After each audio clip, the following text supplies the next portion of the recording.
The second day of Group Red at the CWL Global Pro League Stage 2 is in the books. Let's take a look at how teams have positioned themselves for a potential playoff berth. Fnatic entered Group Red as the only team to defeat LG, having taken them out twice so far this year. Their first matchup at Stage 2 got off to a familiar start for the teams, as Fnatic fought off a massive comeback from LG to take a hard point.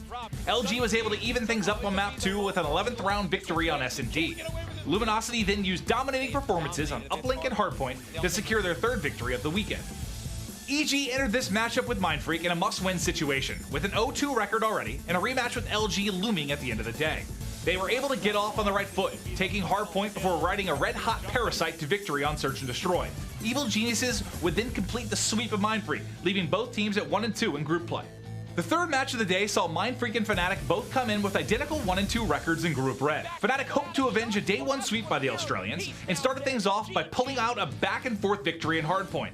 They follow that with easy wins on S&D and uplink to complete the sweep, flipping the script from their first matchup. The win improved Fnatic to 2-2 heading into the critical final day. The final match of the day once again featured Luminosity Gaming taking on Evil Geniuses. LG kicked things off with a victory on Throwback Hardpoint, immediately putting EG's hopes of an upset in jeopardy. EG would rebound quickly on Search and Destroy before taking uplink as well, thanks to an absolute monster performance from Havoc. LG would once again dominate Hardpoint before handing EG their first S&D loss of the weekend to remain undefeated. And that is your look back at the second day of Stage 2 here at the MLG Arena in Columbus, Ohio. Enjoy what should be a thrilling conclusion to Group Red. Welcome back, ladies and gentlemen, to the Call of Duty World League presented by the PlayStation 4. The 16 best teams in the world with $700,000 up for grabs. Every day, these guys are grinding, they're practicing, they're strategizing, they're waiting for this. We have got the world's elite here. This is the final stage in the Global Pro League. This is do or die. I think people are going to come with a purpose. It honestly could be anyone. There's going to be a lot of competition. We're playing the best teams in the world, so every match is a grind.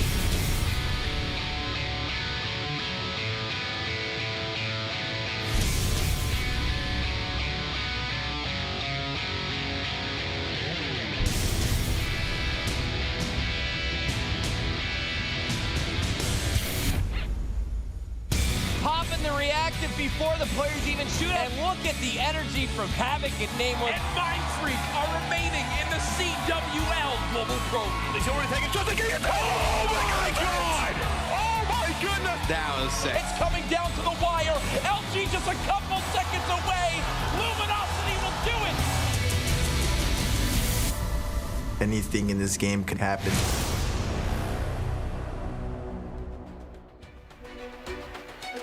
Welcome back. It is day 3, the final day of our red group. This is the Call of Duty World League Global Pro League, and we are in Stage 2. $700,000 up for grabs, and we have our first set of 4 teams competing for the first 2 spots in the playoffs. We got TP down at the end, and TP, I just said a lot of words, but break it down as simple as possible. How does the Global Pro League work? So if you missed Stage 1, these 16 teams made it here for Stage 2 through different qualification processes. Basically, you're trying to get top 2 in your group, double round robin format, 4 teams per group, obviously. If you get top 2, you make it to that $500,000 playoff, where obviously that's a lot of money and a lot of momentum going into champs. So you can see the groups here, red, blue, yellow, green. You got to get top 2. Tiebreaker's going to be that map count right there. You can see Luminosity killing it, 12-4. 12-4 for Luminosity. We'll dive deeper into our red group in just a moment, but first let's talk about the money that will be up for grabs in the playoffs. If you lock in top 2, this is what you're playing for, Momo. Yeah, $500,000, $500,000 split between the teams. Of course, you want that larger chunk of change. First and second split in 200, 120,000, but all the way down to 8th position will be taking home some money. But $200,000, of course, for the actual stage itself. $500,000 for playoffs. A lot of money on all these teams as well. Looking ahead to COD champs, it just gets bigger and better. And of course, we got Joey D, Mr. Joe DeLuca. Fill us in of what's happened so far in our red group. This is the first of 4, and already we have 2 days of matches in the books. Yeah, I mean, Luminosity, our Anaheim champions, just dominating. I mean, they just look so good right now. A lot of people are calling them the best team in the world. It's hard to disagree with that. Fnatic, they're 2-2.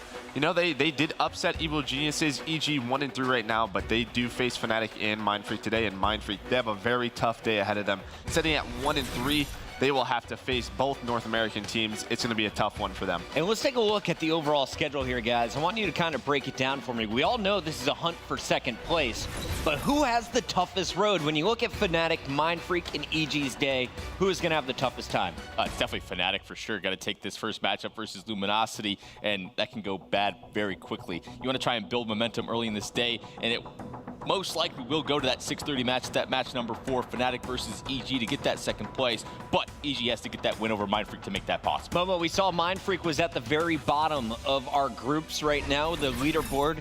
How do they climb back up? Is there any way that they steal the second spot? I mean, they've got to go all out. You know, they've got EG and LG back to back.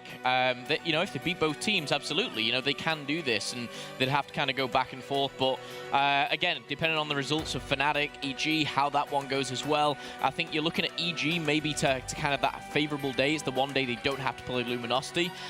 So for them, a lot of people will be looking at them to take that second spot. Argument, you know, you could put forward for Fnatic is, you know, they're already kind of in the driving seat. They're at the top, but it, for me, goes down to this last game. It makes it even more important. I think it's going to go to Fnatic or EG. Winner takes all. We know Fnatic has a one-match edge right now. Joe, who do you feel is coming out in that second spot at the end of day 3? It's going to be tough. If everything happens the way we think it does, it will come down to that last match. You know, I don't think Fnatic's going to beat Luminosity in this first one. They could spoil the entire day and beat them right away. But EG, you have to think they're going to beat Mindfreak, and then it would just come down to EG and Fnatic, that last match of the day. It would be tough. If EG handles their business, I have a feeling they're going to get through that second place. It's all going to be who is going to be the first team to reach 3 match wins at the end of our double round robin. Before we get into our first matchup, though, of Fnatic versus Luminosity, let's take a look back at day number 2. Now, this is a new segment we're going to be doing throughout the Global Pro League, and this is where our analysts pick one player that impressed and one player that needs to step it up. TP, I want to start with you at the end there. Which player went off in day 2? It's going to be from Luminosity. It's really hard to pick out of these guys, all 4 such solid players, but for me, it's going to be Classic. That overall KD, 1.17, and the reason I'm picking this guy is I feel like he plays one of the hardest roles on the team. He's going to be that main E-Red a lot of the time. You expect that to be from Slack, but for whatever reason in this game, he's playing that role. There's so many times in uplink where he is going to be that first one in, and I'm going back to the Frost uplink I saw from him yesterday, picking up 4 pieces. It was really a 7 streak and single-handedly putting the team on his back for them to get multiple dunks in a row. The guy's been unbelievable. We talk about him being underrated. I think that's going away. He's a top player for sure. Classic's been around at the top for a long time now. Momo, tell me, though, on day 2, who was your guy? It was hard to not pick someone from LG, but I did look towards EG. For me, it was Havoc. He had a phenomenal day yesterday in particular, but all weekend long, really, he's been fantastic. His S&D has been great, but for me, he was always kind of underperforming in respawns. Not this weekend. This weekend, he has stepped it up. We saw him on retail. Hardpoint, he was dropping 22 and 11 or something like that. But overall, really well-rounded player, and for me as well, with Study leaving EG, he almost becomes that hype man. He's the one on stage that almost ripping his shirt open. I want him to continue that, and I think if he does, alongside Nameless, they can take that second place. If you missed it last night, Havoc helped EG take Luminosity the distance in the final series of the day. Keep your eyes on him as our day progresses with the EG matches. Joe, your guy, who was it from day 2? Yeah, it's hard to pick someone not from Luminosity, but I had to go with Saints. I mean, he's been an absolute beast these past few times. Look at that S&D kitty. He has a 2.0 that's absolutely ridiculous, and I just feel like it's his impact. The one respawn they did lose, he didn't have that great of a game. It was that throwback uplink versus Evil Geniuses. When he's going off, when he's playing consistent with Octane, with Slack, they're just so hard to stop. He puts so much pressure on the map. And we should note, those numbers you see right there are from only day 2. Those are the numbers they were dropping in our second day here of Group Red. Let's talk about the players, though, that didn't live up to the hype, that underperformed and may have cost their team a series. TP, starting with you once again. I feel like we've given this guy a lot of flack throughout the past couple events especially, but I have to go with Buzzo again. And for me, the KD obviously isn't there. We got to pick on him for that. but the most outstanding thing for me is that Slayer number. That number is way too low for Infinite Warfare if you're going to have consistent success, and it hasn't really gone up over these past few events. You need speed, you need just overall decisive gameplay. There's several times in hard points where I see him just pre-aiming, his teammates spawning up behind him, passing him up. It's just not the style of play that works. I've struggled with that fast style of play at times. It just gets to you at times, and it's not working out well. We saw Parasite showing off what you can do when you start hip firing before you aim down those sights. Momo, who is your guy that needs to go big on day 3 after a rough day 2? I've looked towards Fnatic, and I think the one player that does need to kind of step it up is Sunny B. And again, it's very hard to look past KD, but I do want to drive home KD is not everything. Much like T said about Classic, I feel Sunny has that hard job on this team. Again, the role I used to play, you know, that one who had to kind of put themselves out there a bit. But I think if Sunny turns it up, he is the one to kind of just go off. He can drive home a victory, and he can take that second place. Sunny turns up, Fnatic could play second. Fnatic is going to need Sunny B to go big against Luminosity. That's our first match of the day, and it's just moments away. Before we get to it, Joe, who was your guy day 2 that let you down? Yeah, this might surprise some people. It was a guy from Mindfreak. He was Shox. And to be honest, that just overall KD, that S&D KD, he was one of the best players we had in Stage 1. And obviously, Fighter was playing extremely well, you know, this weekend. But he was sort of the duo that just wasn't performing yesterday. He was the guy that really had to step it up. If they want to go through today in 2-0, both North American teams, he has to have a huge impact on their team. Obviously, slaying a little bit better than the other guys these guys picked, but still, I feel like you just expect more from him. He puts a lot of pressure on the map with Fighter, but it's just those stats. They're just struggling right now. Those are your day 2 players that need to step it up. We'll see if they can up their game here. It is the final day of matches in our red group. Who is going to be moving on into the playoffs? That's the big question. We have a feeling it's going to be Luminosity. And speaking of Luminosity, they're on the stage right now, setting up for their first match against the boys from the UK in Fnatic. Fellas, we got about 60 seconds before this match kicks off. TP, let's start with your predictions. How do you see this playing out today? I wouldn't be too surprised if Fnatic actually takes this first map on throwback. LG started off slow in hardpoint yesterday. It might happen again, but once they get warmed up in the second half of the map, they can just completely take off. I think LG will start to warm up. They'll take the series 3-1. Yesterday we saw it was Fnatic jumping out with a lead. They went to around 11 in a game 2 before eventually losing the series 3-1. Momo, what's the score today? Again, I think looking at the maps, I actually give the first one to Luminosity. I think Fnatic have been sometimes a little bit sloppy on that. I look at Breakout, and I couldn't really pick a worse S&D for Fnatic. I've got to go 3-0 Luminosity. It's the safe bet, but I don't see it any other way. And I think Sunny B just turn up in that second one versus EG. I mean, if you're Fnatic, you're happy with the hard points you got, Throwback and Scorch. I feel like that sort of gets to their play style. But those other maps, even the S&D Breakout, I feel like Luminosity's so good at it. Their Precinct is unstoppable. Again, if you want to beat Luminosity, you have to take at least one respawn in both Search and Destroys. I just don't see it happening. I'm going to go 3-0 Luminosity. Shout out to our stats producer, JP Perez. He just let me know that so far Fnatic has only won 1 of their 6 games on Throwback Hardpoint. 20% win rate, not so good. They need to start off in a big way here and turn the tide around. Let's send it over to our casters. We got Maven there with Courage. Thank you, gentlemen. Chris, the other scary side of that is Luminosity has only dropped 1 hardpoint this weekend, but it was to Fnatic. Yes. So maybe they can repeat here from day 2. That's a big thing to point out. Do not forget that first series was Fnatic striking with that map victory early on in hardpoint.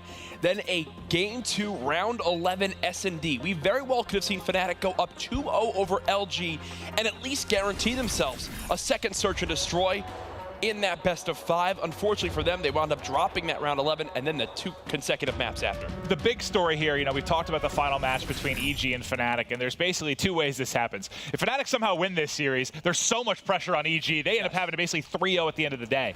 If Fnatic loses, it's most likely coming down to that head-to-head, so EG certainly watching this one. Just excited to see how it's going to break down, but let's get right into it. It's Scraps up top in a window trying to find some kills. And where the Fnatic team really gave a lot of pressure towards Luminosity, yes, they struck first in the hard point, which I think is absolutely necessary in this best of 5. They got smoked in uplink, which I thought was very interesting to see. This player right here on your screen, though, Wuskin, had a fantastic series. He was very consistent in the respawns, and that's been something that a lot of the casters and analysts have kind of harped on him for this year, is sometimes he goes big, other times it's like he's not even on the map. And to talk a little bit more about Uplink, I mean, Fnatic has been solid there throughout the year. We saw yesterday when they got they were playing Frost. We knew that was going to be nigh on impossible to take off a team like Luminosity. But I think any other map, Uplink, they can play Luminosity tough. I think that might be where they're going to be able to sneak away a victory. Well, you even heard in the EG interviews we did where Havoc and crew just mentioned that they've always struggled against LG because of the aggression, the all-out assault that LG likes to put on, especially in respawn game modes. Uplink on Frost can be extremely overwhelming, the pace that LG can play at. We saw on that map as well that Octane, who right now obviously has an NV4, was running an ERAD for a bit of it to help really keep that pressure going. We'll see if that plays out the same way as the series goes on. For right now, it's LG who have now gotten the break into Barn as they look to build on this lead. And LG, I mean, Octane still has been crushing, but probably not as high statistically as we saw him maybe at Stage 1 playoffs or Anaheim, where he was putting up MVP numbers. It's been everybody else stepping it up, and really, it's been Saints. Saints is sitting around a 1.2 in Respawn KD, just shy of a 1.4 in Search. It is unbelievable how good he's been. He doesn't need to put up the numbers he was putting up, right? When we just looked at the stats, every single player on this team not only has a 1.0 plus KD and respawns, it's like 1.1 plus for every single one of these guys, which is something that I've never even seen before in one of these events. If LG can continue to cruise with that throughout the rest of this year, we very well could be calling them not only champions of Stage 2, but potentially CWL champions in August. They're the favorites right now in my eyes, and I think a lot of people at home. But speaking of Octane and Saints, both of them streaking right now. 4 in a row for Octane, 4 in a row for Saints. We'll see if Octane can keep it going. You see, on X-Ray, everybody on Fnatic is going to be pushing through mid-map, so it's going to be on Octane's teammates to try and pick that up as he wraps back to help. Yeah, Octane now just last alive. He should be cleaned up here quite quickly. Either way, the lead already up to 45 seconds. Thankfully for Fnatic, still early on in this game. Look at Wuskin, though. Wuskin 3 and 9. This was not the same performance he was putting on when they first matched up, where Luminosity were able to drop that hard point. And Sunny B, 4 and 10. He was just on that list of players that really let the analysts down yesterday. He's got to turn up as well. It's honestly, Scraps has been the only one kind of going off for me in the respawns. Everybody else just can't hurt you, right? You can't be double or triple negative. You need to at least be floating around even. Let Scraps kind of do the dirty work, find all those kills. I mean, he's had some of the most impressive performances and respawns we've seen all weekend. One thing to point out, right now, LG, if they stay at this pace, are on track to outslay Fnatic by 40 kills in this hard point. It's 101 to 34. Fnatic trying to push on through. I think they have a great chance at a break here. Yeah, as Wuskin has gone for the pinch, the 3-piece there. Classic last alive. He's cut down. That's a big break right there for Fnatic on a money hill like baseball. And we always talk about this particular hard point. You have got to keep it close. You don't usually see gigantic swings on this map. So getting these next 25 points would be crucial in ensuring Luminosity didn't blow it open. I mean, if Luminosity got all the time on this particular hard point, they're kind of ending the game there if you get up 100+ points. Especially on a map like Throwback. It's one that typically large leads spell disaster for the team behind. It's not like Breakout where you have 3 or 4 money hills on that map where you can get a ton of time for your team. 116 to 51 is about the score going into the second rotation. And right now, Maven, again, it's simple as the kills on the map. It's where LG exceed, and it's why they have the 70-second lead. Yes, they've rotated to Bike Path first as well as Baseball, but even when they were out-rotated to Barn by Fnatic, they just straight up broke it on their first push with just winning gunfights. They really, really have. And I want to, if we can, swap over to Saints as he's coming off a spawn just because he's 17 and 10. He's got significantly more kills than everybody in the lobby. I just want to sort of see what's going right with him this weekend. Well, hell, over the past month or two, he's been brilliant. And not only that, yes, he's 17 and 11, but look at that. He's got a minute plus in the hard point. Just doing it all. Well, when this team was formed with Saints on it, this was the performances they were wanting. This is why they wanted to add him to this roster. It's simple. Everyone knows how consistent he can be when he's on his game. He's now had 3 straight consistent events for this team. And you're seeing exactly what happens when that finally shows. 130 now to 70. Again, the kill feed entirely blue. You've already got slacked on your top left of your minimap, watching out for the overextension from Fnatic, killing everybody off spawn. This game's going to get out of hand quick. And as soon as Slack gets pushed, there's Saints there to back it up. He's going to wisely back down, get some time in the hard point, pull out this Scarab and get what information he can. He's also very close to picking up reactive armor here. The lead continues to build for LG. There is a pinch opportunity right now. You have a 3-on-3 around the hard point. Is this where Fnatic can get the break? I think so, as they're about to surge on through. Wuskin there, slacked as well in the kill feed. Slack, though, the 2-piece, again, wins the trade for his squad. And this is one of those tough things to cast, right? Is right now, LG, they're just playing well, right? You look at what they're doing, everyone positive, everyone involved in the objective, they're playing their roles, and they're not, taking full 60s on these hills. They're basically just winning like 40 to 20 on every hard point, right? They take like 2/3 of it, and they're just slowly building on their lead. It was just almost at 100 seconds on this barn hard point. They're not even doing anything flashy, maybe. They're just playing at the top of their ability. And on the other side, it's like you're watching Fnatic slowly bleed out, right? Yeah. It's gradually happening over the course of the game. And, back to talk about Slack a little bit. You saw him get the 2-piece there as he entered. I saw it so many times yesterday. We know how big multi-kills are when you're trying to break into hard points. He did it yesterday. I think 3 times in a row I saw him break out. They're flying in. It's a 4-on-4 retake. He's the guy that picks up 2 kills. Those 2 kills go a long way to making sure you can get control. Yep. Let's see if they can maintain it, though, here as they're contesting against Fnatic. Scraps tucked away in a corner. Fnatic, they're trying to do a better job of keeping top middle control, but as I say it, who's the one in top mid who wants to do something about it? Saints, the 3-piece. There's the 4th with the grenade and spots the 2 players off spawn as well. It's plays like that, man. Again, 2-piece from Classic. Now they're searching for wherever they're 3 spawning. for Classic. Everyone can be a playmaker. And now when you have Classic putting up the numbers he has, with Saints being this consistent, when you look at Octane's numbers and they're not as flashy as they were at the last event in Anaheim, it's because everyone is playing out of their mind. Yeah, really, really are. Classic, Camo to work with as well, but that was crazy to see. I mean, Saints, 4-piece. Right after that, Classic with a 3-piece. It's just everyone on the team has potential to do plays like that, where who do you rely on that with Fnatic? I mean, Scraps will do it from time to time, but how many times have you even looked at the bottom left and saw a multi-kill come through for Fnatic? It's so far and in between. Luskin does spot the player with Camo, but unfortunately Classic's still able to break on through. The 2-piece onto Tommy. They know where the final player is in the hard point. Streaks now being earned for Classic as well. It's Slacked again in a situation where he can win the overall trade for his team if he gets this kill. Thankfully for Fnatic, though, they did get those close blue spawns, so they will be able to contest yet again. And I mean, the good thing for Fnatic, this is just one map. You've got a long series to go, and ultimately you are going to probably control your own destiny when it comes down to it in the final series. But God, man, pulling out a victory here would be so, so crucial. You just haven't been able to get beyond that 70, 80-point lead that Luminosity has enjoyed for pretty much the entire game. One more multi-kill. Classic gets 3 as he comes in with Camo, comes right back off Son and picks up a few. This Luminosity team is just terrifying. They most certainly are. Now on board, though, with Fnatic, we can see exactly what's going wrong for him. Top middle, again, 3 dead. Again, being forced to spawn out and try to fight from the back foot. They also don't have the side of the map they want for the barn rotation in just 50 seconds. Cheeky little 2-piece there from Sunny B as he's going to try to fly forward with this ERAD. We've questioned some of his aggressive play with the ERAD this weekend. Right now, though, trying to do what he can to at least keep these ARs out of power positions in top ticket. And Sunny B, you mentioned he started a bit slow, but he's come alive. He's gotten back towards even. Again, a statistic that's not going to be hurting you.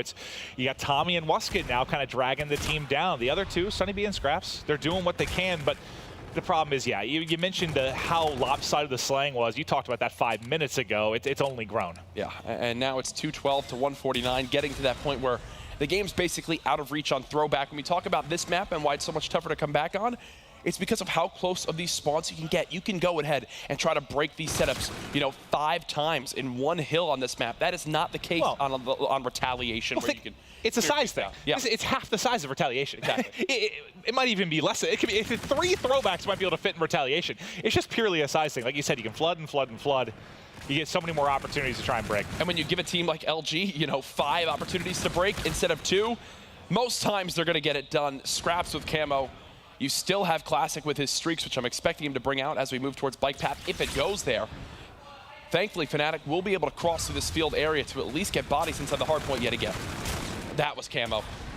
That is Camo dying. 10 seconds left. Luminosity looking to close the door here.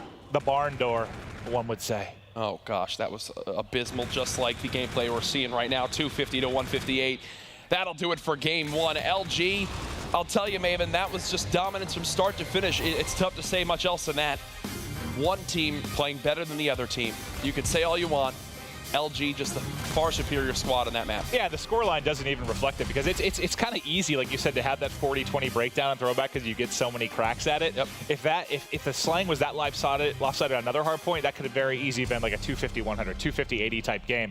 The scoreline wasn't even as, I guess, reflective of the domination you got from Luminosity. And what I love too from LG right there is even when it came down to certain areas where they'd get broken and there'd be 15-20 seconds left in the hard point, they would just give that to Fnatic, rotate to the next, once again get those first 40 seconds, always playing for the new hill. They had one moment where they spawned up at blue near baseball with 10 seconds left in the hard point. Instead of going back and even getting that time, they just reflooded for middle. That was on that final rotation, flipped the spawns again, and got themselves in the right position. Well, so far, so good for LG. Fnatic, last time they played Search and Destroy, they were able to push it to around 11, came up a little bit short. Yep. This is the map they have to take. If you don't, this is likely looking like a 3-0, but we'll see if they can take one off of LG. But LG, again, like, the Search improvements, they're 85% this weekend in hardpoint, 70%, I believe, in uplink, and 60% in Search. You don't get more, I guess, well-rounded or more. It's not even well-rounded. It's just those are incredible numbers when you're taking a look at a body of work from all your game modes. Yeah, well, I know as we get ready for game number 2, we end up having a chance to sit down with one of these teams to talk about what it means to them to be in stage 2.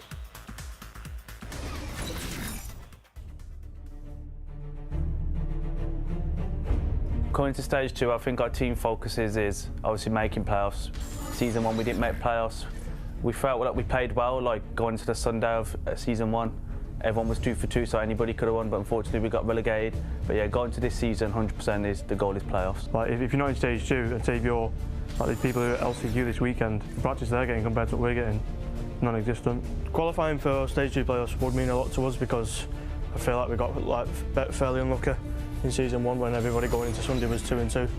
But we didn't tee up on the Sunday, so it'd probably my best achievement this year, yeah. I believe if we're able to make playoffs this time round after going from relegation, it would show that our group was a lot harder than people actually expected it to be, and it was shown. And it would show that we are capable of making it, and we are better than most people think. You hear them mention that 2-2 scoreline they had in series heading into Sunday in stage 1. They find themselves in the exact same scenario here. Yes, they do have a little bit of an advantage, Maven, coming into this up a series victory over the likes of Mindfreak as well as EG. But again, all eyes will be on that 6:30 match tonight, where we expect both of these teams to go into it, between EG and Fnatic, sitting at 2 and 3. Everything will weigh on that match. That's exactly what we want. I mean, you know, a double round robin, it's definitely one of the fairer formats for the players. You know, you get 2 cracks at teams. It spreads out the weekend. There's a lot more gameplay here to improve upon things, maybe from a first matchup. But at the same time, you know, we love running into the scenarios where it's coming down to that head-to-head at the end. I mean, I don't want somebody getting on map count. I want somebody having to beat someone to get through. And that's more than likely is what we're going to look at tonight. It's made for some of the more dramatic moments so far in the CWL Global Pro League presented by PS4. We are heading into Search and Destroy next. Fnatic the last time brought it all the way to around 11. This was how they started their weekend. 0-3 in S&D round 11s going into midday Saturday. Yes, they have gotten a map victory now in Search and Destroy, which all the way went to round 10. These guys have not had an easy fight so far in Search and Destroy. They've had to fight for every single round they can get. And they need the Twins to turn it up. You know, I asked Tommy in their interview yesterday, like, how much easier does it make it when you win early? Because, you know, they're passionate guys. You hear them getting loud, standing up, screaming. Yeah. It's like, it makes it a lot easier when we start a series strong and they're into it, passionate. It's a lot different when you lose the first map, especially lose it in a frustrating manner like that, where it just didn't seem like you really had a chance throughout the game. You have to just turn that off. Prep right now for this breakout. And breakout a map, you know, it's newer to the rotation at this point. But I know LG, speaking to them, this is one where they took a lot of strats from Anaheim from the Era squad that they played in pools. And they improved drastically just at Anaheim. Curious to see what they're going to bring here. All eyes are on Classic for me on this map. I want to see how he plays inside that showers area, as well as being, you know, one of the more aggressive players on this team when it comes down to getting that objective. What does Tommy and crew do on Fnatic? They need this map victory, or else I think this is a quick 3-0. And we saw last night when it was LG versus EG, they were on Crusher. And one of the tough things on that map, it's difficult to spread out players. It makes it easy for LG to kind of hunt as a pack, per se. And they're some of the best in the business at trading out those kills and working together as a 4-man unit. This map, you do have to spread out significantly more. But Saints and Slacked opening things up very, very quickly. Wuskin at least able to answer back with one, but advantage will fall to Luminosity. Yeah, now look at how far spread. They couldn't be further from each other on the map. Sunny B is. I don't think LG have any clue. And do they know that the bomb is down? I do believe so. Yeah, they have at least Octane waiting by that objective. Great information there for Wuskin, though, calling out 2 players heading towards that locker side. And he's starting to wrap back to try and maybe get to his teammate. No, it looks like he's still going to hold towards helipad. There's 40 seconds left, so they have a good amount of time to work with. The issue is, like you said, where the bomb is currently at. You just keep an eye right now on the arrows on that mini-map. Wuskin likely going to be shot in the back in just a moment. He's able to get away with his life, but some information coming through for LG as they're able to spot it. Now at least the tandem here, Fnatic, has been able to group up. Now they just need to somehow find a kill, stay alive, see if they can get away. Sunny B charges on through. There was one tucked away in the corner. He's been tagged up. He's almost a couple players body stacking for him. Wuskin, though, not having an angle there, he can finish it up. The trucks end up providing fantastic cover, and this round should be over very quick. And right there, LG just start to swarm the final player, right? A lot of teams, they would know he's got no time to plant and would send Octane, who's sitting by that bomb, to run. Instead here, Octane just sprints at Wuskin and challenges. Obviously, Wuskin, you don't think he's going to get the 3 kills there, but in any sort of scenario, if teams aren't playing with confidence, they're sending that guy as far away as possible to make sure there's no chance in hell a 3-piece could happen. Well, I think the final shot you saw of Luminosity after the round tells the story of the confidence they're playing with. Just laughs all around, smiles. They know they're the best team this weekend, and they're proving it. The first thing I hear when I walk over to the player warm-up area is Classic just roasting Octane in their warm-up, saying like, oh, this guy's shooting terribly today. He's going to be trash. They're just having fun. Simple as that, and they're showing it right now on the map. They are trying to push forward, and Fnatic have a ton of information, at least with the map coverage they have. They know how many players are here at this site, and still Slack gets first blood. Yep, back-to-back first bloods now for Luminosity. You're not going to win this game, too, if you're constantly fighting from behind. Wuskin able to get it through the smoke. I'm surprised Classic stayed to keep challenging that one and didn't just back down in the medical bay. No, that was definitely not needed right there. You have a number advantage. No need to challenge. Saints with the objective, and because of that kill, Wuskin doing a great job of staying alive and forcing LG to maneuver back around the map. Where do they try to push from? It looks like loading will be their first area that they flood on through. Yeah, so Scraps, you saw tuck away in a nice corner here. If he does fight Octane, this should be a fight he's certainly able to take, but he doesn't even get to it as Wuskin cuts him down from behind. Now all going to fall on Saints. Saints has had some incredible plays. I don't know what he, like he picks up a thermal NV4 at the end there? Yeah, that was their goal. You saw the smoke grenade get thrown down outside medbay. They were trying to pick the player in the back of the map that was Wuskin with that thermal AR, but we already saw earlier in the round that Wuskin just pre-fired the smoke and killed Classic. So interesting strategy brought out here by LG. Maybe showing off some little tricks they have up their sleeve. Well, now I at least understand maybe why Classic stuck around a little bit longer than he should have. Yeah, right. But if you're Wuskin, all they have is a doorway to shoot through. You might as well just pre-fire that. That's true. That's true. All right, round 3, tied up at 1-1. If you're just joining us, welcome. It's day 3 of stage 2. And this is going to be our first best of 5. We got 4 matches for you today. There's a lot of names that go into the name of the CWL. The Call of Duty World League, Global Pro League. Presented by PS4. It's Group Red, Day 3, Stage 2, Championship Sunday, Match 1. It's overwhelming, but you know what? We had to work together to get all that out. Yeah, right? And look, Scraps, they just have to fall back. They're just going to fall back, reset the map again. But LG, they love to stack 3 inside showers and then have Octane be the one watching out for not only middle, but as well as B. He's rotated back and forth. If you're Fnatic right now, I don't even see how you begin to break on through. The outer wall runs being watched by Slack. You've got Classic in the site. You've got Saints picking up middle map. Yeah, Fnatic just have to back up. There you go. 30 seconds left. Their hand has been forced towards this B site. I remember both first rounds. The first blood did go to Luminosity. Fnatic able to win down a man in the previous round. So little time left here. And because middle map is controlled by LG, look at how fast they can rotate over from Classic. He's already there before Fnatic have even had a chance to get around the map. They're in position. They're going to try to kill this player off the plant. Scraps now dead. 10 seconds left. Fnatic have to charge forward. LG are all there. That is the setup they love to have on this map, Maven. And remember, prior to this map, I touched on Classic being important. It's because he's the one that has to stay alive on that site inside showers. He's the guy with the ERAD who's basically the first line of defense, stopping Fnatic from pushing through. It reminds me a little bit in a way of Crusher in the sense that, you know, Octane will kind of hold mid. He'll see if they cross, and then they can rotate so quickly and retake. There's no hesitation. They just soar in and take control. And as long as they have mid dominated like that, I mean, the map is theirs. Yep. They're going to look to do it again here. Octane, typically, yeah, so he high wall runs and checks to see who exactly floods towards that mid spiral. What are they watching? What are they watching? Fnatic, what are you watching? They're watching loading together.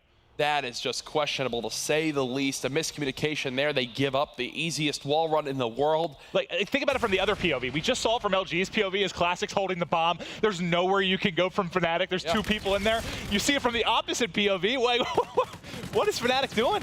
I don't know what just happened. Wuskin at least makes it a 1v2. Now being challenged. Octane, he's waiting for Saints to hit this wall run, at least catch up to him. Oh, you finish that kill, you give yourself a chance. Oh. He gets both players one shot. Those are those situations where, you know, if you don't miss a bullet, you win that round. Yep. I mean, that just comes down to kind of a skill thing. And obviously, this is a high-stress situation, but that was winnable for Wuskin. That's because LG made it very winnable. They gave him a chance to get both those kills. Big blunder at the start of that round. You cannot have both players turning and watching that. Super confused as to why the player was watching the door closer to their spawn, because obviously the guy who was watching that loading area from that left door would have seen the person cross over to the right, and they could have easily reacted. It just looks silly. Yeah. Whenever someone's just coming in that early in a round with, you know, seeing the backs of two players. But here we go, round number 5. Luminosity enjoying a 3-1 advantage. Wow. Wuskin's got it back on up. Saints with first blood. They do get the plant, but this is where LG are at their best, right? They 4-man retake a site. It's what? It's every round's been a first blood for Luminosity so far, right? Just watch the LG arrows. Look at how they check every corner. They stay active together on the map. Someone should hit this lower wall run. It's going to be Wuskin in the back again, trying to make sure they can't push on. Here we come. And they just swarm on in. Octane guns the last one, and there they drop.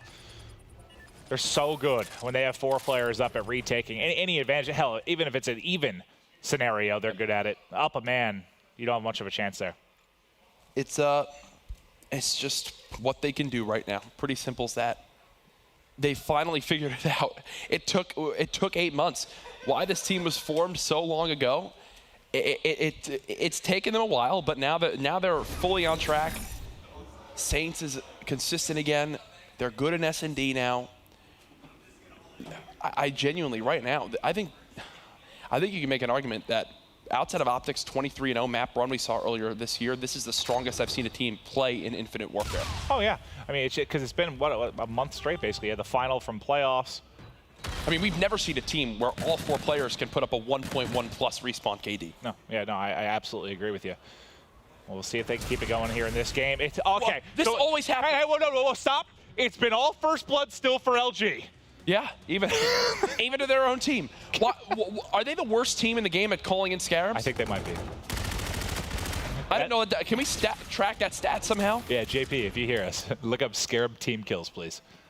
Or suicides. Yeah. There you go. Then that's what leads to the first round for Fnatic. Yeah, take that one. Or sorry, second round for Fnatic. Take that one. So they've won, think about it, they've won a 3v4 for Fnatic where they clutched up, and now they get gifted here with the Scarab kill. I'm actually impressed.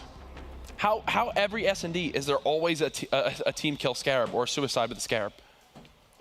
At this point, I feel like they're just doing it on purpose. It could be. They're trying to create a meme. Yeah. All right, well, now we're going into round 7. Fnatic keeping it as close as they can. And they're going to split this one. 2 middle, 2 at the wall run. And this just looks so similar to what we see on Crusher from Luminosity. You'll see one player kind of controlling mid and Octane, the other 3 just group it together. That is never going to work. I will tell you right now that is never going to work. They will never take the A site on this map. Simple as that. Just get away from it. Just go. If you watch how Luminosity play it, it's a well-oiled machine. Slacked, slow wall runs, and watches the flank. He watches the low wall run flank, right? If Fnatic try to sneak someone through.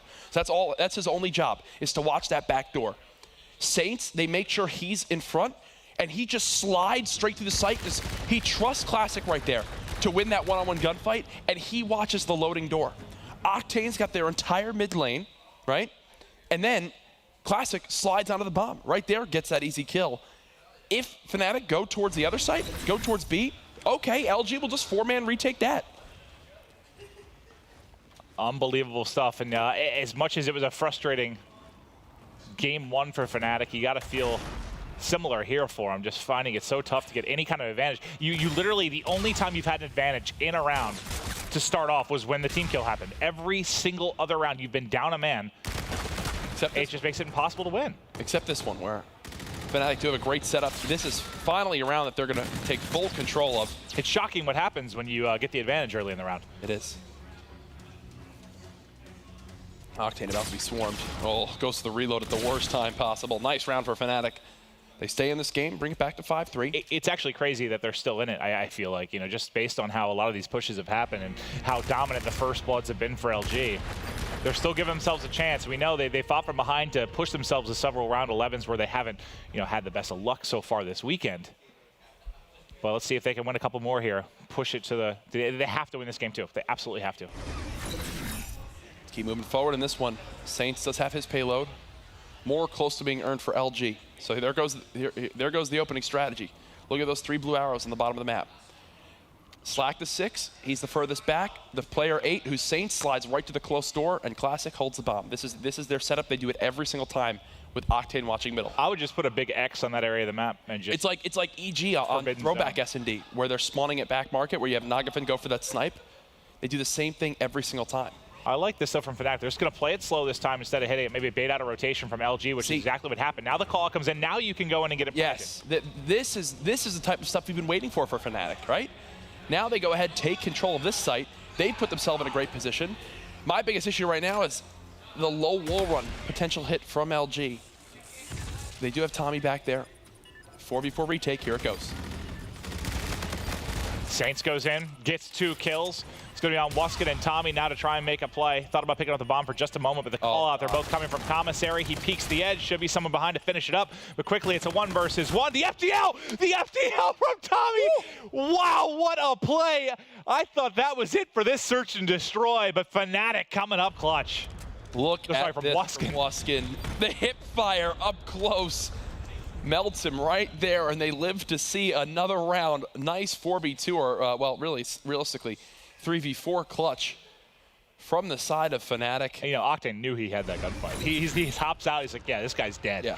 Next thing you know, he's jettisoned into your face. Nice word. Yeah, you know, I read the dictionary. No, you don't. No, I didn't. Oh, the sniper tries to challenge Octane there. And yeah, you've got to get away from that one. Scraps, there you go. Another first blood towards Fnatic. You know, we talked about their struggles on this side. This time they do get it done. There's still 1 player remaining. Can Slack somehow turn the tides back for LG. He's managed to get a kill and stay alive in an unreal circumstance. Now he's trying to get back off the wall run. Octane tries to slide in to help him, but it's Slacked out by himself. Somehow, again, we're going to get ourselves to a round 11. Did I say it too early?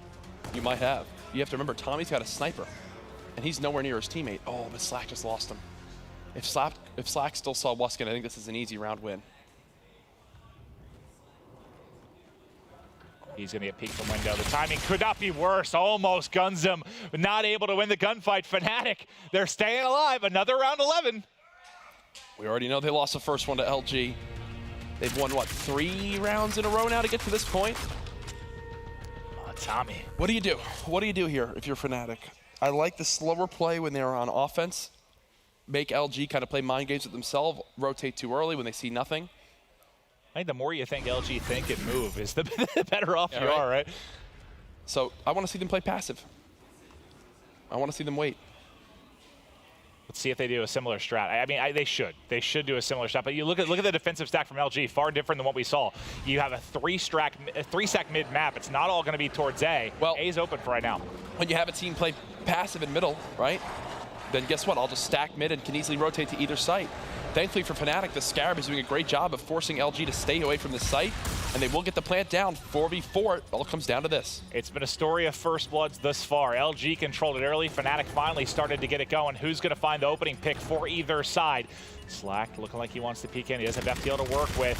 The first kill answered right back, though. Sunny B gets 1. It's traded. It's 3v3. The hunt is on. Slacked and Classic pushing on forward. Saints there to work with them as well. They're all bunched up on the site, just trying to find the kills. He looks vertical, not able to do it. Saints now by himself in a 1 versus 2. He's getting tagged up, and Fnatic pulls it out. Wow. Clutch 4 rounds in a row for Fnatic, and that right there is what they needed to do earlier on this weekend when they faced LG. Well, I think they did exactly what they needed to. Early in the game, it felt like they were just playing into what LG wanted to do, right? Yes. Finally, it seemed, what, 3 rounds prior, they're like, oh, okay. Wait, you're telling me we can also control the pace? Yeah. Okay, we're going to stop sprinting forward. That was beautiful. That was basically stuff. it. Yeah, that's exactly Merck agrees. Yeah, if Merck agrees, then we know we sort of understand what's going on. Yep. But no, that's incredible stuff from Fnatic. You know, it may not be a scenario where map counts matters down the stretch, but still, you give yourself a chance in this series to come back. You know, you took the hard point in the first series. Now you bring the search and destroy. They struggled in the uplink, the game 3, but it was Frost. I think I give them a fighting chance, really, on any other map. On Precinct, I think Precinct will be map 3, and then either way we go to a game 4 hard point. At this point, we've already seen Fnatic beat LG in a hard point before, so we know that's possible. LG have looked untouchable in uplink, so if I had to pick one, I'd honestly say I think Fnatic have a better chance in hard point than an uplink in this best of 5, but either way, they have to win a respawn to force another S&D, which I think will be their key to victory. I think we're going to have one hell of an uplink. It's game 3, and it's coming up next after this quick break.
Ladies and gentlemen, it's time for your G Fuel key player matchup between Fnatic and Luminosity. So far this weekend, Wuskin has edged out Saints in the stat line in uplink itself, but it's Saints and crew who have done a great job of clutching up in the respawn game modes the first time these teams met up. It was LG who dominated Fnatic 13-5 on the first map that they played, but Wuskin and crew just clutched up around 11. They've got the momentum. They've got to carry that here if they want to potentially not only take the series, but force a game 5 where they have their best chance of beating LG. We'll see if they can do it here in uplink. This has been your G Fuel key player matchup.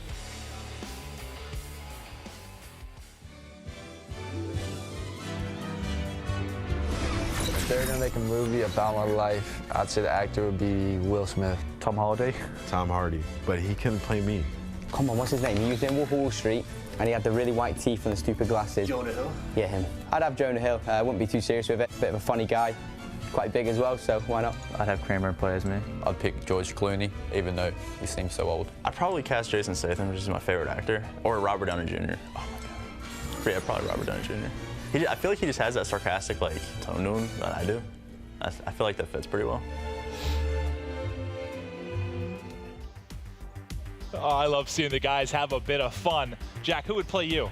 If there was a movie based on your life. Movie based on my life. Going Natalie Portman. Wow. That one came from straight out of left field. I think she's blonde, actually in good shape. She's female. She's blonde? Oh, no. I'm thinking Scarlett Johansson. Sorry, I got them way too mixed up. What? Yelling. Sorry, I'm all over the place. Yeah, let's just fast forward now. It's just Natalie Portman, the blonde bombshell. Who would play you? Who would play me? Vince Vaughn. Wow. Okay, you need to get rid of his hair for the. Well, we're both like 6'3", 6'5". He's like a tall guy. You know, we're both we have a pretty good sense of humor. Questionable. Great comedic timing. Oh God. A great smile, handsome. I'll be honest, I apologize for thinking Natalie Portman was blonde. Yeah, that was awful. It was. Okay, now let's look forward to the series here. Game 3, we're looking at it. You know, I was mentioning I thought this is where Fnatic had a pretty solid chance. Yes. Talking to Puckett in the desk in between matches. When you look since Dallas, Precinct Uplink in particular, they're both hovering around a 60-63% win rate. So both very solid at this. I wouldn't be surprised if that's maybe on the little bit of the weaker end for LG, just since they usually average like 70% plus in their respawns. But still, this is, I think, where Fnatic can certainly get a victory. They got a bad draw yesterday on Frost versus them. I think Fnatic can pull this out. It's pretty simple. It's winnable.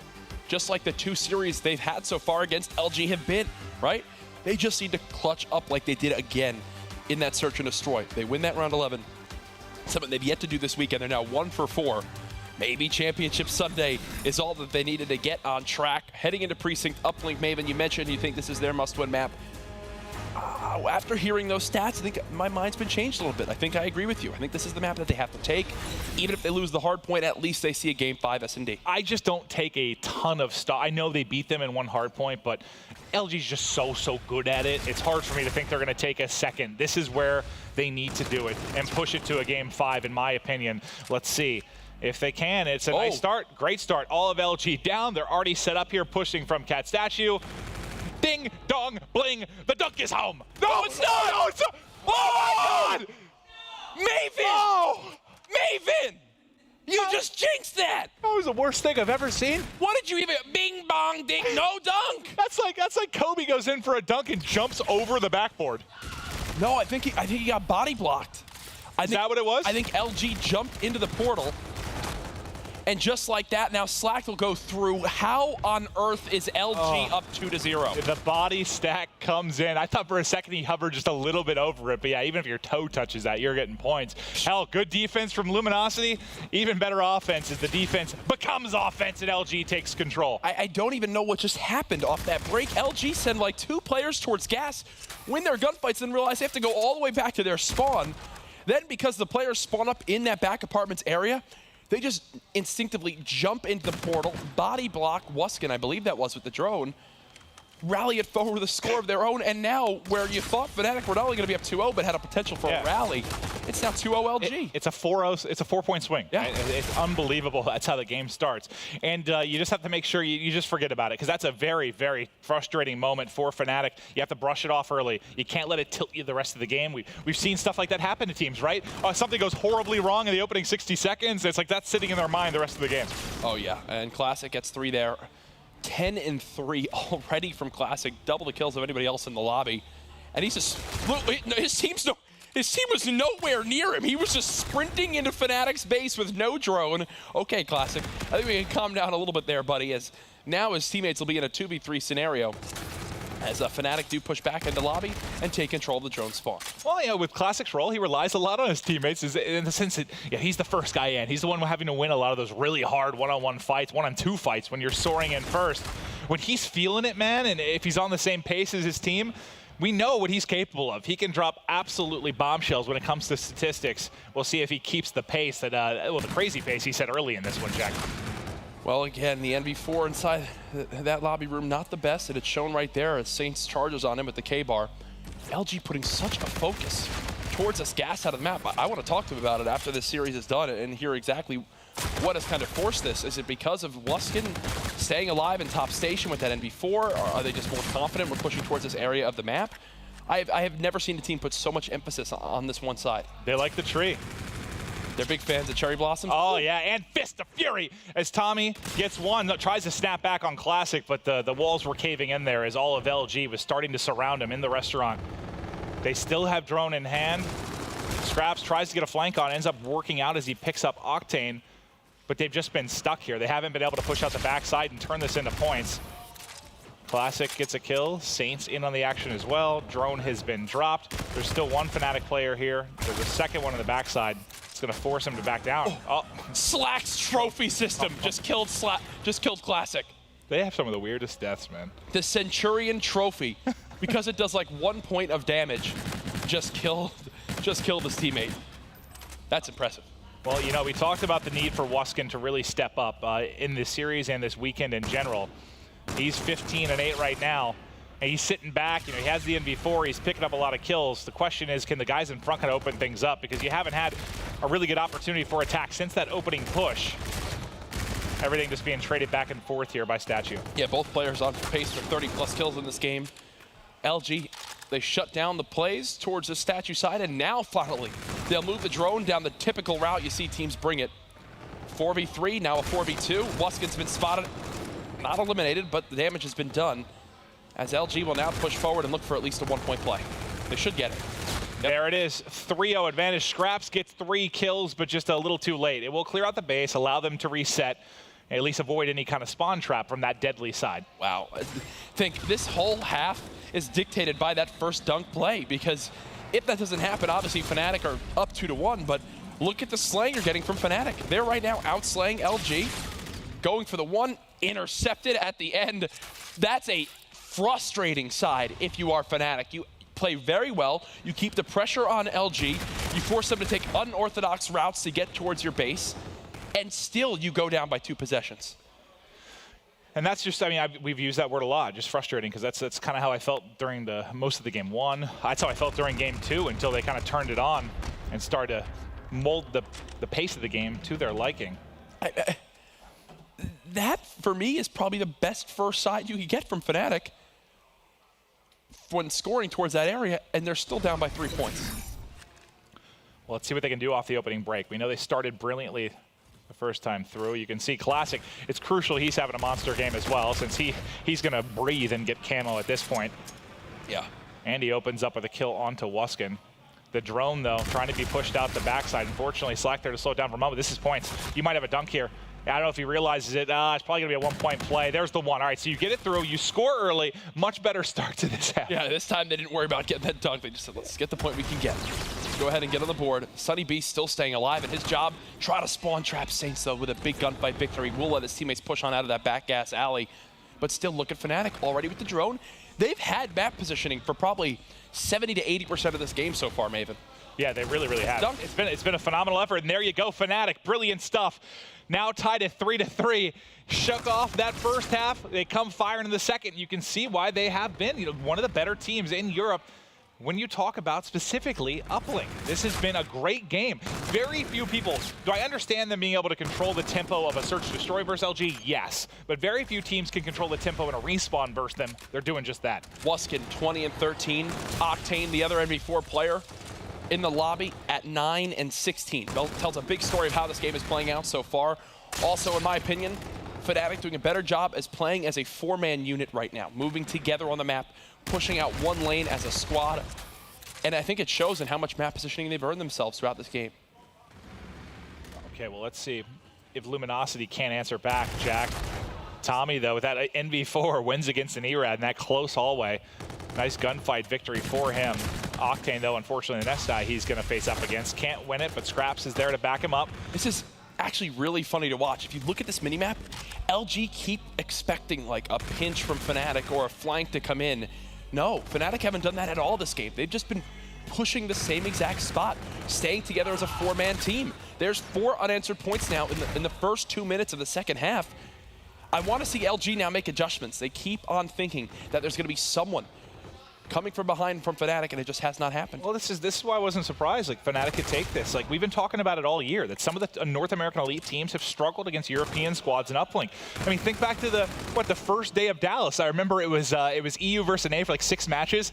EU won every single one of the uplinks. I was like, what the hell is going on? Talk to the guys, and they're like, they play a little bit of a different style. You know, they're typically better at consistently sending flankers. Their communication is better. They play a little bit more selfless as far as just getting the drone forward, finding the kills, and working together as a unit.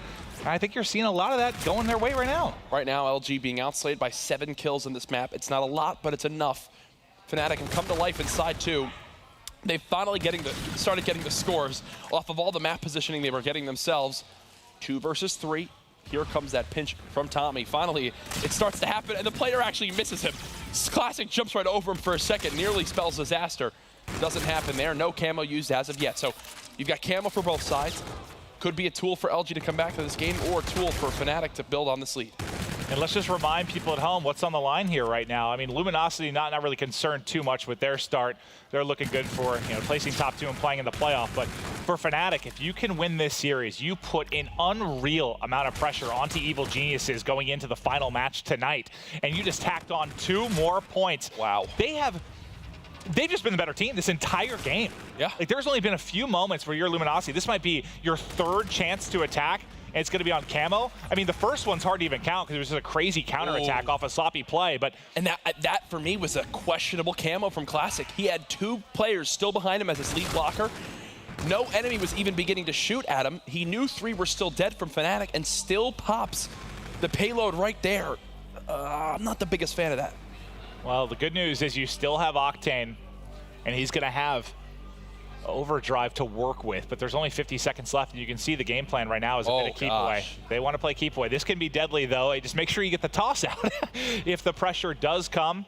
And they're just wasting the clock. Octane and crew have to go hunting. He didn't get it out! He didn't get it out. Get the drone exactly out. what I was talking about. Oh, the overdrive. He gets cut at the edge. That's exactly what I meant by saying it's a little bit risky. You have to get it out. But now Tommy pops his own overdrive, wraps the edge. A 1-point toss, if he could get in range, would have been the end of the game, basically. I think the big thing to point out was I think Octane was just a surprise he didn't get the drone out of the map. Wuskin, what a lights out performance from him so far, 33 and 20. 33 kills. That's it. Wuskin going huge, 7-5 Fnatic. It was at times sloppy, it was at times beautiful, but when it mattered most down the stretch, they get it done, they take the game, and it's on the back of a brilliant start to side 2. Since Dallas, Fnatic have been the better precinct uplink team statistically, and they show it right there. 7-5. They don't tilt after that awkward opening inside 1, and now they'll at least give themselves a chance to fight in hardpoint to win the series 2-1, but have a game 5 search and destroy where anything can happen. And look how much different the faces are of LG right now. Yep. We've gone to shots through this entire series, even during the S&D where they ended up losing, and they were just kind of laughing, smiling, didn't feel a whole lot of pressure. What did you see there? Is that them being pissed off, disappointed? It wasn't the same, that's for sure. That's them going, we just blew a 5-2 lead in S&D. We just lost an uplink to a team we destroyed on that game mode 2 days ago. And now we're going into map 4 at a deficit, having to try to fight back. This has been their last 2 series that they've had to deal with this now. Not sure what's going on with LG. Need to see a little bit better stuff from them, especially in regards to bouncing back after rough map losses. In my opinion, they should have won that uplink. They were just not catching on to how Fnatic like to play it. They had a lead in the uplink. They had a lead in the search and destroy as well. LG looking a little bit vulnerable right now. And what I also want to bring up is that's one of those few maps where LG get outslayed. They almost have like an Optic situation where we used to see Optic where they would finally get outslayed. It happened in Advanced Warfare where the only team that could match up with them was FaZe. Obviously, it happened a little bit earlier this year with LG where it would have to change their whole play style because typically where they could command the pace of the game, command the power positions, they're now having to fight back for control of those. That happened throughout the map for LG. They just seemed lost. Well, and you mentioned, one of the keys to beating LG is trying to spread them out. Don't let them kind of hunt like a wolf pack. And there, you kept mentioning that they were worried about the flank. They were spreading out to try and deal with it, but Fnatic was just kind of pushing them like maybe a North American team would do. So you would see Fnatic having kind of those 4v3 advantages, 3v2 advantages when they were trying to push towards Statue. Well, if you look back at some gameplay, and I mentioned Rated earlier this weekend, but again, I've got to commend him from the European scene on this map and game mode combination and uplink. Him with the NV4, he was lights out on this during his stage 1 performance. If you remember, he was disgusting at uplink through the weekend. It's because of how Wuskin also kind of played right there, which is you're just pre-aiming at all times. You are just holding down left trigger, waiting for people to run into your gun. He's got his lead blockers all around him. He's basically just that slow push on the map that they move forward with the drone. He's the guy, he's not picking it up, but he's making sure all the kills come in. And that's usually where we see Octane excel, but he didn't really. I mean, Wuskin outplayed him there if you're just straight looking at statistics. And I mean, the downside is though, Wuskin can't really play an identical role when we get to hardpoint, right? He's going to be required to move more. He's not going to be able to set up there. Are they going to be able to count for it? Because it hasn't been Wuskin the guy going off in hardpoint. It's been Scraps. It's the other part of that twin duo. He's been the one crushing. Didn't have the best game one. I think you need like a highlight reel performance from him if they're going to have a chance in this game 4. Fnatic need this so badly, man. They need this so badly for the weekend. If they get this, they set themselves up in a fantastic position. What can they do, though? I wish we could get a shot of EG. Yeah, right? They've got to be in the pro lounge just stressing right now because they know how much more difficult their route gets if Fnatic takes this series. Think of this scenario. EG go up 2-1 in the match last night. LG win the hard point. They go to a game 5. That's EG's chance, right, to snake that series. EG gets walked over 6-1 on Crusher S&D. Now Fnatic in the exact same spot can wind up really helping themselves this weekend if they do what EG couldn't last night, and that's close out the series. And that's what reminds me a little bit of even thinking back to, what was it, week 3 from stage 1 with the Luminosity and Epsilon group and E-United. Like there'd be a team that would get up 2-0 over somebody, and that E-United kept reverse sweeping. And those reverse sweeps were the difference between kind of who got in and who didn't. The ability to not close out series for a team like Epsilon is what ended up costing them. Will that be the same story here for EG or Fnatic? Oof. I did not realize game 4 was going to be scorch hard point. This one is going to be a tough test for Fnatic. Scraps is dropping 35 plus. And you think Fnatic are going to win? No. All right, so Maven has the bold prediction that Scrap's going to drop 35 kills for the loss. Yeah, I think that the problem here, on this map in particular, so many times, Luminosity, regardless of playing smart or not, like we saw him play day 1 against Mindfreak outplayed them. They were rotated early. It just didn't matter. Luminosity was able to break through time and time again. Hard points where you can rotate quickly, hit hard. I don't know. I feel good about LG here. Octane drops the one shot, but there's no cleanup. Slack pushes right on through. Thankfully for Fnatic, they do still keep those back spawns, but off the break, it's LG. That's what they always do on this map, though. They keep one player always behind that middle hut area, just laying down, playing his life, waiting until the team finally decides to push on through. Like right now, you just saw Octane hop out to try to help. Thankfully, Scraps was there with the ERAD. And I do believe Fnatic, yeah, they'll get the better of the trade right here to take back the hill. The big thing if you're Fnatic, and I don't know exactly how you try to limit something like this, but what stood out for me for Luminosity this weekend in Hardpoint is it feels like they've had multiple players on streaks in a lot of their big wins. Like 2, 3 players that are getting fully streaked out.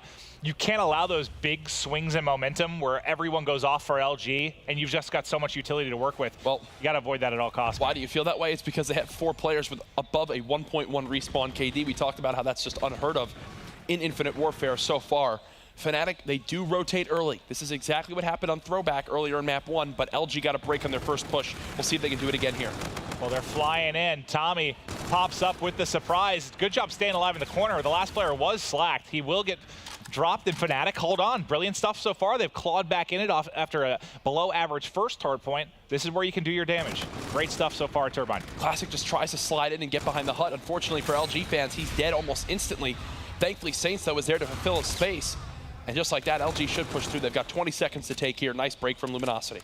Yeah, and that's what I mean. They're gonna have a couple opportunities on most of these hard points, and you just feel like you give them 2, 3 tries, they're gonna end up breaking in. But Fnatic gets right back through, and they'll control the final 10 or so seconds. You do have Classic though set up in the new one. There's only Tommy here, I think, to try and fight, and he's gonna be eliminated. So Hanger set up nicely for LG to get back into it. You can see that number 2 on the minimap, Slack, just waiting all the way in the back, making sure he maintains these rock spawns for his team. Will Sunny B check the corner as he flies forward? The answer is no. Slack with 1. He's expecting the second player. Nade. That's perfect. The nade cleans it on up. He's done his job. Now it's up to his teammates to do the rest. Inside the hill, it's a 2 versus 1. Tommy's just got to stay alive and wait for his squad to come off spawn. And the big thing there, Slack pops in the same spot, so they keep holding that back kind of corner spawn. We're just going to make it very easy. And look at the spawn. You see the number 5. That's Sunny B on the minimap. Look where they're spawning. Just spawning all the way out of Turbine. Running back over. Spawning back over. And that number, who is it? It's Saints that keeps peeking out the door and making sure they maintain that spawn back there. A lot of times we see that happen, right? You get that sneaky corner spawn because you don't control it properly in Hangar. LG doing a good job. I actually love what we just saw from Classic on this entire hill. Would love to have this broken down by our analysts too, because that's the little things that Classic brings to this team. He started the game 1-3. He got in position right there, challenges gunfights that he expects to win, falls back and calls out for his teammates and knows that they'll have his back to clean up those kills that are pushing on through. Now he'll just wait for his team to come off spawn. I'm happy we've watched his perspective through this entire streak because I think it could teach a lot of players exactly how to maneuver around not only that hangar area, but the rotation here towards rocks. And also, remember what we talked about earlier, like you can't give up streaks. So a bunch of players here on LG, and Classic very close. He's still 175 off. He's the last player alive. I try and play your life. I don't know how he's going to get out of the situation. Okay, so he did the opposite. He soared on in. There was a trophy team kill for Fnatic. Will that give LG the opening they need? Yeah, that definitely does. 100 points now earned for LG. They're up by 30. And they're going to look to end this first rotation of hills with an exclamation point. If they can just get the rest of the scrap time. If you look at the slaying right now, pretty much dead even between these teams. Yeah, I mean, you've done a much better job if you're Fnatic at keeping this close compared to what we saw in the Game 1 throwback. Looking to get the final 5 seconds or so here. Back to mid-map. They're already going to be set up as it's been a rock spawn for Luminosity as they try to fight back in. Scraps is going to be the first man in. Picking up as much time as he's able to do. Almost able to gun slack, but loses it by a bullet. And just like that, 4th and down. 4 dead.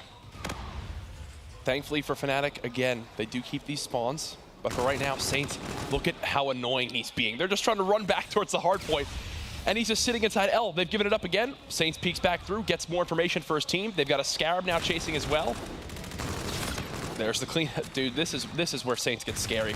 Well, this is where Saints get scary, man. Think about it. It's one of the most, even if you're playing pubs, it's one of the most annoying things. It's like, it's borderline spawn killing, right? Because he's getting to such a 4-4 position. It's like, oh, you're frustrated, you died. You take 5 steps, you're dead again because of a nice angle from Saints. I love it. And now look at the score difference. Going into drill, it was about a 15-second game. Now up to almost 80 in favor of LG. And they've already got bodies here. I'm wondering how they decide to push through. They have no payloads to use, but they do have a timing window where you see on your minimap, Wuskin still coming off the spawn. They've got to pick this player off this cover where only his head can be seen. It happens, the headshot from Classic, hitting the shots he needs. And this, I think this just is the end of the game right here as LG look to get a full 60 again now on drill. Yeah, you have to break your Fnatic. Or and unfortunately, Turbine, you know, you talked about the slaying being early. You said that about 90 seconds ago. It's changed quite a bit. Oh, yeah. LG started to heat up. You saw Classic go off. Saints started to go as well. You're contesting at least if you're Fnatic, and you actually do get a nice breakthrough without the use of any payloads. This has been incredible. If they can at least hold on here, though, that's going to be the question. Scraps somehow pushed out Catwalk and didn't die. They do get 3 dead. They will get the rest this time. LG, though, on Hangar. We know what they're capable of when we saw them the first time around. They are set up for these spawns, and Classic's pushing out this drill lane. He's trying to make sure they can't even get near this hard point, near this back rocks area. But at the time, that kill, because of the pressure fanning out across the map, you don't have Slack spawning at back rocks. Fnatic have a chance to break. They had a chance. Can they still do it here? It's a 2v1. Classic and company, they're able to hold on. Him and Saints, man, that E-Rad combination just so deadly. On Hangar alone, Classic's been like 10-1 overall. He had a 5 streak, 2 5 streaks. My God. Now Octane clears middle map with a 3-piece of his own, and look at how far he pushes up this lane. Yeah, if I picked an MVP right now from this series, at least for the side of Luminosity, I think it'd be Classic. Classic has been fantastic in this series, but they're still fighting from behind is the big point here. Fnatic enjoying a 2-1 lead, but they're trailing massively here in the hard point. And even now, LG push up so far that they actually give the back spawns to Fnatic, and they all just fall back and kill him off that spawn as well. Classic doing such a good job here. 2.0 KD at 18-9. 10 seconds left, and we're going to rotate out the drill. First player to push from Luminosity, you see in the bottom of the minimap, that's going to be Octane that's set up and waiting, as now they begin to push out. Plus 14 now for LG in slaying, and now a 100-second lead because of it. They're trying to take mid-map control, and I will commend Fnatic on doing a solid job of getting bodies there when they need to. Typically, LG, they love to send, Saints to that middle map area. You get the help of Slack there. Classic and Octane will push right through through drill and go for the break. But Fnatic know that, and they keep bodies there. And just like I said coming into this game, where Wuskin enjoyed, sort of like you described why it worked for him, being able to set up kind of stationary, sit behind his teammates.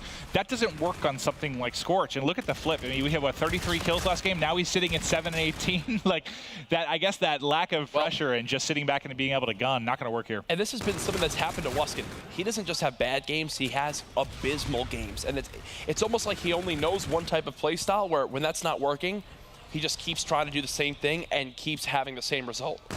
As right now, I mean, he's got smoked too there by Classic. Classic 23 and 11. We're going to a game 5. Again, a dominant hardport performance from LG. Saints first man in, should be a couple ticks here. They're going to try and fly in, but 250 should be hit momentarily. There's just one contest. There it is, 250 to 142. LG, I think, are just mad at themselves that it's even going to a game 5. Simple as that. Their last 2 series go into game 5. Both of them, probably in their minds, shouldn't have. Like, look, they're not even, they actually look angry after dominating that hard point. Octane looks like he needs a nap and a doctor maybe, but no, they, any team we've had, I guess, other than that stretch where Optic was like 23-0, has been vulnerable. Even Optic at that time, I know they had some crazy runs, but still would look vulnerable. I mean, I don't think we've had anything like complexity maybe of old, where they just look like they're never going to lose a series. Yeah. LG hasn't approached that yet, and you can see it as much as we talked about them. Yeah, you have them in the argument for best team in the world, them or Splice, really. You still see they can be vulnerable, whether it comes back to search and destroy woes, where a team sort of outthinks them like Fnatic did, or maybe in the uplink where they're not making the right plays. All that matters, though, we're going to a game 5. Everything on the line for Fnatic. Who's going to take it? It's one search and destroy to decide this series. We'll see you after this quick break.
Ladies and gentlemen, it's Game 5 between North America's best and EU's 4th best. Fnatic, LG, everything on the line for this championship Sunday as Fnatic are looking to take the 2nd place spot in this group, and they can put themselves in a fantastic place to do so by taking this best-of-5 series off LG. I still don't know if they're going to do it. It's like part of me wants to see Fnatic take this series just because of the EU-NA rivalry, the fact they beat them twice this year. Like, I love that stuff, but at the same time, I almost want LG to win because I want that EG Fnatic do-or-die matchup. I mean, it's still going to matter regardless, but the kind of winner go home, I like that mentality headed into. Yeah, that's the crazy thing about this, right? Is Fnatic win or lose in this series, you can kind of still see how that last match matters no matter what. Yeah, with the win, I think EG would just be pressured to 3-0. I think they'd have to 3-0. Yeah, so call comes down to this as we head into Game 5. If you missed the rest of the series, Games 1 and 4 were blowouts in hardpoint. LG just the far superior team, no other way to put it. Games 2 and 3, though, were 1 possession, 1 round differences. Fnatic makes a 5-2 comeback. You also wind up having a 1 dunk difference in uplink, but Maven, I know why you just made that sound effect. I know why you just said that, and it's because you saw this map come up. Yeah. Crusher, why are you scared for Fnatic here? LG's winning this game, and LG has been blessed by 2 Crusher Game 5s. This is the easiest map for them to thrive at what they're good at, and that is all right, here we go. Ready? 4-man retakes, Octane, 4-on-4 Octane fights. middle map, watching the extension with an AR through B, and you're going to have 3 people playing inside A. That's how this will be played. Yep, and it's just, I think this is a hard map to get them out of their mold. I talked to EG about it last night, like what they thought they could have done, and it ended up being a long conversation. They weren't really sure. It's just not an easy map to kind of split the flock. I don't know what split the flock even means. Yeah, I actually have no idea. We're just going to move on. Now Sunny B in the back of the map with the bomb. They're just waiting. They're playing passively again. They keep trying to play these mind games with LG, force them to overextend, force them to maneuver when they really don't need to. That's what they have to do. Yeah. They have to get LG out of their comfort zone. It is a 3v2 advantage. It's trading back and forth. Tommy now, the vet, one of the greatest all time for European Call of Duty players, has got the weight of the world on his shoulders here in a 1v2, 35 seconds This actually on could the be clock. really good positioning for him. There we go, 1v1. He knows this last player's here too. He spotted him as well. Both players full health. He saw his foot. Slack tries to run away. He has been spotted. Slack will just reset the map though, and the reason why this works for Slack is Tommy still has to plant this bomb. Yep. The question is, can he get a good timing on it? Oh, I think he spotted him. He did spot him. Tommy got him, and he has an E-Rad, but it ends up working out for Slack. A little bit of Spidey sense there as he wraps back towards mid. Wow, what a high-stress round to kick off Game 5. Yeah, it does not get much closer than that. Turns back around for the kill on Tommy. As we will see LG get the first round secured. Starts with the first blood from Octane in middle. That's where Octane will be the whole game. Just middle map with an NV4. Okay, it's going to be LG's turn on offense, and it will be 4-man hits every single time. This time it's going to be towards B. It should be a quick and easy plant. It's a similar defense you're seeing from Fnatic. They're playing the LG style. You know, that number 4 is Tommy. He's watching the cross. They're going to start to head on over.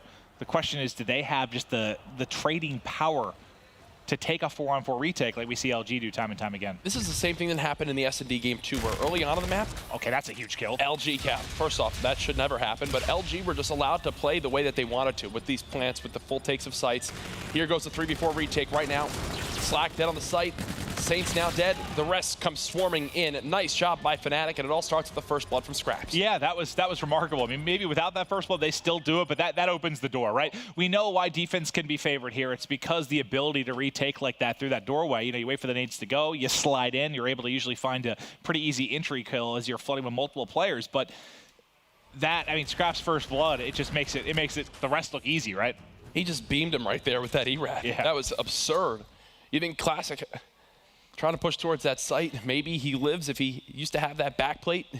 I think Classic was like, sorry guys, I don't know what the hell just happened. Yeah, no longer having camo doesn't absorb that extra shot to the back and makes all the difference there. Well, really nice job from Fnatic to tie this up at 1-1. We went round 11. They've been round 11 so many times. Another first blood. This is huge. That's where they struggled so bad in the first game, right? They couldn't get any first bloods going until later in the game. Now, back-to-back, one coming from each of the twins. Octane is just going to wait. But if I'm Fnatic, I know that this is how LG like to play this. There's no way I push towards Rock. And this is the difference. I mean, right now, if it was 4-on-4, I have no doubt in my mind LG is winning this round. But the fact you're down a man makes everything so much trickier. You know, you can't send 2-3 players to slide on through here. The trades just should go in the favor. Oh, or Sunny B just guns everybody.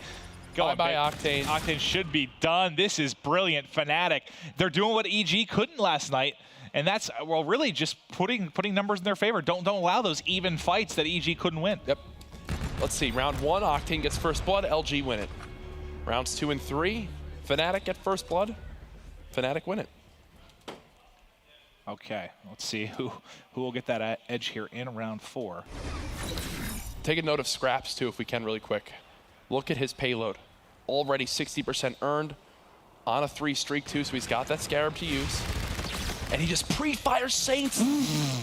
And it's first blood, what, one was Scraps, one was Wuskin. Now they both basically get it as they both find kills. Just, oh God, this is so good from Fnatic. LG now having to try and clutch a 2 versus 4. Slack sees the tip of a head, but nothing going to come out of that. Actually, okay, take it back. That grenade bounced perfectly, but he's now in a 1 versus 3. This would be for the ace. Oh, and Slack's been spotted. Where do I go? The end is near, right? They've got players all over this underpass area. Tries to challenge. Scraps with the kill. That's big. Because now Scraps should have the Trinity Rocket, and we know how important that is on a map like Crush. Part of the reason he gets that kill, he is one of the only players that is going on his belly there. Yep. Everybody else goes vertical. You saw the hip fire from Slack start to rise. Slack doesn't play with the scuff. You rarely see him jumping. And he surprises players. You talk to guys, and they're like, he's not where I expect him to be. I'm aiming at the sky. He's not there. How does Fnatic always do this? It's I love it. Look at Scraps, the MVP right now in Game 5, and they haven't spotted anything. If he goes for a fast plan here, oh my goodness, the mind games. LG know he has these streaks. They say, you know what? We're going to try to flood him at the B site before they can plant. Instead, they're already in A. Fully streaked out is Scraps. A kill or 2 away from Camo. If they win this round, I think this is GG. I think it is too. Wuskin goes up high again. First 2 kills, Scraps. Wuskin, the twins going so massive. They want it, man. They want to play for that $500,000. It's just a month away, and they can taste it right now in this Game 5. Look at them. They're combined for 11 and 3. Oh my goodness. Classic. There's no time. This will be a round win for Fnatic. That's all Sunny B needs to do is just run away from this site. Sunny B's 5-1 as well. Got to give him a shout out too. Yeah. I actually combined Sunny B and Scraps' stats. Yeah, you did. You did. I don't know, brother. Sunny B could be a triplet for all we know. Look at him back there. What? Similar. Look at the similar. They look nothing alike. Yeah. Similar hair. What? I think you're just saying Scraps and Wuskin, who are identical twins. I don't know. Okay. You're actually making negative sense, which is impressive. You're welcome. 4-1 lead for Fnatic. You see a sliver away from Camo with Scraps. He's had an incredible game. Get away with your life. Good job. The hand is now forced. If he gets a kill with the Scarab, he earns this active Camo. So I'm wondering, do you just call this in, try to get an assist? Yeah, he does do exactly that. Here comes the streak, tags up multiple players. Sunny B pushes in off the back of that. That assist is enough to earn the active Camo. Scraps, though, dead immediately, will not have it for this round. Only one left now. Tommy in a 1 versus 3, trying to tag up everybody, but unfortunately no teammates left to finish those kills. A lot of time on the clock, but the bomb has now been planted. Tommy in a very tough spot. Yeah, he knows it too. Just trying to see if they push towards him. Not going to happen as of yet. He was just spotted, and here comes the quick cleanup. They should find him here moment. Wow! The first is his, but classic with the slide across. Can't snap onto him in time, but a nice kill there on Octane at the back box. Yeah. Some crisp. Tommy's had some ridiculous shots of the end before. He had that 2-piece yesterday in S&D on Retaliation. Yeah. Pushing from back market, spotted the guy at front tank near Cathedral, and just 4-bulleted him from across the map, it felt like. Tommy, your team's up 4-2. You've got full streaks. Now on offense, I want to see the boys from Fnatic grab this bomb, immediately rush right towards B, hover that Trinity Rocket, and go ahead and get the plant because of it. This is the exact setup they would want for this. It looks to be developing. This is perfect. Starting to push down to B. They should get a quick plant here. Everybody stacked over at the A site. Luminosity still, they're scared of these streaks. They have to be. Oh, and yeah. Scraps, the ability to make a play with streaks for the Camo. Yeah, Scraps honestly should just be backed up.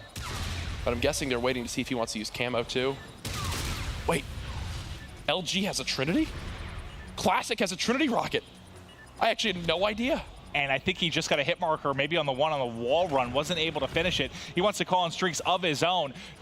Can he connect? Hasn't finished anything yet. This would be such a huge round win if somehow Luminosity pull this out. It looks like they're going to be able to do it.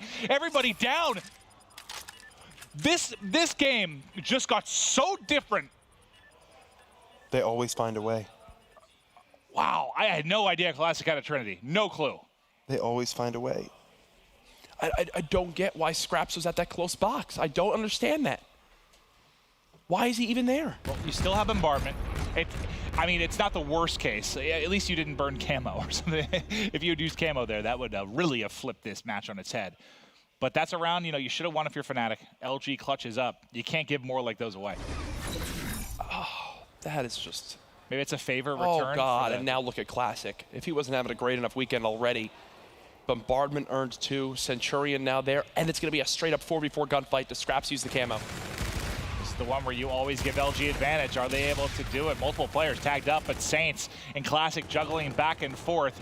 So far, it's even. It's 3-on-3. Fnatic is backed up. I like this. Get out of there. I mean, maybe you could have won that fight. I know you went 1-for-1, but I think the longer that goes on, it's just going to start to favor Luminosity. Classic drops a Centurion, too. So if Camo goes storming on through there, he'll obviously get stunned on up. Can we get to, I want to go to Scraps' POV when they start to push, see what he's going to call on. So he actually calls the bombardment. He does have Camo to work with. So if he invests both into this round, they better win. Classic's going to use one of his own. Go ahead. They're getting tagged up by the Centurion, too, so they know that there's a player near the site. This bombardment will clear it on out. Now down to 20 seconds, and this is a great angle for Octane to... You can't get gunned there, but who else? Classic 11-4, the MVP. Give me all 3 as Tommy gets obliterated coming over the top. Yeah, I said he was MVP of this series before Game 5. Yeah. Now he's just cementing that. Wow. The greatest bromance in COD esports between JCap and Classic. JCap's will be sitting there with his bowl of ice cream, smiling ear to ear. I think he's in Hawaii right now trying to learn how to surf. And then he's there with a pina colada and a bowl of ice cream. Probably. I can't imagine JCap trying to surf. No, I can't either. He's probably taller than the surfboard. Looks like somebody drowning. Okay. Well, I'll have you and JCap discuss that one. Now it's Fnatic 4-4. Classic, the one-man army. 3 plants, 12 kills in this Game 5. The story of First Bloods. Who's going to find it this time? Wuskin, get the hell out of there. That's exactly what he needed to do. That's our, Octane, whatever region he's holding on the map is a very, very scary one. We know how accurate he can be, whether he's vertical, prone, doesn't miss very many shots with the MV4. And you got to think about it too. Scraps has the camo. Is Octane going to get it? He might. This is where he works. Classic still had it, right? It's one of those where if it goes to round 11, I think he has it. Scraps now dead. Tommy trying to flood through. He's got the help of Wuskin as well. Slack, though, always seems to be the difference maker. It's Saints all by himself. Fnatic do a better job in the 4v4 trades. Now, did anything get invested there? I don't think Scraps popped the camo. Nope. Or did I miss it? Nope. So you still have camo to close the game out here. Great stuff from Fnatic. Saints just penned in a corner there. I'm like 90% sure he didn't use it. We'll see, though, as the round starts on up. They push it to around 11. Maybe Octane is able to get it. No, they have everything. Wow, they have everything to use. Does Classic have any other streak? Nope. Centurion. All right, this is it. This is a must-win round for me for Fnatic. Don't let Octane earn the camo at all. And Octane, who's been amazing in Search. Really, Octane and Saints have led them in Search. KD overall, they've been really, really strong. 6-17 right now. One player peeking across. He's able to back up on the wall run. 2 are coming in. FTL jump behind. The Camo gets body blocked. He's able to search behind, but Classic's already found 2. You can't miss any shots here. He hasn't finished it yet. Octane's going to get the kill. Wuskin's out left by himself. How did he not kill both? They were both 1 bullet. He just shot circles around 1. The 1 was full health, but he dropped them both to one shot. He needed just 1 more in each. Classic's on the way to his 2nd Centurion. 15-5. Wuskin has FTL. Yeah, I love the balls of the play call there from LG. Just to hit the wall run, FTL through, the camo goes behind. What a crazy set of events that was. Now Wuskin has to try and clutch, otherwise it's what, the 5th round 11 for Fnatic this weekend? They're just playing the crates. Muskin spots him. I mean, he had to go there. He's up time. Yeah, he had to go there. You have to challenge one of these. You don't have a choice. Jump off. Oh, he's going to jump off. Okay. I was saying, if you're going to try and make a play, you got to go with the first guy. 11. Up to this point this weekend, Fnatic are 1-3 in round 11s. Here we go again. And with what they had earlier from scraps, how in the hell are we even in this scenario? Now think about it too. I think Octane's about to kill off of the camo. So if he finds a first blood or an opening kill, that could be the difference. He might be, he's close. Very, very close. Well, here we go.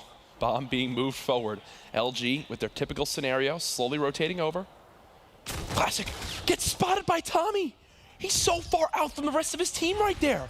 And that's the second time he's been first blooded in a scenario he probably shouldn't have. And now you're going to have to try and clutch up Tommy at the edge. Octane, if he can peek and get a kill, if he can tee somebody up, that is likely going to be the difference. One comes to mind. There's the camo. He's going to pop it immediately. That is the difference. Finishes one kill. He is going to drop. It's going to be a 2v1. Tommy's used the reactive armor. One-on-one. Just a little bit left here to deal with. Slacked. Tommy, 20 seconds up, and Tommy gets him!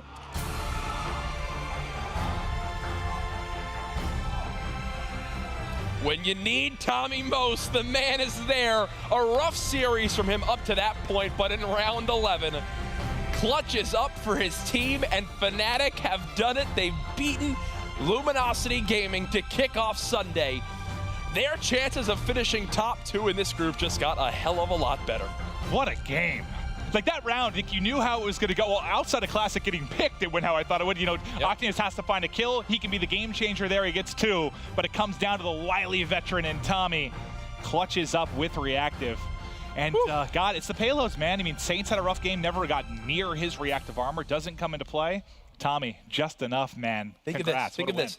Not only do they do what EG couldn't, right, by getting that 2-1 map lead and then winning the series in Game 5, but they do it on Crusher in a dramatic round 11.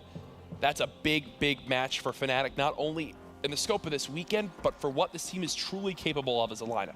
I'll tell you what, we got the Fnatic clutch captain himself, Tommy, on stage with Mr. X. Thanks, Maven. Tommy, the first thing I want to ask you, that round 11, what's going through your mind? You know, Octane pops the camo, he comes over, kills some teammates, you're the only one left. What's your kind of mindset there? What's the play? I've no idea. I just killed one. They say Saints is weak on bombs, so I just popped the kinetic because I think I got kinetic from killing Octane. So I just popped it, killed him, and then they said the last one's wall run. So I was I was going to swear there, but crapping myself, the guy's coming behind me. But luckily when I slid round, I just knew I had the round because I knew he'd be running that way, so got the win. And it's such a huge win for you guys, right? Through the rest of this group stage. You know, you got one more match against EG later, but you guys have always, kind of historically played Luminosity pretty tough. What is it about this matchup that you guys like? I mean, they dominated us on hard points. We won yesterday, but they nearly did the comeback. So it's just our S&D, I guess. Yesterday or the day before, we were losing all 6-5s. Today, we won 2 6-5s. We did a 5-2 comeback second map. So it's one of the ones that just go in our favor. And we knew if we can sneak an uplink, we can always get it to that last map. So that's how. And then later tonight, you guys got a big match against Evil Geniuses. What do you guys have to do to take that come second in the group? Try and play like we did in the first day in the first game of the tournament. Although people will say EG came in a bit cold and we were hot, we just got to do the same thing. Keep the confidence we just had there. Make sure we close out rounds we should be winning and hopefully not make it that close. Yeah, you definitely don't want to see it that close. Going into that qualification match later in the day, we'll send it back to Puckett and the guys at the desk to break this down. Thank you so much, Matt. And boy, this must be an insane moment for EG. Sorry, I just saw Parasite and the boys walking towards the stage. They know what just happened. 2 round 11s, and at the end of this one, Fnatic comes out on top. I'm not even going to bring up your predictions anymore, guys, because the numbers, they're not pretty so far. They're not good, no. But, Joe, how shocked are you? Because coming in, you said this is LG 3-0. Well, just based off the maps, I definitely thought so. Again, the biggest thing is the hard points. I just felt we're in such Luminosity's favor. And, again, their search and destroy's gotten better and better every single event. I didn't expect them to lose both of them. But, again, if you're going to beat Luminosity, you have to steal a respawn, which Fnatic was able to do. I didn't expect that uplink to the other way, but they won both those searches, and then it was in crazy fashion. Around 11, a 5-2 comeback. It was just all Fnatic. Let's talk about this first hard point because it was all Luminosity early on, and we have some of the highlights here, Momo, as we walk through.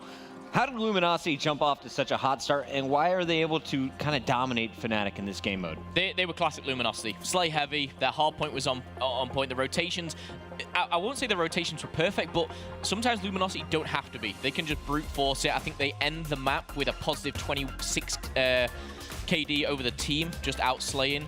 But the one thing that they did do that I really liked was they saved their payloads so much, and they just used them on baseball field twice. They had Camo, FTL, and Reactive, and Luminosity, they took all of Bike Path, they took Barn, and said, oh, you think you've got baseball, we'll take that as well. And it kind of just got a bit out of hand. I didn't expect anything else from Luminosity coming into game one, and I kind of looked at this game and thought, yeah, this is probably going to go my prediction pretty spot on, 3-0, and then it all changed. Here's a look at the box score. Scraps, who we highlighted as being the key player for the squad, coming into the day with a 1.07 in respawn.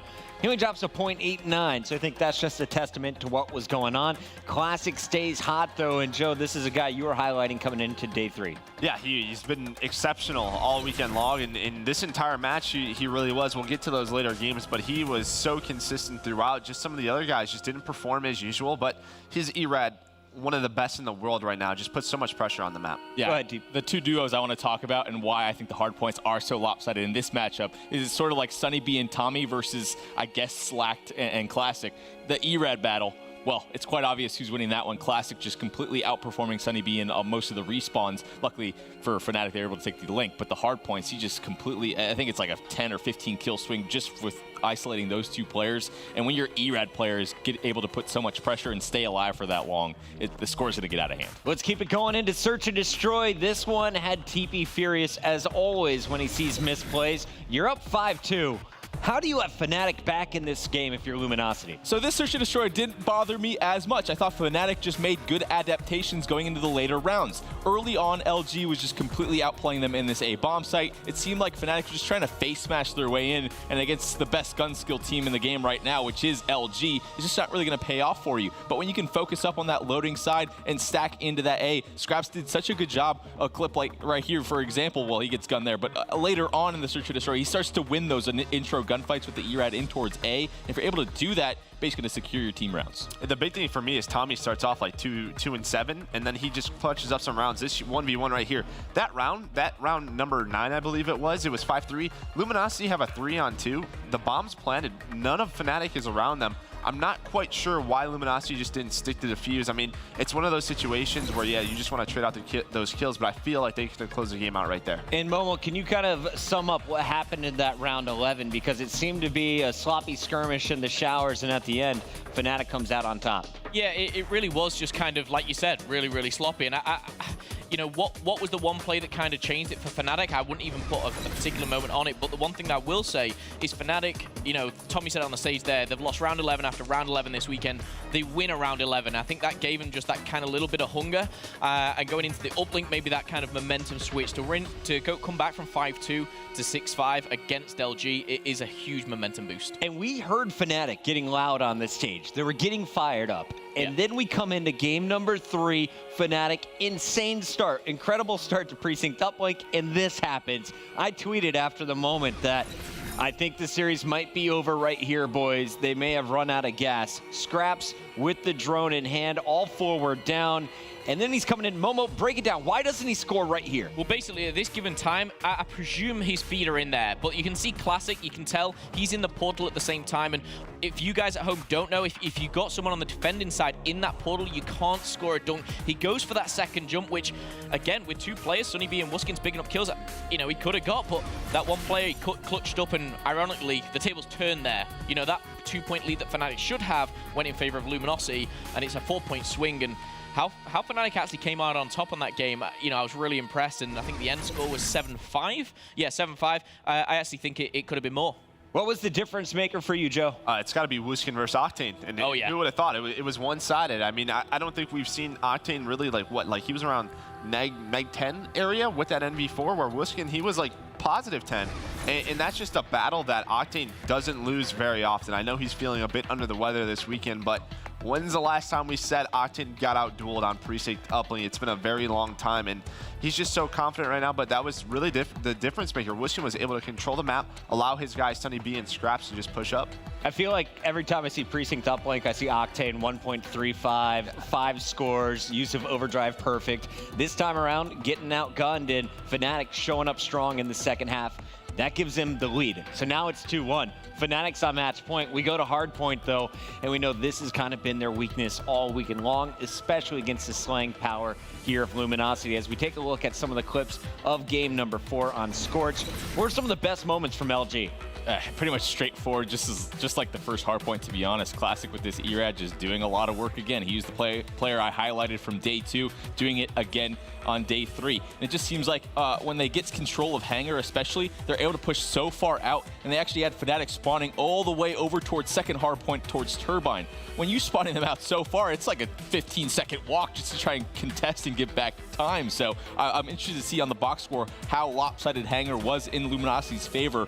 It's just, it was easy when you're able to lock down a singular hard point for that much time. Yeah, I think as well, Wuskin, you know, on the uplink goes from 33 and 20 at one point. He starts and I think was 7 and 16. You know, he goes from one of his best games I've seen him play on LAN to a very, very kind of sloppy one as well. So I kind of went into this and it sounds a really negative attitude. I was like, yes, Fnatic have, you know, secured a game 5 because I almost just thought, you know, LG, they'll take this hard point, standard stuff. But yeah, LG very, very strong, and like Teep said, classic turning up once again. Momo actually said it on the desk after that game 3 uplink. He said, all right, we're going to a game 5. He just knew we were going to see LG come out on top, and here's how they did it. 250 to 142, and TP, you nailed it on the head there. 106 to 0. 0 points in the Hangar. Your opponent's 106 points right there. Unbelievable stuff, and I feel like other teams need to take note of what LG does in hardpoint, especially when you can get that wave of pressure so far out. You're able to take probably 2, 3, maybe even 4 gunfights in a row before they even get to the hill.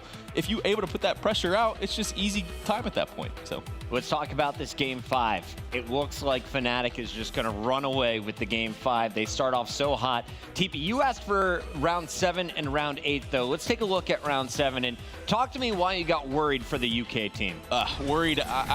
It's just so many times these guys are going to round 11s and they do it to themselves. Just really terrible decisions. They get this bomb down, and why is Scraps the easy play here? You see those score streaks in the bottom right. Eddie has the camo. Why is he putting himself in a vulnerable position here? He should be in that back building, basically switching places with Tommy, and then he decides to pull out this score streak after his teammate gets taken out. He does pick up 1 player on the bomb site, but the overall strategy with score streaks is to play your life. You're the flank watcher. You're playing in the safest position possible to buy time for your teammates. They botched the round. They've done it so many times throughout this group. It's stupid. It's not smart. They need to fix it. I just feel like as soon as he sees that Trinity Rocket come down and blow up his teammate, you know, you have a lead. Just give him the round. Let Luminosity win it. You know, you have a 4-on-3. You know they're probably clutch up. Unless you invest your camo and your other score streak, which just isn't worth it. And again, his positioning, why is he at that box? There's just no reason. If he gets taken out, I mean, even if Classic doesn't have a streak, he's vulnerable. And as Teep said, it's just not smart. You have to play your life. And I think it's kind of key that we are looking at these issues for Fnatic. Here's another example just 1 round later after using the score streaks from Scraps in the previous one. He comes into round number 8 and break this one down. Where's the frustration, Teep? So, again, we're going to get over to when they go to plant this bomb on the side of LG, and watch the timing of when Scraps decides to call down the bombardment. So it's going to be a couple seconds before this leads up to it. Should be doing it now. Yeah, exactly. You don't want to risk for them to get away from that bomb site. It should be happening when you think they're planning or right when that bomb goes down. How many seconds is that? 5 seconds, maybe even 6 seconds. Of course they're going to be gone. They know the Trinity Rocket came in the previous round. You know the bombardment is coming. Why call it that late into the round? Now there's 30 seconds left. They're forced to make a play that's out of their favor. They burn payload abilities so often in Search and Destroy. They burn score streak abilities here, and then it opens the door for Classic to call his down and pick up a bunch of easy kills. 2 rounds in a row where Fnatic could have easily ended that game, and they put themselves in another round 11 position. They do win it this time. But round 11s, Joe, you and I can speak from that perspective. Round 11s a lot of the time are sort of coin flip scenarios. Hopefully your strat works out. Fnatic putting themselves in such tough positions that are easily avoidable. And I just feel like bombardments really should be used when you have the bomb planted. I feel like it's not a good score streak to use when you're retaking a bomb site. I mean, players can get away from it easily. It should be used on a bomb when that bomb is planted. But as you can see, Classic plus 32 on the series. I will note one thing. He had a great series. MVP of it. Round 11, he got first blooded. Tommy peeks out. And I hate to put the blame on him, but he cannot get first blooded in that round. That makes it a 4v3 situation, and we've seen it time and time again, how hard it is to retake that bomb site. And again, the big difference in that search and destroy has to be how many times Fnatic did get first blood, and Luminosity is just not used to being in that position. Classic's aggression, though, is also kind of that key factor that gives him the advantage in a lot of the rounds. So Classic, he gets first blooded at the end, but it all came down to that final 1v1. Props to Tommy. You sealed the deal. You win it versus Slack, and now Fnatic has locked up that second spot, at least for now. Here's a look at the Group Red overall. Fnatic, they got to look back at those 2 round 11s because they may be going up against Evil Geniuses for the final spot in the playoffs here from Group Red. Luminosity, even though they lost that series, because it went to a Game 5, we'll have enough maps to officially lock in our first spot in our Stage 2 playoffs. They will be competing for the $500,000. Yeah, but the big thing here will come down to just EG. EG, if they want a chance to take second, they have to win this next game versus Mindfreak, and then it comes down to EG versus Fnatic. And I believe Fnatic 3-1 them their first series. So if EG is able to beat Mindfreak and go to 2-3, they can tie it up at 3-3, and then it'll come down to that head-to-head where they will have to win either 3-1 or 3-0. So we'll just have to see how it all play out. And of course, we are telling the story from our perspective, what we expect to happen. Mindfreak, they still have a chance. They have to play perfect today, and they got to go through Luminosity. So it's not going to be easy, but don't count anybody out quite yet.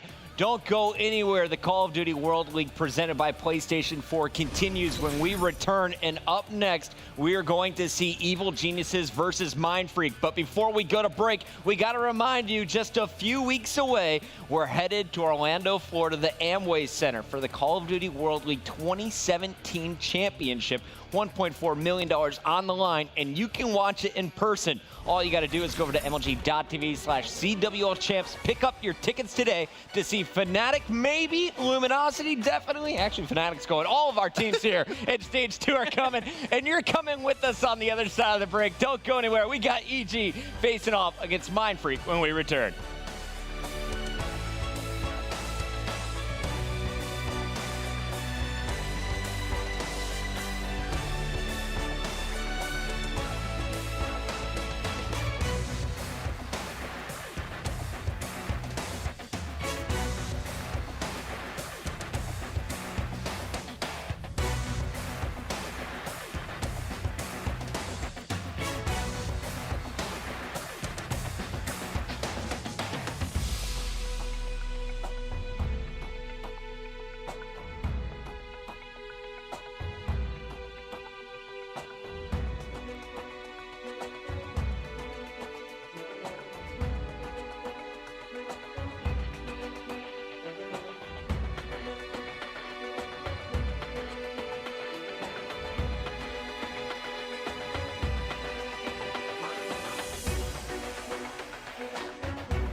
Mindfreak is obviously the best Australian team. I know that they have the potential to do good, so we're definitely not going to underestimate them. We just got to go into every single series thinking we got to win this series and we got to take as many maps as we possibly can without dropping as many maps as we can.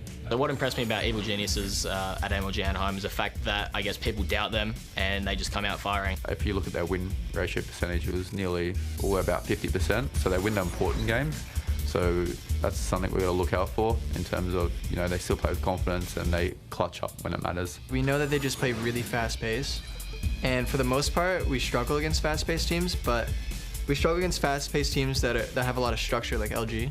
Mindfreak doesn't have the exact same teamwork and structure as LG, so it's a lot easier to beat them than playing like a fast-paced structured team like Luminosity. I feel like we have the better players, but it just comes down to the chemistry. So obviously they've made a roster change. We've made a roster change, just depends on who gels quicker. If you were to seed our pool, we're obviously the second seeded team and they're the last seeded team, so I think we'll take them 2-0. It's going to be a close series. I believe if we prepare well enough in Search and Destroy, we can edge them out. Possible 2 wins, if not 1 out of the few days.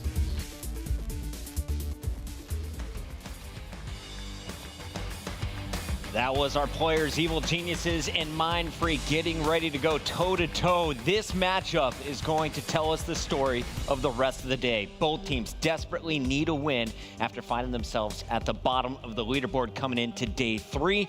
And guys, we've already seen this matchup once. Remember, all of these matchups, it's double round robin. The first time around, it was 3-0 in favor of Evil Geniuses, but it wasn't necessarily a blowout when it came to the hard point. 250 to 221 on retaliation. This time around, we're going to see the map throwback. And I have to get your thoughts just on hardpoint. When you look at these teams, EG, clearly on day 1, they didn't win a single hardpoint. The only game mode they were winning was Search and Destroy. So now seeing them match up against Mindfreak on day 3, who do you give the edge to? It's tough to start off on. I want to give a little bit of an edge to Mindfreak for some reason. If it seems like EG's better at the hardpoint maps where Havoc can roam around and have a little bit more free space to work with, and that's why he did so darn good yesterday. For whatever reason, I think Mindfreak's going to come out with the fire today. They know what's on the line. They have to be playing perfect Call of Duty. So I think the throwback, for some reason, I'm just feeling Mindfreak. There's not really much facts behind it and stats behind it, but that's just what I'm feeling today. I feel like Mindfreak's going to play that fast style that works so well on the map. What about you, Momo? Who are you calling here? I've got to give it to EG, and again, I think it's for the same reason, is they both know what's on the line. It's kind of, you have to win this series. Like, if you don't, you're in a lot of trouble. I'm going to go with EG. Havoc was kind of my player to pick out from yesterday. I think he comes in with that same fire today. And I think we get a better performance from Parasite as well. Havoc, the leader of the Greasy Gang, that's his friends over on his Twitch stream. He talked a little bit about what he's been putting into the game, knowing what's on the line in the second half of 2017. And we got a chance to sit down and talk with him about his thoughts coming into this big weekend.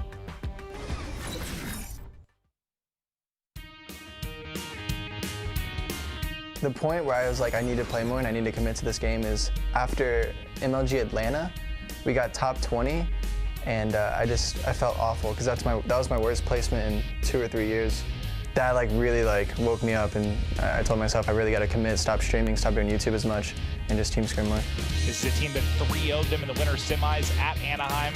They're certainly looking for revenge, and Havoc is going off. 32-19, just cuts down 3. He is screaming. He's got reactive armor to work with. He's about to double up on his Scarab. Can he keep it going? Everybody just melting in front. He wants to pop the reactive. Havoc has dominated here in the uplink against Luminosity, 35-20. Yeah, and you can see, obviously, having such a great day number 2, 1.23, but the big thing, Slayer, he's dropping almost 29 kills per respawn. That's such a great stat overall. Yeah, overall stats, KD, Slayer, S&D. He's shining in all 3. If he goes into this one, I think he takes it. Those are his numbers from day 2. He was Momo's player to watch coming into day number 3 from Evil Geniuses, and he is going to be a star to keep our eyes on from EG. On the other side of the stage, real quick, guys, before this match kicks off, who is the star representing Australia in this matchup? I think it has to be Shox for me. I mean, Fight has been playing consistently, but Shox, you know, it's a throwback hardpoint. The game's going to be very, very fast. He has to step it up and be a top Slayer. You said Shox was one of the guys that underperformed on day 2. Yep. Was there anything in particular that you found weak about his game? I just think his slaying. I mean, compared to stage 1 and when we've seen Mindfreak really just, you know, show that they're doing very well. Shox is one of the top leaders in that, and I felt like yesterday he wasn't doing that. TP, we got a chance to watch Shox throughout all of Stage 1, and he was topping almost every leaderboard. The man was going off. Is it something different about not having Excite and not bringing Dens into the role? What do you think may have an impact on his game today? It seems like he is taking more of a back seat on this team. Joe's been talking a lot about Shox, and I agree with all of his points there. I feel like Dens needs to really step up. He's the new pickup on this team. He is the quote-unquote best player in Australia. Where's that guy been? I watch a lot of VODs where this guy's single-handedly carrying Tainted Minds and maps. I don't think I've really seen that yet from this Mind Freak squad, especially from Dens. And look at these win rates. Well, not very good, a quarter each. 25%. Not the best you want in those 3 game types. And you're going up against an EG team that is out for blood today. Momo, if you're going to see a victory from Mind Freak in our first 3 games, where does it land? Do you think it's the hard point? Is it search and destroy on breakout, or are you going with uplink on precinct? It's got their first map win for me is going to be their S&D. I feel like that hard point kind of swaying just towards EG. Again, like Teep said, I don't know why. But I feel that Mind Freak, they definitely have what it takes to do this. Yes, their map win percentage is poor. They need the 2 S&Ds, and I think they need to take that link as well. 2 S&Ds, that's going to be the key today. Joe, how does it happen? I'm just worried about the uplink. That's the big thing to me. Mind Freak's uplink this weekend has just been abysmal. And EG, I feel like they're getting better and better at it. Yesterday, they took down Luminosity.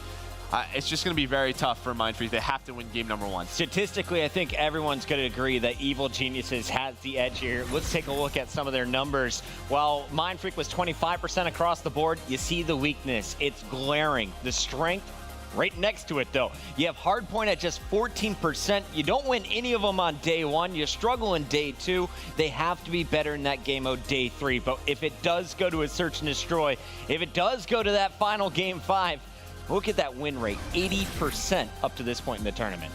Quality gameplay overall. And that's why I talked about the hard points early in this one. Talking about map number 4, if it does get there, I feel like EG's really good at Scorch. So Mind Freak, if they're going to win this, I really do think it's going to have to be a quick 3-0, try and catch EG off guard. If it does get to map 4 or 5, all confidence in EG. I'm only giving Mind Freak map 1, though, to be honest. As we take a look at the maps here, guys, let's get some predictions out of you. Joe, I want to start with you this time. You just said LG was going to 3-0 Fnatic. Fnatic won 3-2. Quick reminder. Yeah, that's a fact. I'm going to go EG here. I think I agree kind of with Teep. I feel like throwback hardpoint, I feel like it's going to go towards Mind Freak. I'm not sure why, but games 2, 3, and 4, I think are all going to be won by EG. 2, 3, and 4. Yep.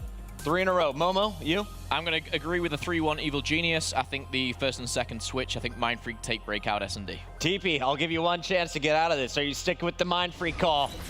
I was only giving the hard point. So I'm taking EG 3-1. I'm going to be boring as well. 3-1s across the board. Very exciting stuff here from our analysts, but don't worry, we have even more fun waiting for you on the other side of the stage. Let's send it over to our casters. We got Maven with the very tall Mr. Rex.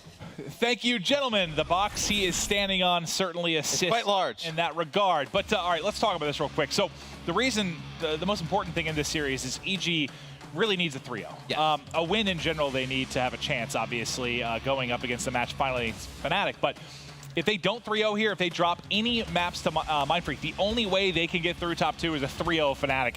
And the way Fnatic's playing today, you don't want to have that looming over you. If it ends up being like a 3-1, I think there's actually some...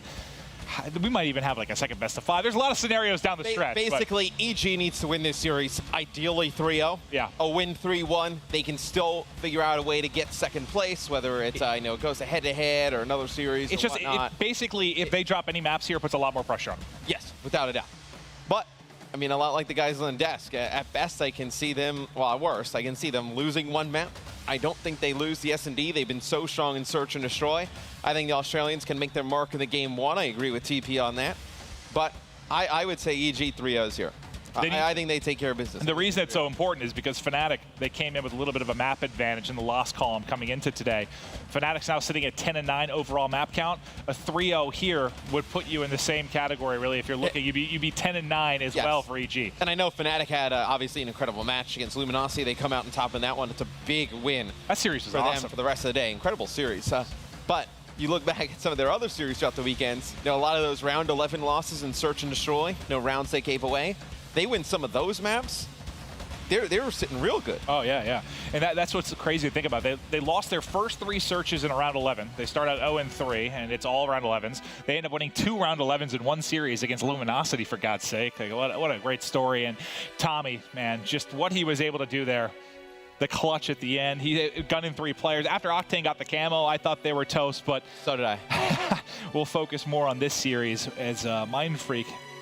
I mean, really, they're just here to play spoiler at this point. And I think Mind Freak, look, you want to get a lot of good practice in, right? I know you come over to North America a little bit earlier. I think I've heard one of the guys, I think it was Buzzo, I think you interviewed him, and they haven't really been able to get a ton of team scrims, a lot of just 8s lobbies, and they're just trying to like get used to the play style, just playing against better players. I think this is where they can kind of really start to build up towards champs, right? You make this roster move. Has not worked out as intended at the beginning. Putting Dens right back in the lineup isn't the same team they were before. I think this is definitely a learning process again for Mind Freak. I definitely think these next 2 matches, they can definitely get a lot of good games in. Well, it seems like a lot of the guys felt good about Mind Freak on the first game. That had a lot to do with the fact that you had such a low, a 14% win rate in hardpoint for Evil Geniuses, but it's not like Mind Freak on the other side have been brilliant either. 25% in all game modes. They've struggled mightily throughout the course of the weekend, but Havoc, I'm glad we're starting off with them. Just, oh God, you see the great shots there, but how good he has been this weekend in Respawn could very well be the difference. Yeah, in that little video piece we did, obviously a very talented streamer, an entertainer, and it's very difficult to be able to do that and compete. I know Seagull, some of you guys may be watching this, watch some Overwatch as well. Seagull, big player there, on NRG. He had the same kind of dilemma, streamer, player. He actually ended up going the streaming route. He's like, you know what, I'm going to take a little bit of break. I'm going to keep going with the streaming route. It's very difficult because you're such an entertainer, right? You're trying to pay attention to chat, everybody, your subscribers and whatnot. That to focus on the scrimmages, it's very difficult. The rest of your team gets angry.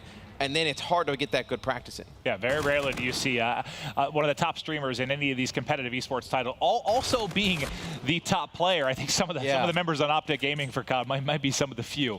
But so far, it's a little bit of a lead here for Evil Geniuses, but we're going to be rotating over to Barn. Parasite is in behind. He could go big for his team. He wins the first gunfight, can't get away from the second, and now it's going to be EG attempting a retake. And Nameless getting off to a 1-4 start. He was so good in stage 1 during the group stages. Saturday and Sunday, definitely the MVP of both of those days. Needs to show up big here on the final day. It's going to be 2 kills for Evil Geniuses, and you see on the map they're converging on this player inside of Barn. It's going to be Fida, though, with Shox trying to hold this down. They take out Fida. It's going to be Shox, the only one over there for Mind Freak. He is going to fall. Den's off the spawn, falls to Havoc as well. So it'll be a retake for Evil Geniuses. Havoc does get a nice 2-piece that allows them to hold on for a bit here. They still got 3 players and a quick spawn up in blue for Havoc, so he'll be able to rotate back very fast for this. Parasite doing what damage he can with the MV4. It's a kill and an assist for him, but all of his teammates end up dropping outside of Havoc, and Dins is gunning right now. Nice shots from him, 9 and 4. That is the Dins they picked up. That's the Dins they need. Yeah, and Teep and I, we watched a lot of the Dens VODs we were talking about, and we watched some of the games that he had on Tainted Minds, and this guy was just insanely good. I mean, NV4, K-Bar, ERAD, didn't matter. Single-handedly winning them games. And I think you come back into this Mind Freak team, and it's kind of odd to say, but it's hard to kind of play with better talent when you kind of step back a little bit. Like, you're so used to just trying to carry the load. I think that's really been an adjustment for him individually coming back to Mind Freak. Well, it'll be unfortunate if they finally figure it out a little bit here in the final day.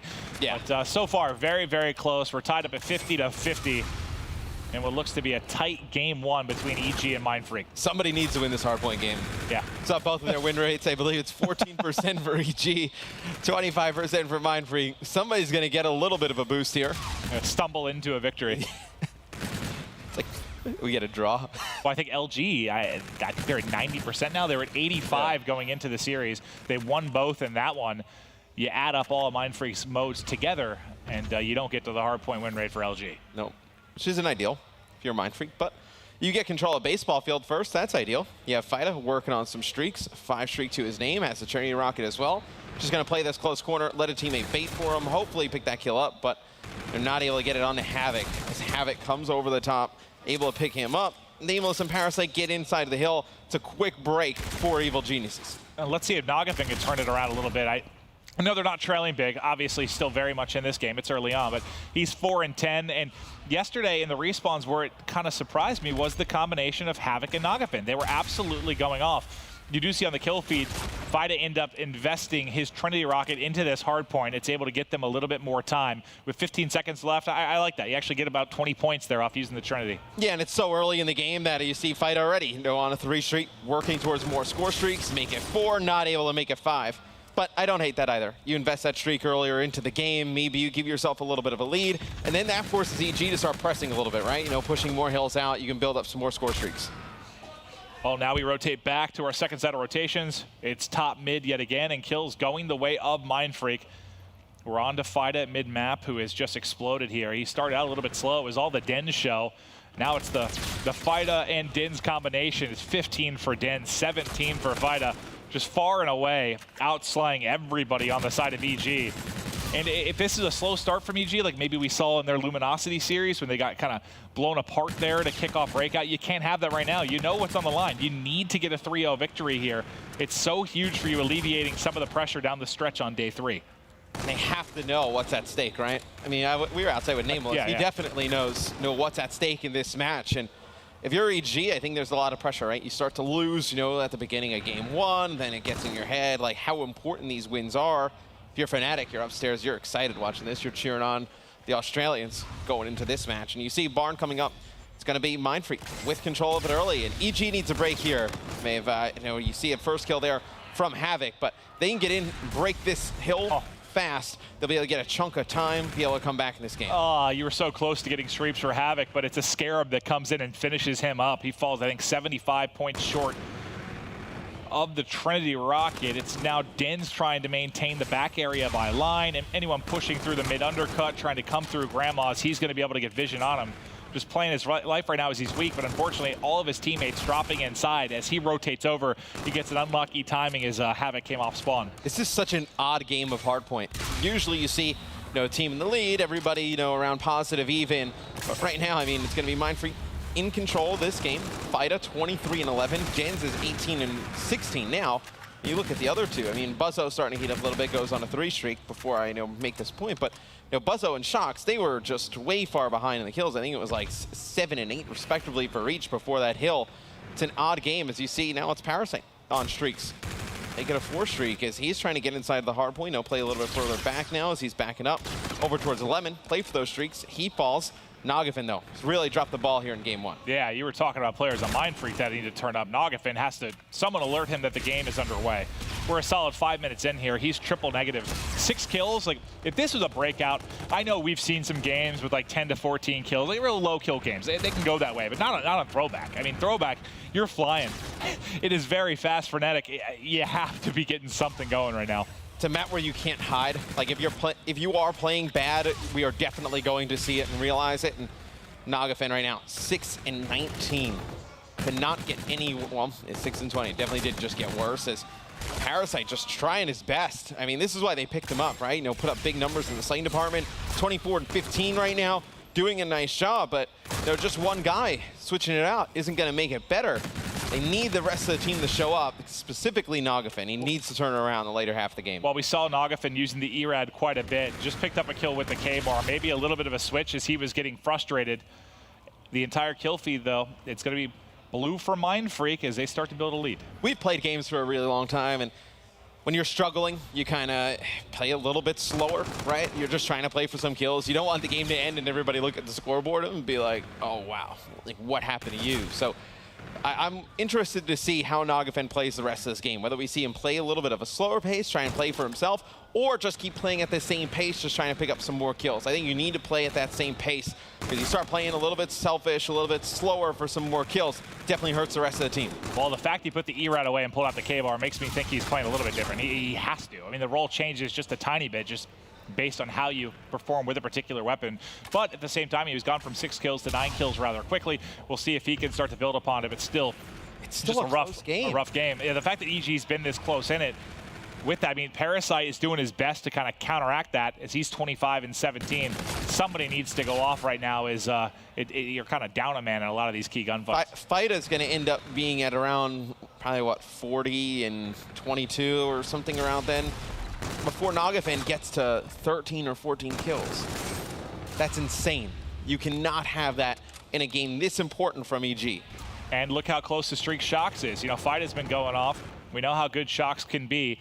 1 kill away. He's got Camo to work with as well. The call-out should be coming in. That he needs to look back as we saw 2 players starting to push through. Nobody looking over the top of him, though, so he will ultimately be cut down. EG looking to rack up these final 10 or so points and just keep themselves in this game so they can make a clutch play down the stretch. Here's where EG can make the comeback. They have control of the center hard point. They have control of Barn coming up next. But you see Mindfreak trying to push forward. Yep, there comes the spawns for EG. They'll spawn over by Barn, and the Centurion down from Nameless. Now the pressure's all on Mindfreak. EG can come back, take the lead on this hard point. It's all on Mindfreak to break. Yeah, and Shox does have Camo. He's pushing around the top side of the minimap. You get the Shox POV. Well, his entire team dies. I do not think he will be investing Camo. Oh, God, wow, okay. Parasite gunning. Everybody just dropped from Mindfreak. A perfect hold on the first attempt there from Mindfreak. EG just shuts him down. And remember yesterday we were talking about, some players, obviously a Champs play a little bit better than others. And I still think, big games. Look at Parasite. I mean, he's played in big games before, comes out here, knows what's at stake for EG. Giving his best effort in game number 1. I think I mentioned Nagafin getting from 6 to 9 kills a solid 60 seconds ago. He's only gotten 1 since then. I don't know what's going wrong, but he is certainly off. The fact that this is a tie game is crazy. If they win this, you're just thanking your teammates, saying, guys, I'm here for Search.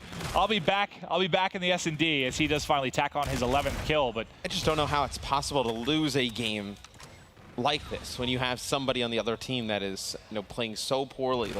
Well, is it because it's kind of a one-man show for Fida? I mean, I know they're all kind of around even, not severely negative, but he's the only one really kind of crushing EG right now. To be fair, Denz was playing very well at the beginning of the game, right? That's he's true. 25 and 30 right now. Yeah, he's slowed down. Slowed down quite a bit. So, Fida still, Fida's slowing down a little bit too. As EG, they've gotten control. Now they have the lead with a chance to end it here on Bike Path.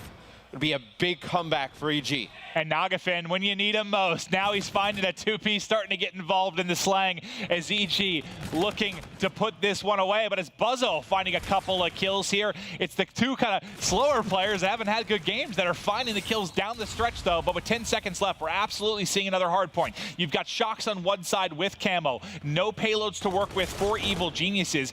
Nagafin very, very close. And look at that, he's erupted. I talked about him to his 11th kill. He hops out to 16. He's gone good down. He's gone big down the stretch. They need him here in a big way, but Shox's Camo could be crucial. He gets 2 kills. Third, sitting in the corner, he's trying to locate it, hasn't been able to pick it up yet, put some shots in. The Camo all gets burned. Good job getting away. It's another 2-piece from Nagafin. Nagafin gets killed, though, as he pops his payload. Yeah, Nagafin goes on a 4 streak there. Parasite coming in. He's able to get 1. Not going to be able to take out Shox in the back. And Mindfreak trying to hold on to the hard point. They just need 7 more seconds. Shox 6 kills in a row at baseball. He is a monster here. 7, 8, shredding everybody down the stretch, and Mindfreak get it done. So now, EG, guess what? You've got to win this series, and now you have to 3-0 Fnatic in the final match of the night. Such a crushing loss for EG. They kept it close the entire game. It's just they did not get enough from Nagafin at the beginning of that one. If he would have played a little bit better, you can't really put it all on one guy, but still, when somebody's that kind of negative, they're just around even, that's a completely different game. That's one that EG is probably running away with. And actually, I thought, he was going to do just enough towards the end of that game. Started to turn up a lot towards the end, yeah. To take the victory, but not able to do so. Mindfreak are going to clutch up. They will. That continues, your woes. You were already abysmal in hardpoint for EG. That's going to drop even lower than 14%, which is tough to imagine. It just seems like they can't get everybody going at one time, right? I mean, we've seen Parasite struggle at times and Nagafin really go off in the respawn game modes. Then we see Nagafin kind of fall behind, and then you see Havoc go off. It's just they can't get everybody clicking on all cylinders in hardpoint specifically. Uplink they've been kind of hit or miss. That's really been when Havoc's playing well. In uplink they've been able to win, but hardpoint they just have not been able to get everybody working. And you heard the guys on the desk, they thought the game 1, that's where they favored Mindfreak. They thought the next 3 were going to go to EG. They need to right now. It looks like faces of frustration here, but you have to muster up the strength, turn it around, and fight back in this series to give yourself a chance, because you got to turn around quick. You lose here, Fnatic. You're going to be going into the top 2 with Luminosity to fight for that $500,000. And it's a good story, man, for Fnatic, too. They're a little bit, they come close, but not close enough as far as looking back to stage 1. But back to this one, you see the stage 2 S&D kill record. Parasite, that game he had yesterday versus Mindfreak was... he was sick yesterday. Absolutely amazing. I expect Nagafen to turn around here in S&D as well. I think so. So good in Search and Destroy. Obviously, EG, I think it was an 80% win rate in this game mode. I think they're going to take the S&D. With how important this match is, I'd find it kind of unbelievable if they lose the Search. Well, we come into this, I was about to say, you had, yesterday it was 3 out of the top 4 were from EG. Now they take the entire top 3. Nagafen, Havoc, Parasite, putting in work in Search and Destroy. That's incredible stuff. I mean, the only thing I can compare that to, and it's a much different scenario, but it was, what was it, Splice from stage 1, where they had 3 players in the top 4. It was like all 4 were in the top 10. Just insane. And we were playing like that, you're winning your searches. Oh, without a doubt. And I think if this EG team can figure out game number 1, they can get, it's a lot like what we said with Luminosity, right? If they can figure out a way to split the Search and Destroys, they'll be a champion. If you're EG, you can figure out a way to split the hard points. You're an 80% win rate in game 2. You have a very good chance to go up 2-0 in the majority of the series you have, with another guaranteeing you that other Search and Destroy at the end, where it's this team would be placing a lot higher. It's like LG found a way to use what works for them, their strengths in Respawn, and finally kind of transfer it into Search. I don't know how that works the other way. Like, your strengths of Search and Destroy don't necessarily just transfer right over to Respawn. Like, it's a much different story. You can't just all of a sudden become a better Slayer, really. It's difficult to do. We'll see if they can figure it out. Well, I feel like EG, they just tried to change their roles so much. It's a lot like FaZe last year, right? I mean, at times, see Enable like running M8, he's in the hill, then the next event, he's got the VMP in his hand, and Zuma's got like an XR2, and everybody's just running around. They never really kind of got comfortable in their situations. I want someone to find me footage of Zuma with an XR2. Yeah. What was that? What was that? The First fringe month? point. Yeah, it was first like, month or 2 of the game. That. I was about to say that had to have been early as hell, because the only XR2 I can think about is rated from COD Champs. Like if you're talking later in the year. Banned, yeah. But I remember that specifically because he had a monster game. We casted it, I think. God, well, yeah, I would say that must have been real early. I have a pretty good memory with things like that. I don't have a memory at all. No, you don't have one. But you look, they never really got on the same page last year. I think EG, you look at them, right? I mean, Parasite comes in now, he's the NV4. Nameless, no NV4, K-Bar, they're switching payload abilities back and forth. You know, now, when I was interviewing Nagafen the other day, they said maybe putting the ERAD in Nameless's hands a little bit more, get his pace up. So I feel like you just have so many moving parts that nobody can really get comfortable in the role they're trying to do. Yeah, this would be a really, really disappointing weekend. You know, you fought the top 8 through every major open event. When you look back to Stage 1 playoffs, they took first, or Stage 1, they took first in their group. They make it to playoffs. You get the deep run right after that to Anaheim.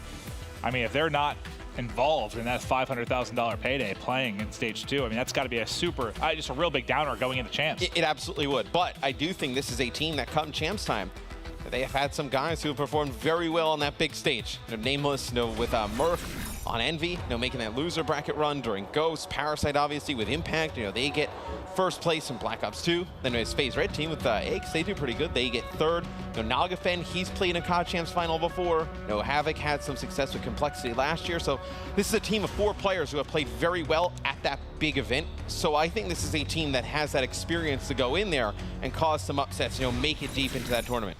Well, thankfully, they've already secured a spot there. But can they get into the playoff here for Stage 2 is the question.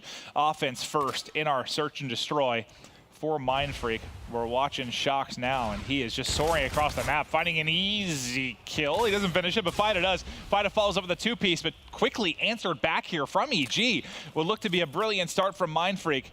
Has now turned into a 2-on-2. Buzzo going to be planting the bomb. It's going to be him and Dins going up against Havoc and Nagafen. Havoc hits everybody. Nagafen just has to finish both these kills. They've both been tagged up, but the ERAD, you know how good it is. At that range, he didn't have much of a chance, unfortunately. The only chance he has is that the player was weak.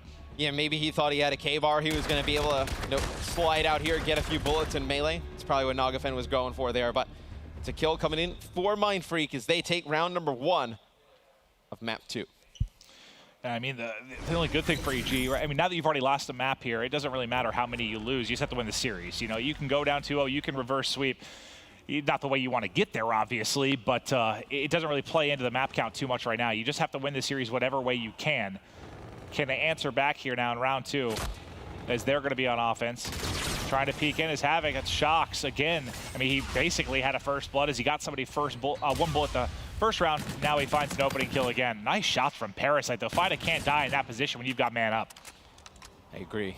Sit now is 3-on-3. I shoulder peek that. Like, you don't need to expose yourself enough that you're dropping. Sometimes people just get so anxious to try and get the kill there. Like, you're just not.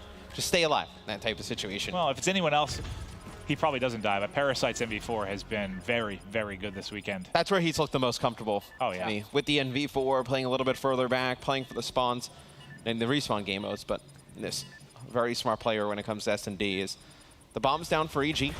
They have it planted towards their side. You see everybody falling all the way back.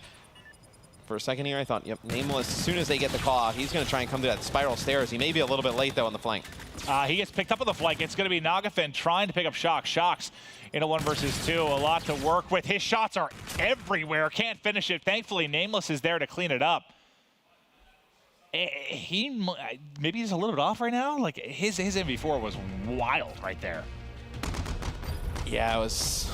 And that happens. Well, to be fair, I mean, he does pick up the 2-piece right before that. He kills two players coming over the top. That's true. It's just the shots on Dens there at the end. It's probably just one of those frantic situations. Like, you just kill 2. Oh, God, there's a 3rd. You whirlwind a little bit. Okay, well, let's get into round 3. All tied up, 1 apiece. It looks like it's going to be the opposite hit now. First time you saw Fida and Shocks get entry into the A side. Now they're going to be headed up towards B. Nagafin, one of the best, is just going up high, getting angles and finding kills. As soon as he spots some players, he's going to back all the way up. It'll be Parasite getting first blood. Looks like that comes from the spiral stairs.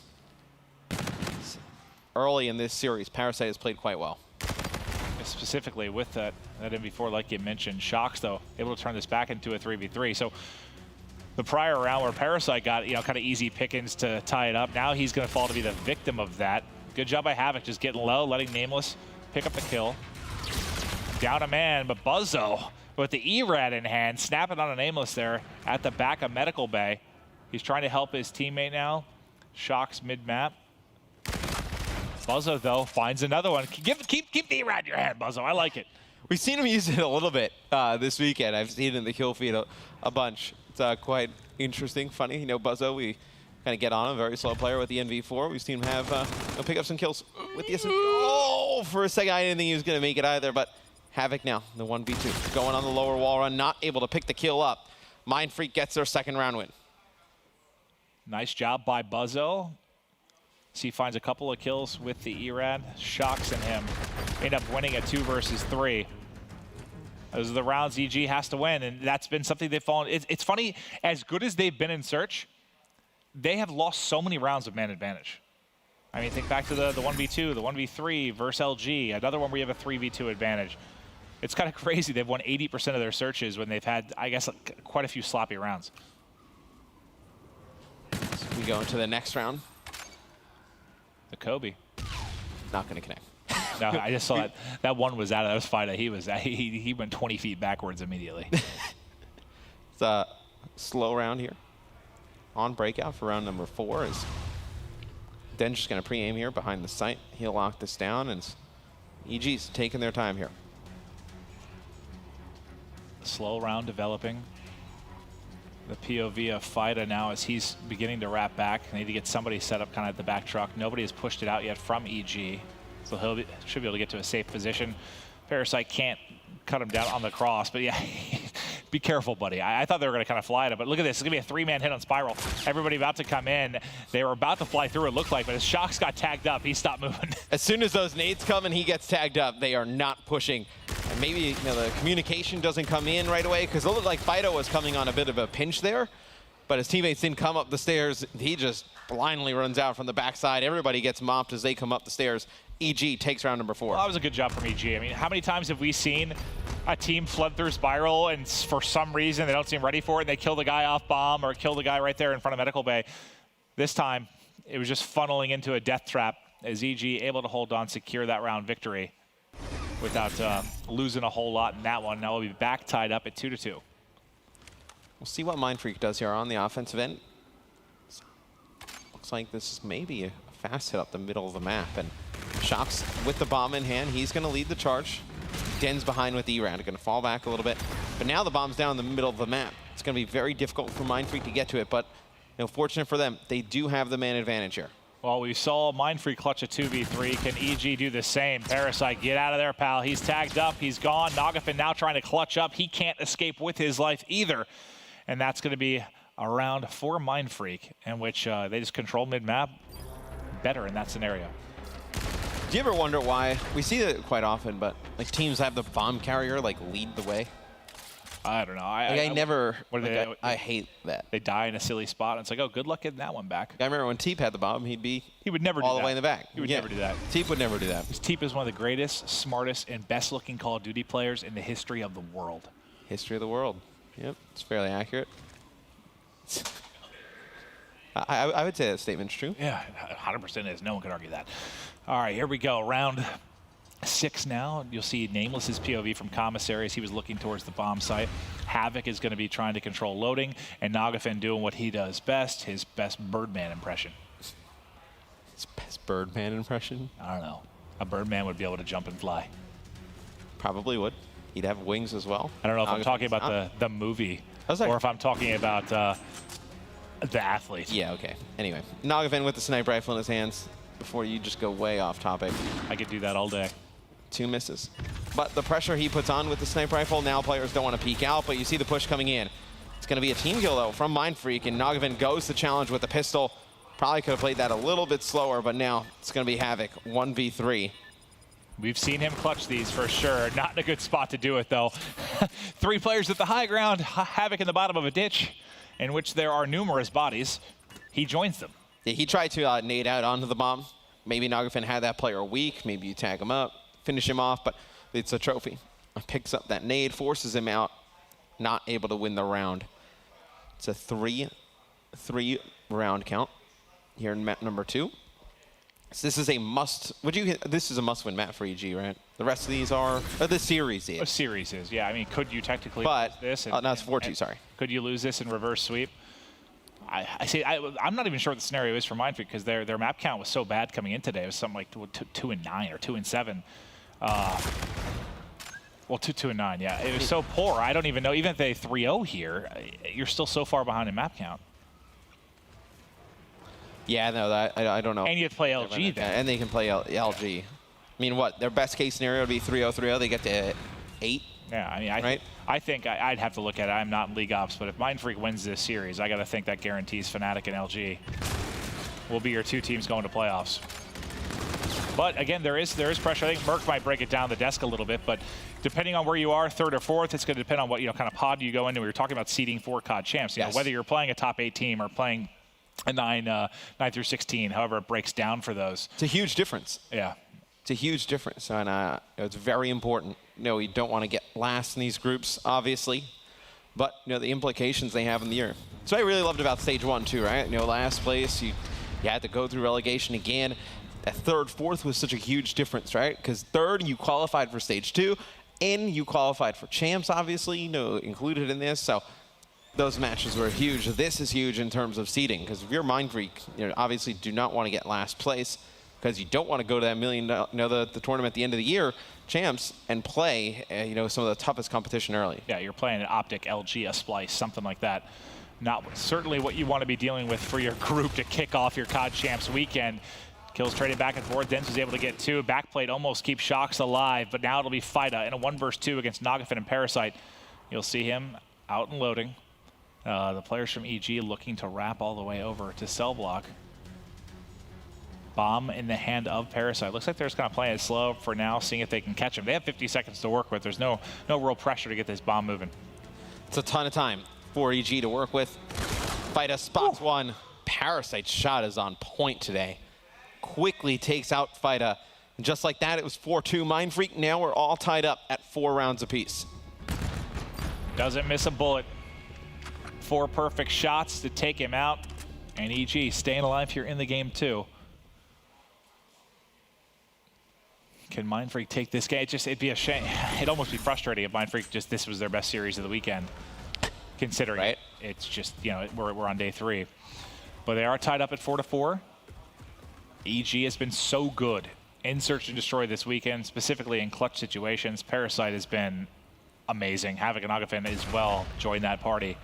Havoc struggle a little bit in game 2. We saw Nagafen struggle a little bit in game 1. Can Parasite go hard carry mode in a search and destroy like we saw yesterday? You can't kill there. Like Buzzo. You just have to be aware of the angle there. You can't have your back wide open to the spiral staircase.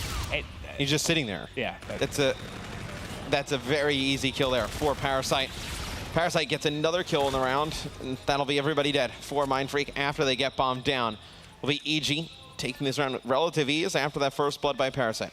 Yeah, this has been, I mean, a similar story to what we saw in their game 2 yesterday. Struggles from EG, they don't look all that good, then Parasite bails them out with a lot of big plays. And what, he hit 15, he's got a chance here to exceed that if it goes to around 11. That was against Mind Freak as well. Yesterday, the 15 kill game from Parasite. So Mind Freak in Australia, not big fans of Parasite. No. So it'll be Nagafen popping overdrive at the beginning with the E-Rad in his hand. So this is going to be a very fast hit towards mid-map, probably over towards Showers, trying to get in towards the A site.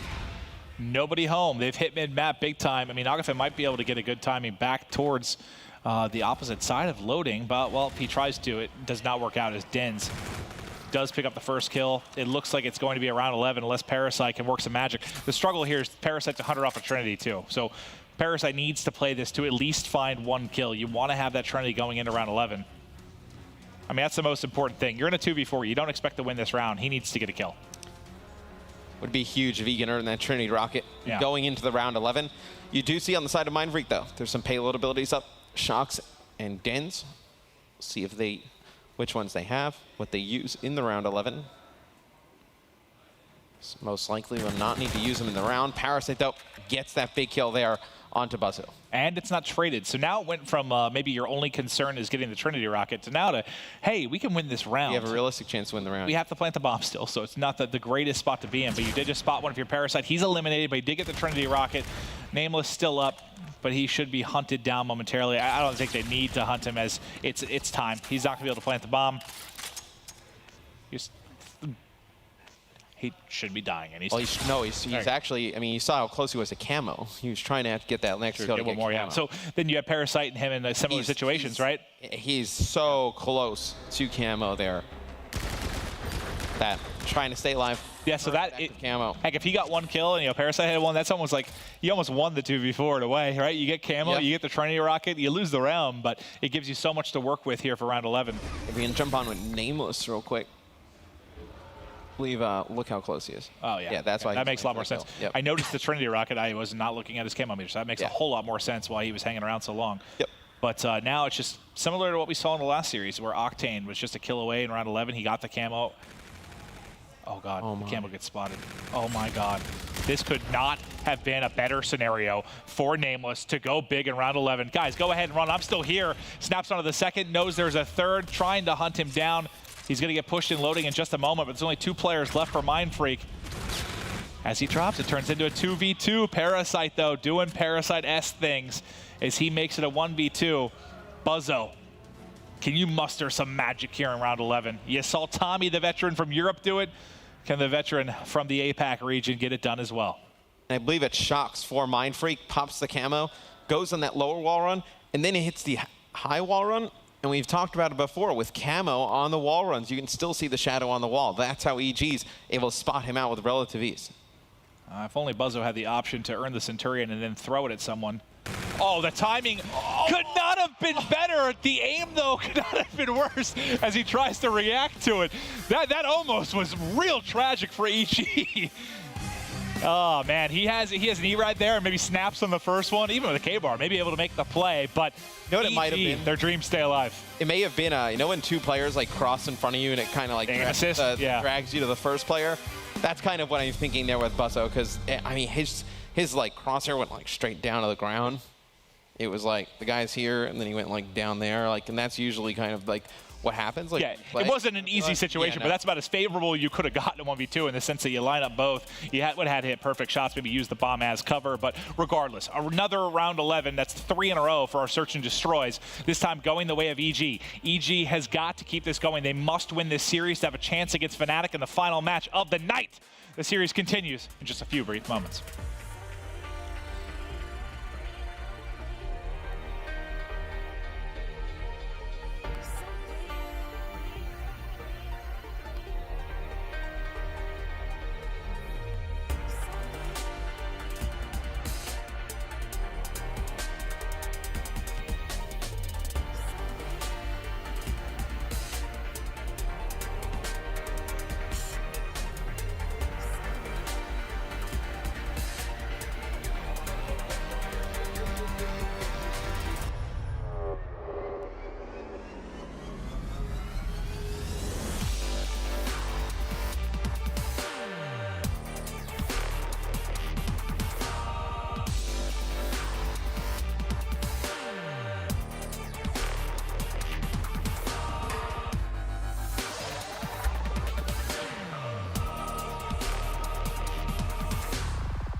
Ladies and gentlemen, welcome back. It is time for our G Fuel key player matchup for Mind Freak versus Evil Geniuses. It's Fida Nagafin. Nagafin got off to a slow start in this series in the hardpoint, but you see he's been strong in uplink for EG. The 1.02 uplink KD, 7 total points for the squad. Look to see him grab that drone, use some of the crafty wall runs, throw in some one-point plays. And Fida, probably for me, Maeve, he's been Mind Freak's best player all weekend long. You see, even in uplink with the 1.0 KD, 5 total points in the game mode to his name. That does it for your G Fuel key player matchup. Who's going to take the uplink?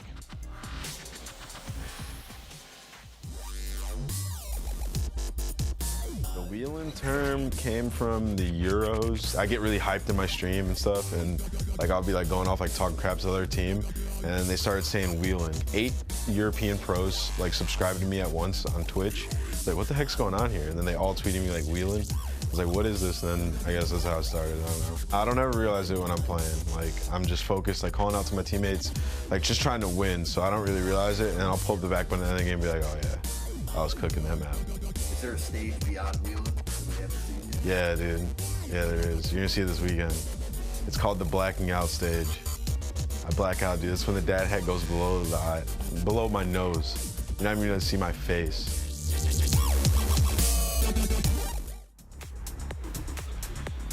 Welcome back, Nameless, needing to wheel here as we continue on in this series. So we got a little bit of an update regarding how everything breaks down for EG depending on this series. We're gonna let the guys talk about it on the desk because apparently I was incorrect. If they win this series, it sounds like they can still win with a 3-1 over Fnatic. We'll let them kind of break it down, do all the... Let the guys on the desk handle. Yeah. I don't know why I even talk about that stuff because I have no idea. You're sitting here trying to draw out the math of all the math accounts. I just confuse myself as I do it, but the main thing is here, it's going to come down to EG Fnatic as long as EG still is able to win this series. But right now it's tied at 1-1. You just saw yet another round 11. Uplink, it's been pretty good for EG. It's all of Mind Freak's modes have been about the same and exactly the same. So you got to favor EG, and it's not like all the guys in the desk did for 2-3. This series looks like a good Game 5. You think? With how bad EG has been in hardpoint. It's true. I mean, Mind Freak obviously has not been that much better. I think it was a 25% win rate before the series started. Obviously, a little bit better after winning game number 1.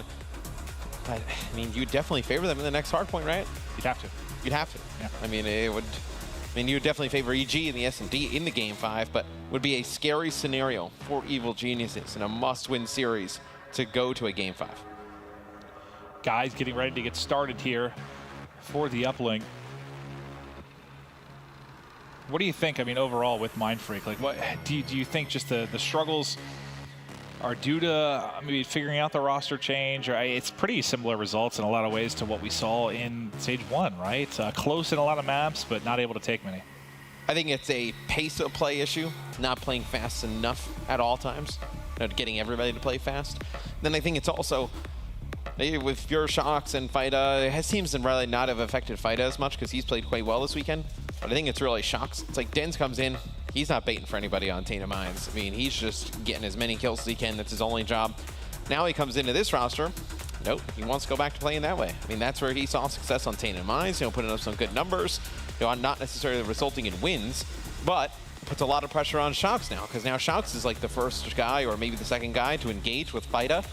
And if he's not picking up the kills, I mean, it's going to reflect poorly on his stats. Obviously kind of gets in your own psyche, right? Because Shocks, after playing with Excite for months, I mean, Shocks was sick at Stage 1, right? I mean, he wants to kind of replicate that. So I think it's just a little bit of an internal dilemma between the team, right? I think it's just getting everybody on the same page, who's doing what, whose responsibilities are what.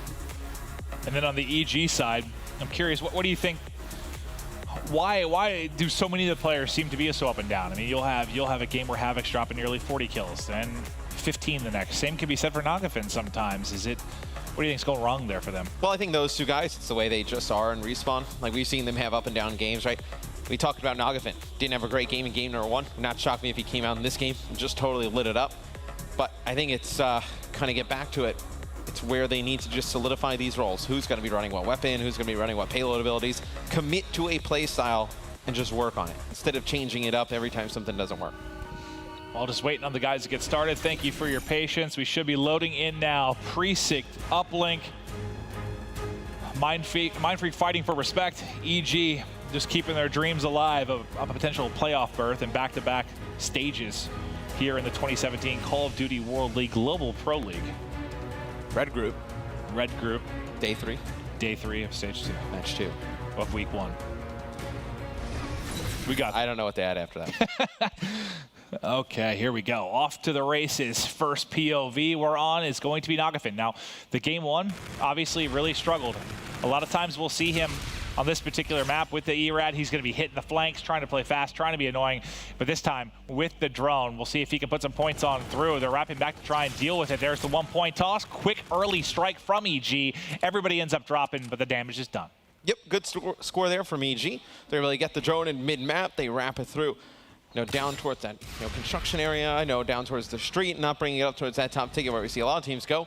Catches Mindfreak off guard, able to get a 1-point throw through. The counterattack, though, alive and well. Multiple players wrapping back for defense, but this is a dunk. This is a very easy one. He has time to wait if they want for someone to get back to mid-map. Unfortunately, it's peppered with the red arrows from Evil Geniuses, so you're just going to have to dunk it. There's no way they're kind of securing back-to-back scores unless somebody goes huge at mid. Okay, as I say that, Dins kills everyone in lobby, so he gets a 2-piece, and now everyone's dead. That is how you end up rallying it. Dins going huge for your team. That should be intercepted. Yeah, Nameless goes up high and able to pick that one out of the sky. Parasite just crouches behind that cover with the NV4, picks up 3 quick kills. Make it a 4th. Look at Parasite at the beginning of this game. 7-2 on a 4 streak. 0-4 for Nagafin, 0-4 for Nameless. Parasite's NV4 has been fantastic. It really has. He needs some help right now, though. 8 kills for him. 1 for Havoc. You're trailing by 1. Drone sitting out at Statue. This is what you'll see a lot from Nagafin. Everyone else kind of stacking Statue. He'll be the one trying to, maybe sneak in through mid-street, hit from other angles, so you get kind of a 2-pronged attack. Parasite wins another 1-on-1 there with the MV4. Havoc has just barely gotten into Ticket, trying to get his health back. Teammates dropping around him. He's going to bring it out back to mid-street. He has some help here. Nameless clearing the way. It's Zeus doing it for EG. There's a dunk and lead back in their favor. It's a fantastic route by Havoc with the drone in his hands. He goes up in the top ticket, jumps down for just a little bit, then ramps it back up towards the top side. It's a fantastic score there from EG. For as bad as, some of their guys got off to, a slow start in the kills department, they're able to have the lead here with a little bit under 3 minutes to go in the first half. The side of Mindfreak, Shock's coming alive a little bit, 8-3, but the rest of his teammates are sitting at around even each. Well, last time there was an EG score, Mindfreak hit very, very fast. Doesn't look to be the case this time, as the kills going the way of EG. You're stuck outside here by Gas. Nameless does find one before he falls. Everything going EG's way. They've got several players still up. The drone here at mid-street. Everyone going to be coming off spawn for Mindfreak. This is not going to be an easy score by any means. And yeah, they get cleared out pretty quickly there at mid. It's not going to be a score at all. Mindfreak, everyone coming off the spawn, that back alley, they take care of business. Wipe the floor with EG. Now with the drone in Buzzo's hands, looks like Mindfreak, they were trying to get control of this top side. You've seen the kill feed. Havoc takes out Dens. Dens is over by the cat statue trying to get control. Does not work out. It's going to be 3 kills in favor of EG. You see, it's going to be instant offense move. It's going to be Havoc off the wall run, gets the 1-point throw off, and he's going to connect, putting EG up 2. And they've had, I feel like every first half I've watched of EG and Uplink, at least the ones I've casted, they've had a lead in the first half, every single time. Some they've thrown away like they've done with Fnatic. Some they've carried through and finished it like they did against LG. What's going to be the scenario here? You've got 90 seconds left. They're trying to tack on more points. There it is, a dunk through, 6-2. EG put it on dirty right now in the final moments of side 1. And Havoc had them pinned in the back alley. Dens was actually watching this cross that we saw Nameless watching, but Havoc in the corner just forced him out. Was able to win a gunfight. Made that 2-point play possible. And here's some kills in the kill feed for Mindfreak, but they just have not been able to get control of that top statue area. You see Nagafin just been trolling the middle of the map. His teammates coming off the spawn, flooding that top side of the minimap. And that's giving a lot of map control to EG here, preventing any pushes from Mindfreak. They've slowed it down now. Parasite does tack one with a nade. Ends up getting the assist. Nagafin covers him well. Nagafin rebounding after a poor game 1. He had a solid search and destroy. And he's doing it here at Uplink as well. There's 30 seconds remaining here. Nagafin hoping he can get another point on the board. They're inside a ticket to see if anyone can clear the way for kills. Yeah, you get the call. Just go for the 1-point toss after everybody drops. There it is, 7-2. Nice first half from EG. Does it scare you that Mind Freak isn't really that explosive of a team, right? With a lead for EG, you know, pretty nice one. You know, up 5 now going into half number 2. For Mind Freak to be able to like rally a lot of points through here in the second half? Yeah, it does. And I mean, that sort of what you said is what has scared me all year for your top APAC teams, whether it's Tainted Minds, whether you're talking about Mind Freak. I feel like in the past, there was at least always a specialty or something that maybe North American or European teams would fear. You think back to Ghost, it'd be Search and Destroy, and they didn't play all year. But now with the Call of Duty World League and they're playing more and more, I feel like that fear's kind of gone away. Like, what is the bread and butter of Mind Freak right now? What is their like go-to that they have an advantage over other regions? I feel like it's nothing right now. Yeah, I mean, you would have said their Search and Destroy is their strongest. But it's not. It's not levels ahead or levels different where you're throwing people off like you used to. It's just not there anymore. I mean, maybe they're taking the wrong way about it. We say, you know, maybe now the Australians got to come over and practice in North America, get used to the NA play style. It's like maybe they just need play as different as you can, right? Play their own play style that works and just kind of throw teams off guard. I don't know, because this has just not really worked for Mind Freak. Yeah. I'm just curious, you know, I want to see this team. I like the the story behind it. When you have those deep runs, and they've had some incredible champs finishes. Just can it happen this year? I mean, if you're just looking at the body of work recently, if you're combining what Anaheim, Stage 1, Stage 2, I don't see it. Yeah, it's rough. I mean, since I feel like too, as soon as they made this change, see Parasite going in for a 2-point play. As soon as they made this change, I feel like they expected to see like instant success. Like, oh, we're going to go back to playing as just as good as we were before. Like, clearly they haven't, and I think that's a little bit of a shock, right? Because you give up, you know, Excite, you get Dens back. You know, Dens leaves Mind Freak at the beginning of this game, so you never really got a chance to see Mind Freak play with Dens on this title. I think a lot of expectations for this team when the move is made. Yeah. It just has not worked out this far. Well, think about it. I mean, in Stage 1, did they look pretty good in the sense that they had a lot of Game 5s, they pushed teams to the limit? But think about who you're playing. You're playing an MV team that we now know was really falling off.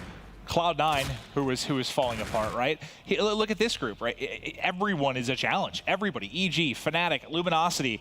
It's a much tougher group, and they've been beaten, battered. But I will say they have. I mean, Stage 1 they kept a lot of the games close. It's a good point. You know, the competition in this group much better than the one they had in Stage 1. Way better, yeah. But like you kind of, at least in Stage 1, like you kind of saw like, okay, you know, maybe they go back and fix some things, like they can kind of like really kind of break through. I don't know what the answer is right now. Right, that's what I was going to say. Yeah, that's what I was going to say. I don't really know. At least, you know, watching what you do. Well, as we get back to kind of the play-by-play here, there is 3 minutes left in the second half. EG up 9-2 right now. They've been in complete control of the game. Uplink has been their best mode outside of Search and Destroy, and they're showing a lot of why. Overdrive just got popped by Parasite. He's going to want to take it through. There's the dunk, 10-2. In a dismantling here on Mind Freak in Game 3. The question really is just going to go forward. Yes, there's time to make a comeback, but you got to start thinking about really the hard point at this point. Can you win both of those off a team that's been the worst in the week? I think they can. For as bad as this Uplink game has been, definitely think Mind Freak has the potential to take game number 4. Now you see another point go through there for EG. It has to be an adjustment for Dens too, because with Tainted Minds, it wasn't like he was playing against incredible competition. I mean, it's a team that's going through the open bracket a lot. I mean, in Australia, they would pretty much beat everybody. They can get to the finals. They've had some good games with Mind Freak. Put it this not the best of practice. Aches is one of the better eyes of talent that we've seen when it comes to picking up younger players. I mean, we see what's going on right now with Exotic and Prisa. They got a top 4 finish. I mean, we know how he's good at that. There was talk of him picking up Dens, right? I mean, that was a conversation early, like when they were first talking about the team change for Cloud9. He told me how good Dens was at hardpoint, how dominant he can be, this and that. Like, Aches was in love with the guy. Like, he really thought that highly of Dens. I haven't seen that Dens this weekend. And I know we've said that a lot about him in the past. It's not just Aches, but I mean, I haven't seen that. It's when you can't really get better when you're just kind of playing against people who you can beat pretty easily, pretty consistently. You see a 2-point play go in there for EG. And I think, look, he's playing with some, I don't want to say like lesser talent, but, not playing at the top of his game. Yeah, what do you want to say? Real quick, well, I just realized you're freaking out. I just thought it was funny. We talked about the consistency for EG and how it hasn't really been there. One player struggling, another player going off. It was like exactly everyone. He had 21 kills. Their stats are basically identical. Look at even getting involved in the drone. Like this is probably the most balanced effort I've ever seen out of EG. So I thought it was funny. It just hit me like how close they are and everything. You just started like shaking your hands like something crazy was going on. I'm like looking down. I'm like, nobody's got a. No, nobody's got streaks. I just thought it was. Talking about? It was surprising to me because we haven't really seen that, right? I mean, usually for EG, it's been one guy kind of going off, whether it's been Havoc or Parasite, another guy kind of lagging behind. Nameless has been up and down. This is the one respawn where I've seen that everybody really involved. Another score there for Evil Geniuses. You know, after the first initial points go through from Mindfreak, I mean, they have not really done much here in game number 3. Still, they have a chance to force this to the distance. In game number 4, they won the first hardpoint. Can they do it one more time? Final seconds ticking away. Nagafin letting them know right now as he's shooting bodies, preparing for the game 4. But I wouldn't get too confident right now for EG. Yes, you won that with ease. You've won back-to-back matches. But there is little to no confidence, I believe, in their hardpoint gameplay right now. And, you know, if you get to a game 5, it's anybody's game. I know how good EG has been.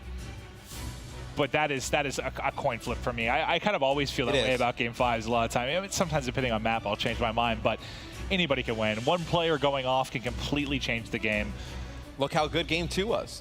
I mean, game 2 kind of comes right down to the wire and search and destroy. Yeah. You expect game 5, if Mindfreak can force it by taking this next hard point, you expect game 5 to be that close. Every search today has been around 11. If we get to a game 5, I fully expect it to follow suit. Why? I don't know. That's just how the world works. I think game 5 with so much pressure on EG, it's true. I would love to see how they react to that much pressure. Yeah, well, to be fair, that's been their home. That's been where they've dwelled throughout the year.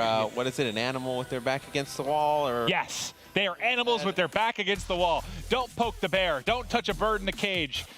I don't think any of those were right. It's fine. No, don't poke a bear would be like, don't take like a map off of like LG and then like they come back kind of roll through you. Like playing your best with your back against the wall would not be poking the bear. Yeah. Hardpoint coming up next.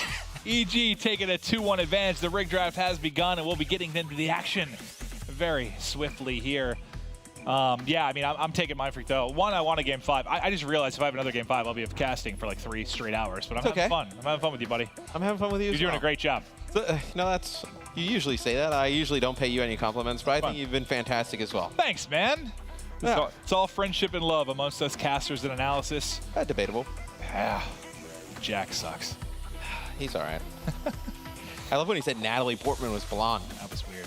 Yeah, I was like, which Natalie Portman are you talking about? I mean, I think about, like, I know I'm 32. I'm, 10 years older than Jack, but...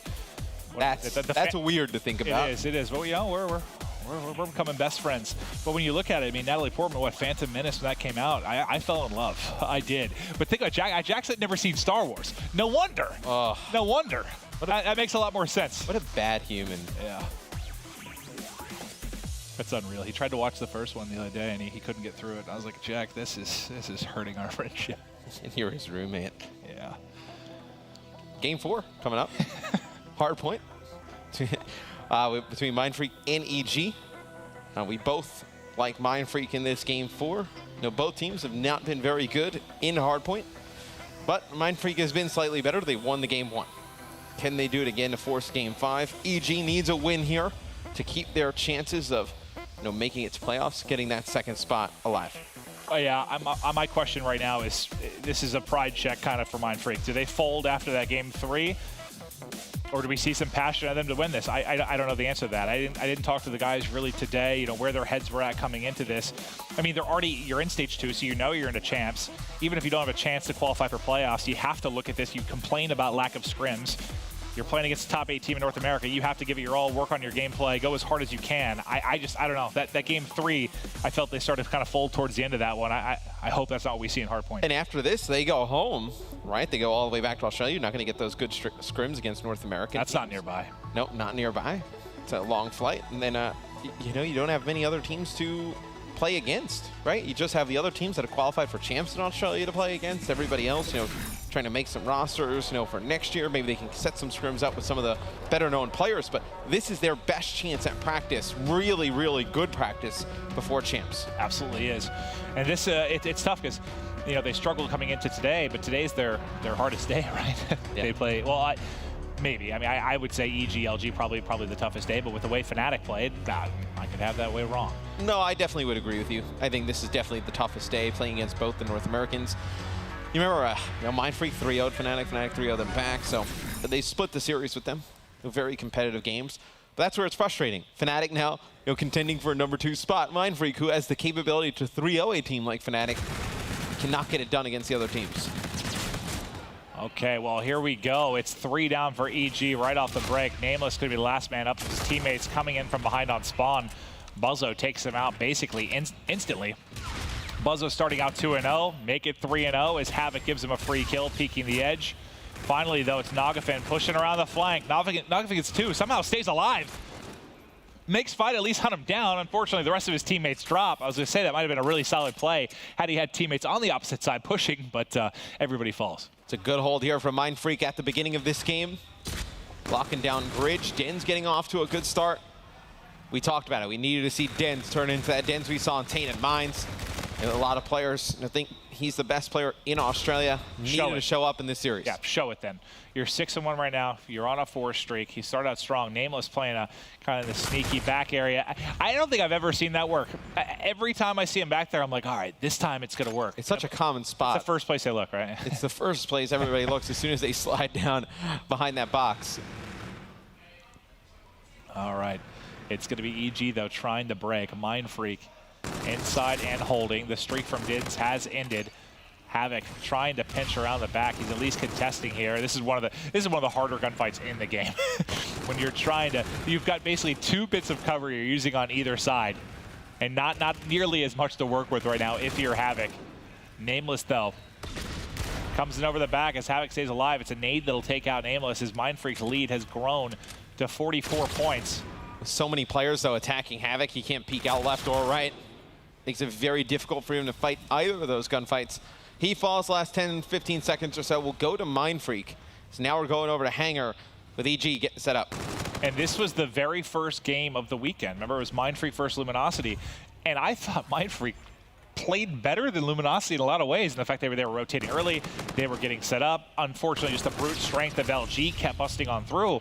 I just don't know that EG shares that same brute strength. So if you play smart, if you're getting those early rotations, getting 4-man setups, Mindfreak can absolutely win this game. And obviously, they're up 40 points right now, but I was impressed with what I saw from them day 1 against LG. Well, now Havoc is starting to get into a rhythm. On a 4 streak, just trying to hunt for players here in the middle of the map. EG racking up some time, starting to come back a little bit. It's only going to be the Scarab, though, for Havoc, as he falls near mid-map. And Parasite, he's been the one who's been so consistent, for EG the last 2 days with the MV4 in his hand. This map, going to swap it out for the K-Bar a little bit more close quarters. Not getting off to a good start, but fortunate for EG, you're getting those good games out of Nagafin and Havoc. Yeah, you are. That's just so weird about this EG team. It's not like, a lot of teams you have at least 1, maybe 2 guys that regardless of map or mode and respawn, they're gonna go off, right? Like they're gonna have a 1-1-2. They do it time and time again. EG, I just feel like sometimes you're rolling the dice. Like, you never know. Depending on that map, who's it gonna be that's gonna step up? And it might just be a difference of maps. Some guys a little bit more comfortable there. The roles change a little bit throughout, but it's just so different than stage 1 where Nameless was good every respawn. He was good for 30, 35 kills. He's dominant.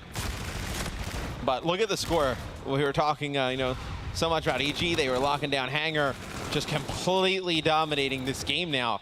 Mindfreak, they get blown out on Hangar. Now on Drill, it has been all EG as well. EG starting to build the lead here. Back to Nagafin at mid-map. He's just watching any kind of flank opportunities. There he's able to pick one up as I believe a split spawn came through. Nice shots. Naga tagging up everybody. He actually finishes that kill. A little bit of a whirlwind, but the 1 bullet he needed does come in. Nagafin 11-9. Just over the 45-second mark here in the hard point. Now it's going to get back to mid, but Naga still hunting. Has Mindfreak gotten a point since Bridge? Turbine? No, I don't think so. I don't think so. It was 73 to 20 something. Yeah, I think EG is totally wiped the floor with them. since the second hard point. Was that the LG Fnatic game where LG was perfect on Hanger as well? It was something 100 something to 0. So, I mean, we've seen that happen. A team's certainly capable of it. But right now, if you're Mind Freak, that's what's hurting you. That's what's giving EG back the lead. And Havoc picking up all 4 there. Just pushing forward. Him and Parasite getting control of bridge for EG. Now you see the other members of EG outside of Parasite working towards that top side of the minimap. We're going to clear that area out so they have that turbine control when the next hill pops up. Parasite trying to just win one gunfight on the hill, take the rest of the time. It's a big kill there by Shox. If you're Mind Freak, you just got to fly. You got to get control of turbine here first. Oh, it's a big kill too because it stops those streaks, right? That Havoc was starting to build. Just cuts him a little bit short. But Havoc, I mean, this is what we expected from him kind of after day 2. He was great. You could tell as soon as he started getting loud. So this is where Mind Freak punished EG. They're about to do it again. Look how far out EG is spawning. The question, it comes down to the rotation out of this. Can Mind Freak put this and Hanger together in a solid way, or is it going to be what we saw last time where EG just throttles them in Hanger? EG has an opportunity for the break with 35 seconds left. You only got 1 or 2 cracks at this. Hanger and Drill is where EG took the lead in the first half. Turbine is where Mind Freak made their money in the first half of this game. Havoc with 2, not able to grab a third. It will still be Mind Freak in control. 24 seconds left on the hard point. You see EG, they're going to dedicate some players to rotate over towards Hanger, maybe a few players to try and pick up some kills here, try and get in towards Turbine. But it'll be Mind Freak taking the lead. Nobody rotating early, though, for Mind Freak. They're going to rely again on trying to break into Hanger. And you see why we talk about these 2 hard points so much. I mean, EG really only got, what, 1 really good 4-man crack at that. The first came in transition, then they took 15 seconds coming over spawn. You don't get many looks at it. Same can be said for Hanger. It's Nameless that spawns out. He should have a nice flank opportunity on the players coming from mid-map. Nameless just shot 2 in the back as he spawned out near research and came in from behind through mid. Shox does get a pick there with a nice long-range gunfight. Shox going huge. This might be their ability to crack. He picks up 2 out in rocks. Where's the spawn come in? All the way back at Turbine. Havoc has to go God mode right now for them to have a chance. And as he drops, Parasite falls as well. Nagafin, last man here to do the deed, not able to do it. Mind Freak busts through. There's still a lot of time left here, 20 seconds. It would be a good time here for Mind Freak. Maybe you get one player start to build towards streaks so you can get over towards Drill, but I don't think Mind Freak can rely on giving up this early rotation if we do see Hanger again. There's still a ton of time left in this game. You very well may see this hill come up one more time. I don't think they can give up the rotation to either Turbine or Hanger that early again and rely on breaking it. Well, last time we were at Drill, it was Nagafin that did a really good job of finding kills going up for his team. Parasite struggling, but for the most part, it's this Havoc Nagafin show, which we've seen time to time throughout the weekend. Nagafin now coming in, him and Nameless able to clean up everybody. They bust through. You need those big kills from Nameless as he's having not the best slaying game, but now we'll see if he can work towards streaks. He's just 25 off the Scarab. Just seems like every time they need a big 2-piece, though, he's there. Yeah. Like you're seeing Havoc, pick up some kills towards the middle of the map. But every time they need a big 2-piece where it looks like Mind Freak's going to break in, take control, Nameless has been there for Evil Geniuses. Able to connect with the Scarab, backs down, has an Erad. Nice job trying to reposition and focus, but the rest of his team, there you go, the duo of Havoc and Nagafin. They kill everybody, they'll secure their team the final 10 or so points, and they'll begin to rotate back to mid-map. They've got everything covered. It's like in the hard point, it was Havoc and Nagafin. On rotation, it was Nameless and Parasite picking up the kills. All 4 guys now getting involved, and Naga does have camo to play with. And that camo will be big if we go to Turbine. EG with a chance to close it out here on bridge. 3 streak for Nagafin, 4 streak for Parasite, 2 streak for Nameless. These guys starting to heat up the end of this game. Yeah. And with 40 seconds left on this hardpoint, Maeve, very good chance for them to close it out here. Mind Freak's got to go quick. They're not going to have many cracks at this. They really need to. I mean, depending on where the spawns come in, they're just holding both sides brilliantly. This is spectacular stuff from EG. A perfect hold thus far. Just over 10 points needed here to secure the 3-1 victory and set up a very climatic date with Fnatic to wrap up the night. But at this point, Mind Freak has broken in for the time being. You can still win it here if you get through. Parasite has gotten both kills. The spawn's coming in at Turbine. They may get in, but look, they all have to funnel one doorway. This should be game. That's game. Evil Geniuses, they do it. They get the victory they needed. It wasn't at all times pretty, but they get the must-needed win. It was, what, a round 11 in Search and Destroy. They lost the game 1 hard point. But now, I mean, I know we have LG versus Mindfreak coming up next, but I know everyone is looking forward to EG Fnatic. North America versus Europe. Who's going to be taking that second spot here? I'm excited for that one. Seems like EG woke up towards the later half of that series. At the beginning, obviously, Mindfreak comes out, takes game number 1. The map throwback, though, definitely played in their favor. No, Fida did a very nice job on them, man, putting a lot of kills on the board for MF. But if they win that S&D, makes things interesting, going to a game 5 right now. But EG clutched up in that round 11, dominated the uplink, and then right there took care of business in game number 4. It's been AG all year. You know, when they need to win, they do. When you maybe don't expect them to, they do. When they're down in a series, they do. That's been EG, so we can't be shocked to see this. That's what I think so scary for Fnatic when you look towards the final match of the night. Like, Fnatic maybe hasn't come up big in any of those positions. We haven't seen a lot of great tournament finishes. When that much pressure is on, you have to favor EG. You have to.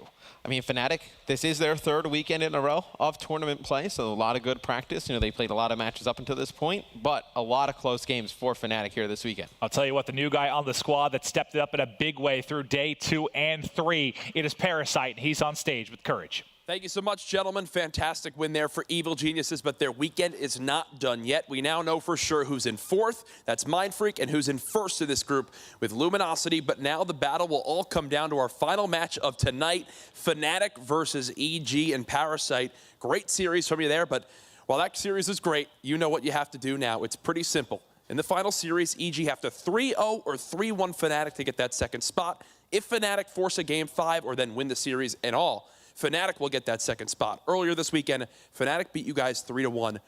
What was the issue in that series? What have you guys looked to improve upon when you face them later on this weekend? I personally think we just started off really slow. I mean, that's kind of like the EG way. Even since I joined the team back at Anaheim, we started off really slow in pool play at the beginning of the tournament. So, I mean, it just replicated here. I think we just need to come out hot and come out how we've been playing versus LG last night and then obviously versus Mindfreak the last 2 series. And if we can manage to do that, I think we're going to either win the series or we're going to have a damn good game for it. Oh, most certainly. I think that's everyone's excited about. You guys have both played LG tough. We just saw Fnatic actually beat Luminosity. Did you guys get a chance to watch that series? Anything you took away from it? Well, I noticed that they kind of like were spreading out the rounds in S&D, their offenses, they took their time because I feel like that's where LG is the weakest, where they have to move around the map and you extend rounds. And they did that really well, and I think that's what worked out for them in Search and Destroy. And then at the same time, a lot of the pressure was kind of off LG, that they didn't really need to perform in order to take first in their group. So I don't think they, personally, I don't think they went as hard, but I mean, who's to say? I can't take anything away from Fnatic. They beat a strong LG squad. Absolutely. Now, final question for you here, Chris. Moving into your series later today, what is one thing Evil Geniuses has to improve on to ensure you can get the series victory? I think we need to start out our hard points better, and we just need to win hard point. I think hard point's been our weakest game mode throughout the tournament. So our Search and Destroy is really good, and our uplink is definitely have been improving. So as long as we can take those hard points or take any hard point at all, I think we should cruise through the series if we manage to do that. Well, that is the marquee matchup for the rest of today, and that's Parasite, the new fourth of EG. Who will get that second spot? We'll find out later today. But for now, let's send it over to the boys on the analyst desk. Thank you so much, Jack. So we all knew coming into the final day 3 of the red group, Evil Geniuses was going to be one of our squads to watch. Regardless of what happened between Fnatic and Luminosity, it was likely going to come down to that game 4. Now that they've beaten this Mindfreak squad, EG is exactly in the position we expected them to be in. And Joe, you called this series perfectly. You said they're going to lose game 1, which they did by just 10 seconds, and then rattle off the next 3. Why were you so confident in Evil Geniuses coming in? I just felt like games 2, 3, and 4 really were in their favor. That breakout S&D was a little bit scary. I'm sure we'll get into that. But game number 1, throwback hardpoint, I just felt like Fida and Shox were going to take over, and they did. That game 1 was just very fast-paced. I felt like Buzzo's improved a lot, actually, for stage 1. He's playing a lot better. And it just seems like throwback is one of those games where that pace from Fida and Shox can really take you over. Obviously, Dens as well, just playing exceptionally well. But EG, again, they're slow to start to series. You know, it takes them a while to warm up. And I just figured with Mindfreak, the pressure on them, they were going to bring out, all the energy and win this game number 1. We've been talking about Fida and how strong he has been all weekend long. The question was, all right, with Excite not in the group, Fida, he has to play more aggressive. He has to be an entry man. He drops the 40 bomb here in our opening match, Steve. Oh yeah, just dominant gameplay overall. The duo that we've been expecting to show up throughout this stage hasn't really been there, but this map we're able to see that finally. And then speaking on the other side, EG, the fact that they kept it so close, you can see on the scoreboard there, Nagafen 10 and 26 at this point at Barn in the last couple of seconds. The fact that this is even a tie game when a player is holding you down that much is impressive in itself. Parasite's NV4 today has been like none other. He's looking like Octane with his shot, honestly, and with the kill-death ratios in respawns and search to destroy, Parasite's been the MVP so far. And Shox, honestly, he was the difference maker. You saw that kill right there. The camo player called out. Shox doesn't miss any shots there on Parasite. Gets back into the hill after a 6 streak. It's all done. Mindfreak locks up game number 1. And it looked like they may continue this momentum as we loaded up our next map. It was Breakout, Search, and Destroy. You had Fida doing work in that first hard point. Here's a look at the numbers before we get to Search. 40 kills, 1.43. On the other side, you nailed it. Parasite is showing up in the hard points. That's been the big difference maker since day 1. 38 kills, a 1.58. When it came down to the rotations, Momo, break it down for us. Was there any key hill or was it just key moments? I think rotations in general, I mean, you can see by the final score, both of them had their kind of, their rotations, back and forth. I will say, and agree with Parasite, EG, they started slow again. Mindfreak had that lead. But when EG kind of get into the swing of things, it feels like the communication goes from 50% to 100%. And I think we can hear that obviously here. But the likes of Parasite, he's a very kind of calm player. He's not one to get frantic and start shouting. He kind of directs his team. I think that's what he brings to them. And I think that helps in the rotations as well. But 250 to 240, it's 10 points. Shox kind of turned up at the end. That first map, it was anyone's, and S&D, it was just as close. S&D, we were in for a treat. Another good one as we went over to Breakout. As we take a look at some of the highlights from this, what were your favorite moments that we saw on Breakout, Search, and Destroy? I mean, it just has to talk about sort of those showers, just those fights. I mean, and it came really down to payload usage. Nameless at the end did a great job with that camo. He was really able to clutch up, and lucky he had it for that round. But, Mindfreak, they played Breakout S&D, pretty darn well. But, this is one of those games where I felt like Nagafin Sniper really had to show, and he had a solid game number 2, especially after a game number 1 where he really struggled. In his pistol, you saw early kills with it, didn't get the kill in that round 5. As the game went on, it looked like Mindfreak was going to jump out to a 4-2 lead. EG never went away. One player I want to kind of highlight, though, as we take a look at the highlights is Buzzo. Buzzo and Dens both were pulling out E-Rads here on Breakout. Is that something we should expect from all teams moving forward, is the use of SMGs on this map in particular? Well, I don't see any reason not to, especially with how that loading and middle area works. It's just the best weapon to have in a lot of these scenarios. 2 things I want to point out on this map, though. It was a hell of a map overall. Parasite with 15 kills, but I believe he got almost every single first blood, 4 or 5. I need to go back and double check. But the guy is roaming around the map so well, opening up situations and extending those rounds out. In that interview, I love to say that LG is weak at that. EG is very strong at those late round situations. The pickup of Parasite has helped with those situations a lot. And going to Momo's point as well, the communication, it's calm. You need someone like that to settle your team down in those tense scenarios, and that's why they're clutching up so much. Parasite dropped 16 kills the first time these 2 teams met up in Search and Destroy. 15 kills here in the second rematch. So incredible stuff from Parasite throughout the series games 1 and 2. Momo, I want you to walk me through, though, game number 3. How did the uplink break down? Uplink was a tough one. I mean, starting straight after kind of losing around 11, it's always hard. We've all been in that experience to kind of lose around 11 and kind of go into a game straight away after that. But it started well. Mindfreak, they get 2 points. And then from there, we just saw kind of Evil Genius just pull away. Again, is it that slow start that Parasite's talking about?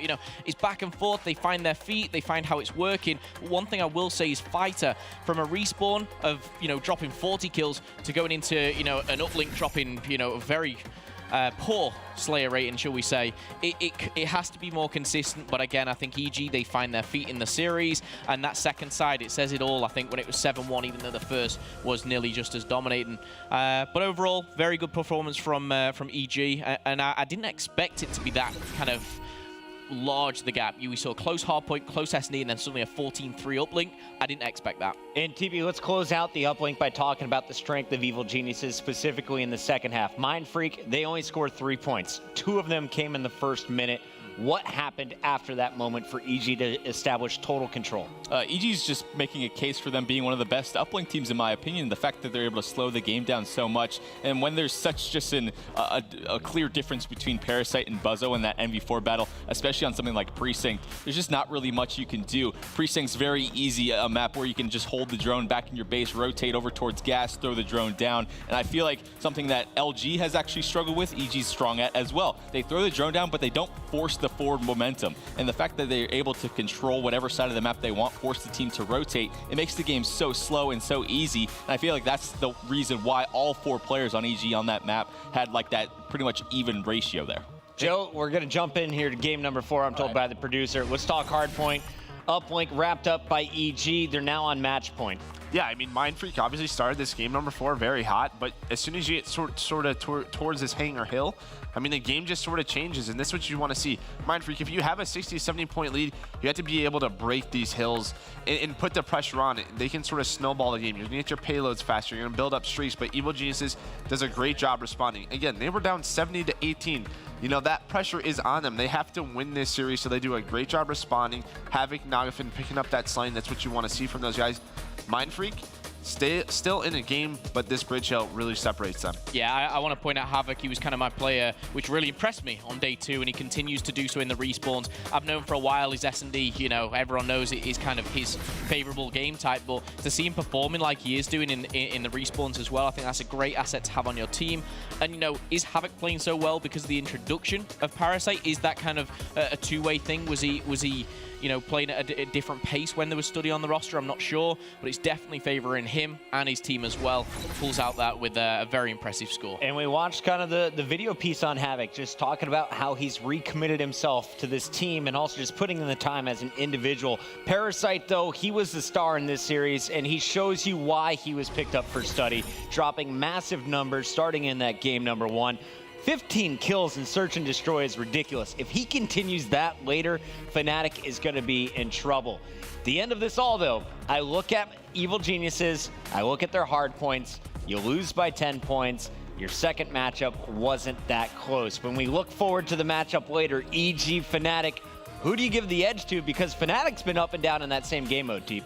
It's really tough to call. It seems like individual players on either side just seem to have a bad game. I think it's going to come down to, it seems like Nagafen today seems to be the weak link in hard points for EG. On the other side, Sunny B needs to have a good performance. Both of those guys playing faster, aggressive roles for these teams. So these hard points are going to basically call it for me in that last series. I want to say, I mean, I've kind of jumped the gun a little bit on this. I've looked at Game 4 maps, and Breakout Hardpoint is the first one. Bit of a fun fact for you guys is Fnatic's Hardpoint on Breakout, speaking to the guys upstairs only a few minutes ago, they've lost something ridiculous, like 6 out of the last 6 at Breakout. So what they're going to do differently, I'm not sure. I don't know the game plan for that, but it's not a great map for them to start off on. So just to remind everybody at home where we're at in Group Red, 2 teams are moving on. The other 2, they're waiting for the Call of Duty World League Championship to see who they're going to face off against in the pools. But the teams that are going for the playoffs, right now we know Luminosity is locked in. Fnatic currently in that number 2 spot, but they could lose that number 2 spot to Evil Geniuses if EG wins by 3-0 or 3-1 in our final match of the day. Coming up next, we're going to see Luminosity taking on the boys from Down Under and Mind Freak once again. But before we get to that, want to remind you, everyone is welcome to come join us here at the MLG.TV Arena in Columbus, Ohio. The Call of Duty World League Global Pro League continues next week, and starting Friday, we are going to have the Group Blue, that's E6, FaZe, Elevate, and the new Ghost Gaming Squad, formerly Bittersweet, which shocked everyone back at Anaheim. Week 2 is going to be incredible, but we still have 2 more matches to go here in Week 1. Don't go anywhere. This is the Call of Duty World League Global Pro League presented by PS4.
if we're going to have any chance of beating LG, we're going to have to take the 2 S&Ds, and then with the 1 respawn that we do take, we're going to have to, you know, all have the best games. We know we can beat them. It's just coming down to playing well and getting our kills. When we face Mindfreak this weekend, I think if we outslay them in the respawn modes, we'll take it pretty easily. In S&D game modes, I think that if we just play together and do our thing like we have been doing, then I think we'll be fine. So we were swept by LG back in Dallas for a top 8 finish, I believe. It was Sunday morning early. We had minimal sleep. I believe they came in fresh as they had an earlier finish on a Saturday night. If we play even and someone doesn't go off against us, you know, we can beat them. But it's going to be a close series. Going into the match, we're going to do our thing. We're going to play our game, and we're not going to change much about it just because we've beaten all the North American teams, beaten all the European teams, so I don't think we really have to change anything. I think this will be like their true test to see what they can do as a team.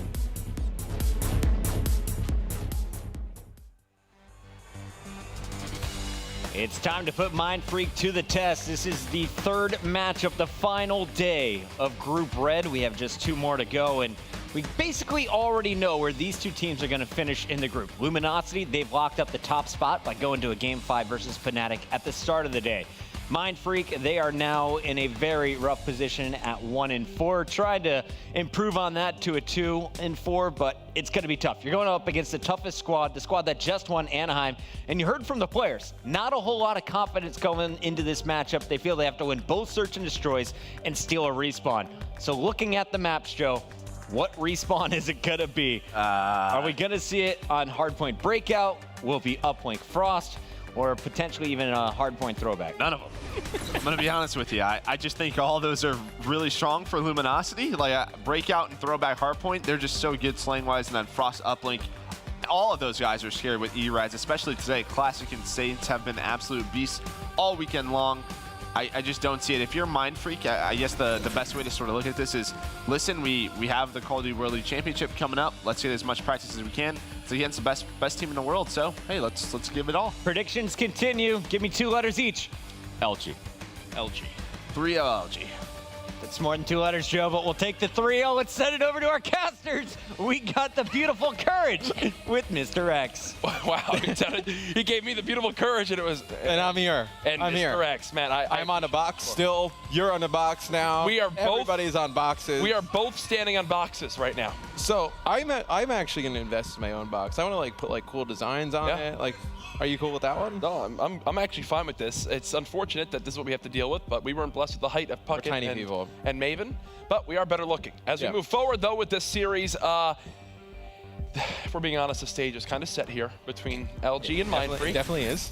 But if there is one thing that I'm looking out for with LG as we're already into the game is I think they're still going to come out with a fire here just because of their series loss earlier. Oh, yeah, they're pissed on how the last series went. Yep. I think they want to come out here. They want to win this series. Obviously, end the weekend on a good note. You already got first place, but don't want to end it on 2 potential losses. No.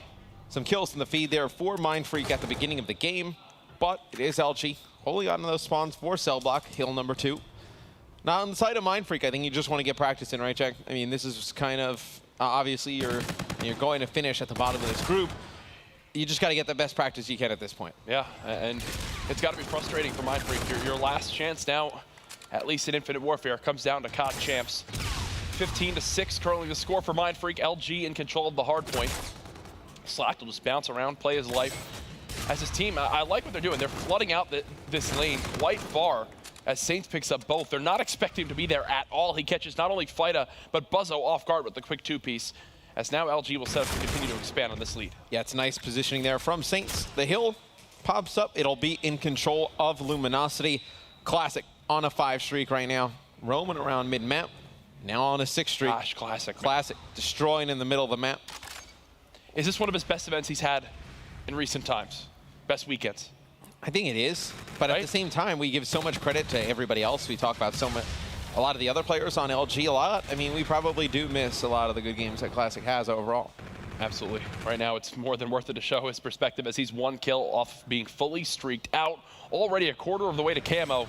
And LG, they're set up for a full 60 here. I think they're going to get it. Doesn't get much easier than that for the kill. Not going to find the second, but either way, the damage has been done as now it's a 40-second difference between these teams. And Matt, from what you've seen with Mindfreak this weekend, I don't think people expected them to finish top 2 in this group. Nope. But Are you disappointed in what you saw from them? Is it kind of where you thought it would all play out? Where do you stand here? I think you have to be disappointed. I mean, when they pick up Dens, right, you didn't expect things to click right away. They go to Anaheim, they have a really poor performance. They stay in North America. You heard Buzzo the other day. They weren't able to find the best of scrims. A lot of 8s going on. Just trying to get used to the play style, trying to get a little bit better. Yeah. They felt more confident coming into this weekend, and they just haven't showed up, Jack, really. I mean, it's has not been good for Mindfreak. And then you got to wonder what happens now. They go home. Obviously, you can't make a change. See Slack just murdering everybody coming through Cave. You can't make a change. You're stuck with this team now. How do you figure this out? Because they have now played with Dens on Infinite Warfare. Dens left at the beginning of the game. Didn't even have a chance to play with them, really.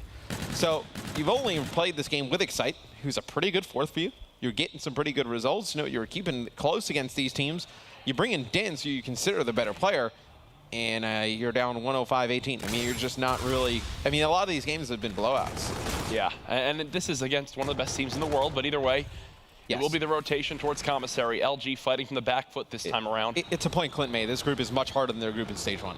Yeah, no, that's easy to say. And I think also we were looking at not only next week, but weeks 3 and 4. I think this is kind of the biggest difference in skill we see in a group. Obviously with LG up top, everyone expects them to get first. They've done just that. But even starting next week, anyone could really put up a fight in some of these groups. You've got an Enigma 6 team coming next week. Obviously, Red Reserve coming to play. FaZe with their new fourth. Who knows what we're going to see from them? There's a lot to look forward to. A lot of these other weeks are pretty much wide open. Yes. I think this is the one week where you looked at it and was like, okay, LG first, EG second. You thought Fnatic could hang. And they've done that. And they definitely have. You know, Fnatic, a very good team. They just have not been able to get over the hump. Big match coming up next with Fnatic and EG. Right now, it's Luminosity. Up 150-26 here against Mindfreak. It's close. It was close when the game was 0-0. I was going to say, in what respect is it close? No, at one point it was tied. The players are close to each other. On stage. On stage. Absolutely. And in the game. Yes. His Octane 10-5, he tweeted after his last series, Matt, you know, he's playing poorly. He's not feeling well. Do you remember any time when you were a coach where, you know, a player was under the weather? What do you even do? Is there anything you can do to help outside the game? I mean, not really. I mean, when somebody's not feeling well. Yeah, how about you hop on the stick? I'm not a doctor, you know, a coach. Maven was a great coach when his players were sick. No, he didn't do it. He probably just tried to... Yeah, he just took the free stuff and left. Yeah, he slept till noon. He put on a track jacket and showed up at the venue. For a team that wasn't even the team that he was representing. Yeah. Remember the old Unite what he had? he wore this Unite jacket. Yeah. How does he still have it? Oh, I'm pretty sure. Yeah. He used to wear this jacket everywhere while he was the coach of Curse. And it was like, yeah, it was like Unite hadn't had a team in like a year, and you would just wear this Unite jacket every day. It got kind of gross to a point. You're like, when is he washing it? Yeah. The only thing that he wore more than that were the pair of jeans he got like 3 years ago from Europe, and wore them every day. And then he used to wear those like he's just thank God his girlfriend came into his life and really changed him on up there for the better. But either way, we're kind of talking about that as LG. He was such a mess before her. He was. And she's a saint. She is. She deserves a Nobel Peace Prize. Yeah. 122nd difference here. Shocks and crew, they're just trying to play for pride right now. As you got fight at 7:15, Buzzo a double negative as well. And I think something to also kind of bring up, it's really difficult, you know, if you're a Mindfreak, obviously, you know, from Australia, you know, to come all the way here to North America, spend time here. You know, you're away from, you know, girlfriends, you know, family, home, you know, your normal setup. You know, it's really like, it's kind of odd. Like, you wouldn't really expect it. I kind of have some experience with it, but like, I mean, you can't use your cell phone. It's like a lot of different things change. Yep. These guys are probably, you know, itching to get back to home. Well, you heard Buzzo talk about it in the interview we had with him the other day. As Octane's getting flashy with the FTL jump there. Quick little three-piece to put him at double positive at 16 and 8. But Buzzo even mentioned, you know, they have to get Ubers to go everywhere here. The dollar difference isn't as good for them. The time difference for communicating with people back home is crazy. It's a tough scenario. While the Europeans have to deal with it, it's a little bit more manageable. These guys have been out here for months now, it seems. And unfortunately, they're still down by 130. Yeah, it's tough, especially now putting this much time in, you know, trying to get better after Anaheim and seeing these as the results. I think you go home, just kind of have to maybe take like a little bit of a break. I would probably take a week break after this and just everybody reset. Everybody come in completely refreshed going into champs. Is a break best at times for a team? You need to. Yeah. You need to. I think there's definitely burnout. And with the way the league is structured and how long the season is, I mean, you just keep going, going, going, and going. You're going to burn yourself out by the time you get to champs at the end of the year. Yeah. Get towards these tournaments. So I think having that time where you can, have a break, go away, spend some time at home, just hanging out, not thinking about the game, definitely think it's crucial. Well, I'm sure some teams will be doing that after this weekend. Octane with the Trinity forcing players out. That is a game. That is a game that ended 250-77 in favor of LG. Yep. Like clockwork for them when it comes to Hardpoint. Yeah, you expected Luminosity to take care of business in Hardpoint. Yep. After that loss earlier to Fnatic, you looked at this matchup and they were coming out for blood. They dominate game 1 here against Mindfreak. Oh, I walked backstage. I was looking for Tommy after he got that game 5 round 11 clutch. I wanted his autograph, which I did get. I was trying to find him, and I walked towards the back area of the venue, and LG were kind of having a little bit of a team meeting, and they were definitely, I could tell, fired up after that loss. Did not want to go home without a perfect record. That's obviously the case now, as they are 4-1, looking to go 5-1. But they've had a lot of smooth sailing in the last few months, to where a test like that, I think, definitely kind of got them back down to earth. And LG is a team that we've been saying for a while. They're a top team. They can win tournaments, and these guys have been so close in the past. Remember when Octane slacked in Classic Run Rise Nation last year? Very close to winning tournaments consistently. I think now that they've kind of tasted a little bit of that, they do not want to let that up. They want to keep grinding. They want to keep putting the pressure on these other teams to get better and outgun them game to game. Yeah. I think losing that series, they get back into the back and they have a team chat, and they're probably saying, hey, look, we're not coming out. We're not dropping another map against Mindfreak. We're winning that series, and then we're coming to playoffs. We're taking another championship. And the frustrating thing, we've seen it a few times this weekend for, honestly, almost every team outside of LG, where it just seems like there's a player falling behind. Mindfreak, it plagues them almost every respawn, it seems. Obviously, Buzzo, a lot of the times, but even there, Fighter wasn't having a great game. Nagafen had it in the first Hardpoint in the last series, where he was like 7-24. What do you even do if you're a player in that scenario? How do you get out of a situation like that? I don't even know how that happens. It's tough. You just kind of get caught in like the rhythm of the game and spawns and positioning and other players flying at you, and they have the advantage. It's very difficult to kind of turn that around. Yeah. I think this game, more than any game that we've had in the past, is so kill dependent. It's unforgiving. Like it's unforgiving. That's the exact word I was going to use. Is that when you have a player who's not able to pick up kills and you're not really doing much for the team, there's not like other ways you can really contribute, especially in a game mode like Hardpoint. Like, it's very difficult. Like, what is that player doing? Maybe, winning someone on ones on rotation, maybe, picking up a big kill here for some hill time, but it hurts the play of the rest of the team. It brings everybody down. Yeah, well, we see players getting ready for Game 2, Search and Destroy. If you're just tuning in, this is the red group here in the CWL Global Pro League Stage 2, Week 1. We're in the final day of matches. Third to last match of the day. This one between two teams that already have their spots secured, both on the opposite ends of the totem pole. LG in first, Mindfreak in that last spot in fourth. For Mindfreak, obviously it means they're not going to be at playoffs. For positioning in the groups at champs, you know exactly where they'll fall into play? It does affect where they position in groups at champs. Merc can definitely break that down. But I believe the bottom teams in each group will play one of the top 4 from playoffs. Wow. In groups at champs. So, getting in that bottom spot. Yeah, Merc can definitely confirm that. I believe that's what it is. But that sounds right. If you're Mindfreak, it's tough. Because you may end up going against a team like Luminosity, Optic Gaming, Splice, your Phases, E United. It's like one of those top teams. In the first round, it's pretty tough. Yeah, I remember those 8 groups at champs later on this year. So much to look forward to. We just, I believe, finished off the weekend out there in Europe for the last chance qualifiers. Congratulations to the 6 teams there who made it on through. Monster momentous occasion for those players to make it into arguably one of the biggest Call of Duty events of all time. So it's interesting. I believe it was an article with Deserto, as an interview with Shane. And Shane, Tommy, and Clayster, the only ones that have played at every, CODChamp/XP event. Including this upcoming year. Yes. So that goes all the way back to the one that I believe Merc won. 2011. Wow. So Shane, Tommy, and Clayster are the only 3 players who have played at every single one. That's a huge accomplishment for those guys. Better half of a decade they've been playing at $1 million tournaments. Insane stuff. Here we go, though, for Game 2. Both of these teams will be at the $1.5 million tournament later this year at Champs. Mindfreak going with their normal strategy on this map. Fast plant, over at that A site, and you push through to Cathedral. It's going to be 2 kills for LG as they run on through and see how they decide to break this. Fighter's going to get called out. Classic tried to slide in, not able to win the second gunfight against Saints. Would have been a big gunfight. Octane looks at Buzzo, hits the delete button. Yep. It'll be Luminosity taking round 1. That's like one of those where if I'm Buzzo, I see the name Octane over that player and just run away. I mean, yeah, I don't know what else. I don't know what to do there if you're Buzzo. I mean, you have 2 players coming at you. You see Octane there with the NV4. I mean, that you poke out for a second, you're dead. Octane's such a jolly kid. He's a great guy. He is. He's someone who's really grown on me. He doesn't go 7-21 at the start of respawns like Nagafen. So he wins in my book. You and Nagafen have a very volatile relationship. You know what? He's jealous of my skill, you know. I've taught him everything he knows in Search and Destroy. I highly doubt all of that. Here we go, though, as Saints. He's going to be the first player inside Bike.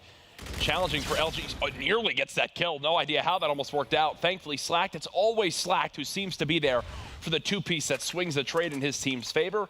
And just like that, again, it's Octane with a teammate in a 2v1 at the end of the round. LG's just running at them. Just charging forward, trying to fight these gunfights as fast as possible. The bomb will go down.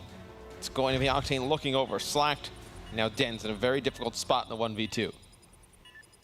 Still has time to work with. Thankfully, if you look at your minimap, he doesn't know it yet, but we have full knowledge that both these players are quite close to each other, so there's an opportunity to at least pick up both. You see him at the back tree. He does, but again, Octane, he's not going to miss. There you go. I wish I never saw that handshake. They've been doing that all day. Yeah, I actually wish my eyes didn't see that. Did you see the one where Saints, like, we showed him, like, he had his fist out with the thumb up for, like, forever? God. They needed to wait for Octane and Slack to figure out their handshake before he can get the fist bump. I feel like a less of a person after seeing that. But can we possibly bring up the classes of LG, Mr. Bryant Saint? Can we possibly see their loadout to see exactly what they're rocking with? Or is it, oh, we're looking for, I believe, the loadout button. Oh, look, there we go. L. We're gonna find it. Hit L. There we go. And then go to LG. We're making plays here. See, okay. So I wanted to spot, because if LG are going to be flying at you, maybe tacticals are best, but they're making sure they rock blast shield. They've got tac mask. They're ready for anything that can be thrown at them. Yeah, they're not going to let any of that affect them. Now, Mindfreak gets the bomb down at B. Here comes the assault from Luminosity. It's a kill from Saints, traded out there by Octane. 2v1 again. Yep. LG playing these trades perfectly. Fida just trying to get lost here. Picks up one. Yo, Fida with the 1v2. Hits some great shots down to the site, gets away with his life, and then, honestly, love the confidence here to re-challenge this angle. I mean, if I'm Classic, I would never expect him to play that like that, especially where he can just run away, play the time on the bomb. Beautiful stuff right there by Fida to put Mindfreak on the board. So now Mindfreak trying to come back in Search and Destroy. It'll be Luminosity on offense. Looks like just going to go straight down towards B. Mindfreak's going to be pretty aggressive here, getting into Bike Shop. And this is what you can do now with the updated spawns. Saints is here, though, every single time. Gets the player weak. They try to peek on out to get the kill, but look, Slack has to fall back. Fighter, though, with the aggression, gets first blood for his team. As Buzzo and crew, they're doing a great job of bait and switching here on lower street. Yeah, now it's going to be a 1v3 in favor of Mindfreak. An opportunity to tie up game number 2. It's going to be Octane, though. The last one up. He's going to spot nobody down at the B site. May make his way down over, trying to get the bomb and get it down. 4-1 start from him. There's the objective. 35 seconds left, too. So, I mean, if he plants for market, realistically, there's a chance. But I think that's his only shot. Yeah, he knows that, too. He can't play inside Bike with an NV4 or go top plat. This is too easy to get shot at. At least if he goes up towards market, he gives himself a chance to make some kills happen on the stairwell. So here it goes for the 1v3. Oh, gosh, and he's sprinting right towards the player. Yep, that's an NV4 versus an ERAD at 3 feet away. Fighter should win that 10 out of 10 times. Now it's going to be Mindfreak. Back-to-back rounds here. They will not go away in Search and Destroy. No. It's just been the respawns that have plagued them. You know, it's been a A rough time in the Respawn game modes for MF. They have definitely looked more competitive in the S&Ds. Which you'd expect, obviously, for what this Luminosity team is capable of. But at the same time, it's like, you want to qualify for playoffs, you need to be able to put up a fight in Respawn game modes. It's simple as that. When you don't, we saw their stat line earlier. It was like coming into today, they were 25% win rate in S&D, Hardpoint, and Uplink. Unacceptable. Unacceptable. And it's why they're going to finish 4th in this group. I mean, there's a lot that goes into, obviously playing Call of Duty at the highest level. But if you can just get players that can kill extremely well, you can teach or figure out everything else. Yeah. Like, you just need players who can just slay. And I think when you don't have a full lineup that's really capable, it's going to be difficult. But Mindfreak, they take this round in S&D. They go up by 1 round, 3 in a row here for MF. Let's go, Mindfreak. I'm loving it. I'm about to go home and get my jersey. Oh, yeah, you do have a Mindfreak jersey. I have a Mindfreak jersey and a Fnatic jersey. No LG jersey, though. So I don't have any jerseys. I've been collecting. Yeah, I'm 28. I can't wear jerseys anymore. Wait, was that like a rule somewhere? Yeah. Like once you hit a certain age, like you can't wear basketball jerseys. Like, have I hit that age yet? No, you're okay, good. So I got you're to good. like, what, 25? Yeah. Okay, cool. So yeah, about 25. I've got a couple more years, so. It's like the cutoff. Orgs, feel free to send them on over. I'll make the most of them. And you can send me them. I just won't wear them. They'll just sit in my drawer, but yeah, Slacked is surrounded by Mindfreak players, and somehow they haven't challenged towards Plat. Another first blood, though, for Fighter. That's his 3rd this game. I think what you may be seeing is Luminosity just getting a little too confident, challenging everything at the beginning of these games, letting Mindfreak get some first bloods. But look at the position that Slack's in. He's going to be able to get one more player behind him. A nice beat down there from Classic. He's going to come through, take out one more player. I believe Saints picks up a kill in the bike shop as well. Good round there from LG. Players that are so good at that shot beatdown really give themselves such an advantage in close range scenarios. Right there, Classic, 1 bullet, beatdown. It looks like an instant kill. And it basically is. Basically is, yeah. As that swings the round in favor of LG, as they'll now bring this one back to 3-3. Still a close game. Fighter already with reactive armor and full streaks, which is huge on a map like Retaliation. Completely forces the hand of your opponent. Those can definitely be useful. They can later in the game. I don't get them much, so. Oh, well. I would have known firsthand, but. Nothing's going to happen with him this round. Yeah, right. He's already dead. That is the best player you could first blood right there. Walking down the middle of the street.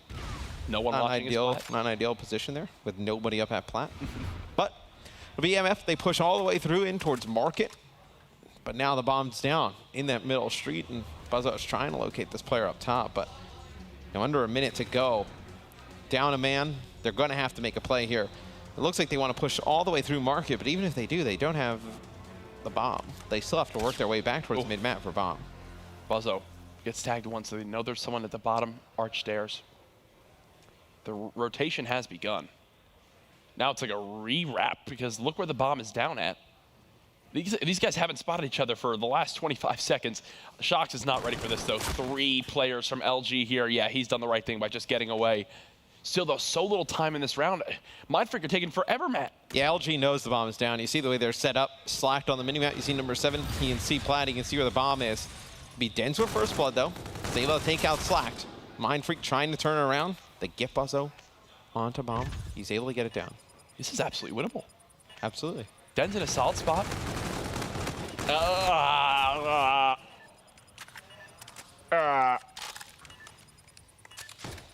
That was how? Yep, LG takes that round. That went. Yeah, I mean, that's a difficult position, right? Absolutely. Denz has a lot of players flying in front of him. Lands a lot of shots on 2 players, not able to finish anybody off, but comes out of that top hotel. He's behind 3 players. Now, what do you do if you're Mindfreak with these streaks? Do you stack in towards Bike again? Do you expect LG to flood that? You can obviously use them to clear top bridge. That's not the case. It's more, how do we want to try to stop this LG push from going through it? I mean, yeah, I think Bike is the best way they can play this. Yeah, LG is going to play pretty aggressive towards mid-map. Try and get up on top plat, and I can actually hear Slack. So they spotted all these guys. They know exactly where they are. And they're actually going to play for the cutoffs here coming off the back side of this, which I like. Because they're expecting the Mindfreak to rotate all the way through that top side. Here comes the streak. Everybody inside hotels, so they bait the streak out. Everybody stays alive. Some time gets wasted off the clock, but that's a good play there by LG.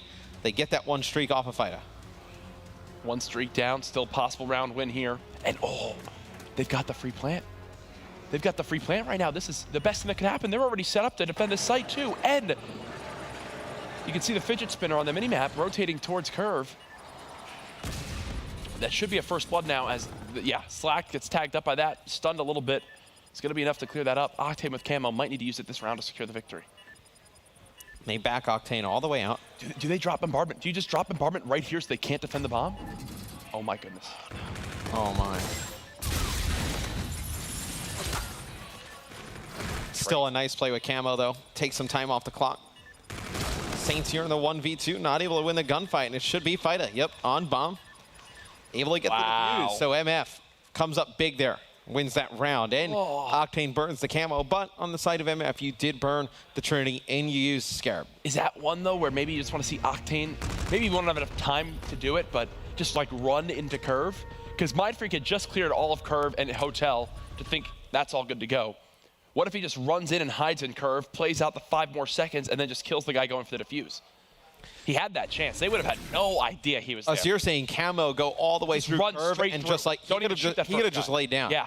They already cleared. They would have had no idea he was there, yeah. But the only thing is, he was about to run out with it, so I don't know if he could have made it around the corner without being spotted. Especially because I believe Den's the guy he kills kind of backs up into him in the corner, so I think he probably needed to kill that guy. I think the car exploding kind of scared him for a second. He was like, I see you do something with this. Yeah. Either way, it's still a tie game, 4-4 now. Camo gone, Trinity Rocket gone from either side.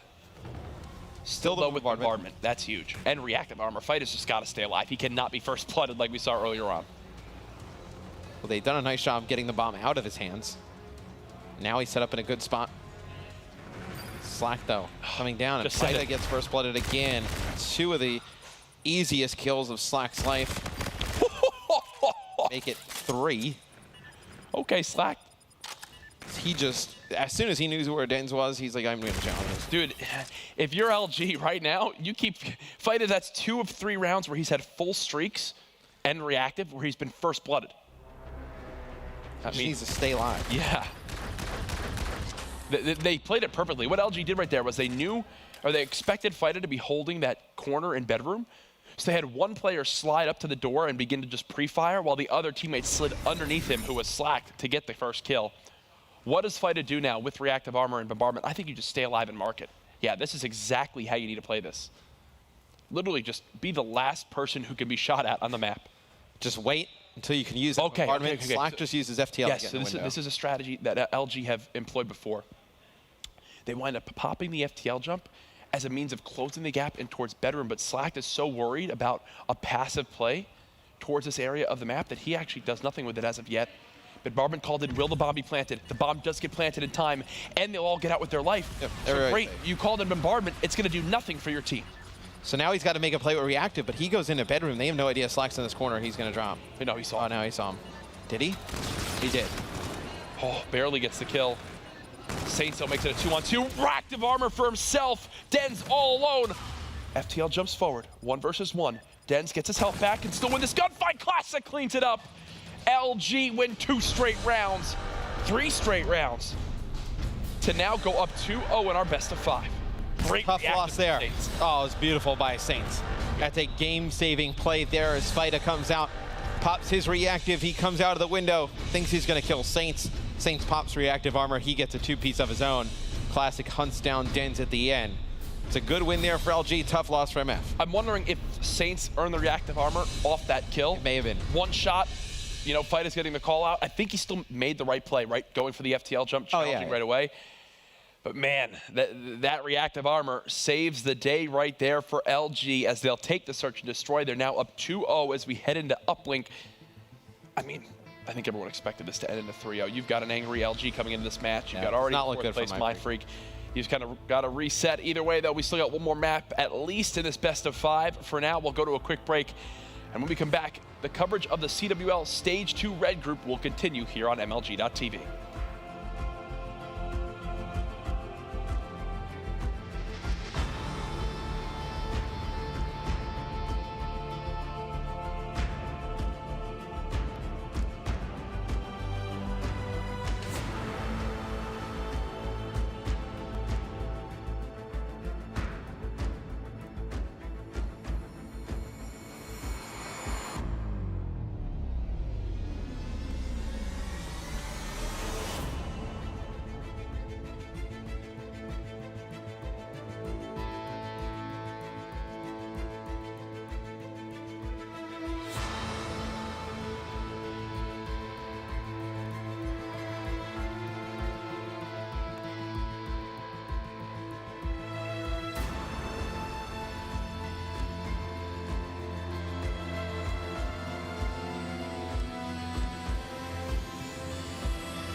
It's a series, so that means we've got a G Fuel key player matchup. It's between the two guys who arguably had the best performances for their respective squads in Stage 1, Shocks and Octane. Electric players across the board, but Uplink, they've been quite consistent throughout the weekend. Shocks leading his team at a 1.09 Uplink KD, while Octane's just been doing his job, putting up barely any points, but his KD is where it needs to be. Will Shocks be able to help his team go for a reverse sweep? I'll be honest, probably not. Either way, Octane looking to continue this dominant performance for LG this weekend. They're on the verge of a 5-1 series total count. This has been your G Fuel key player matchup.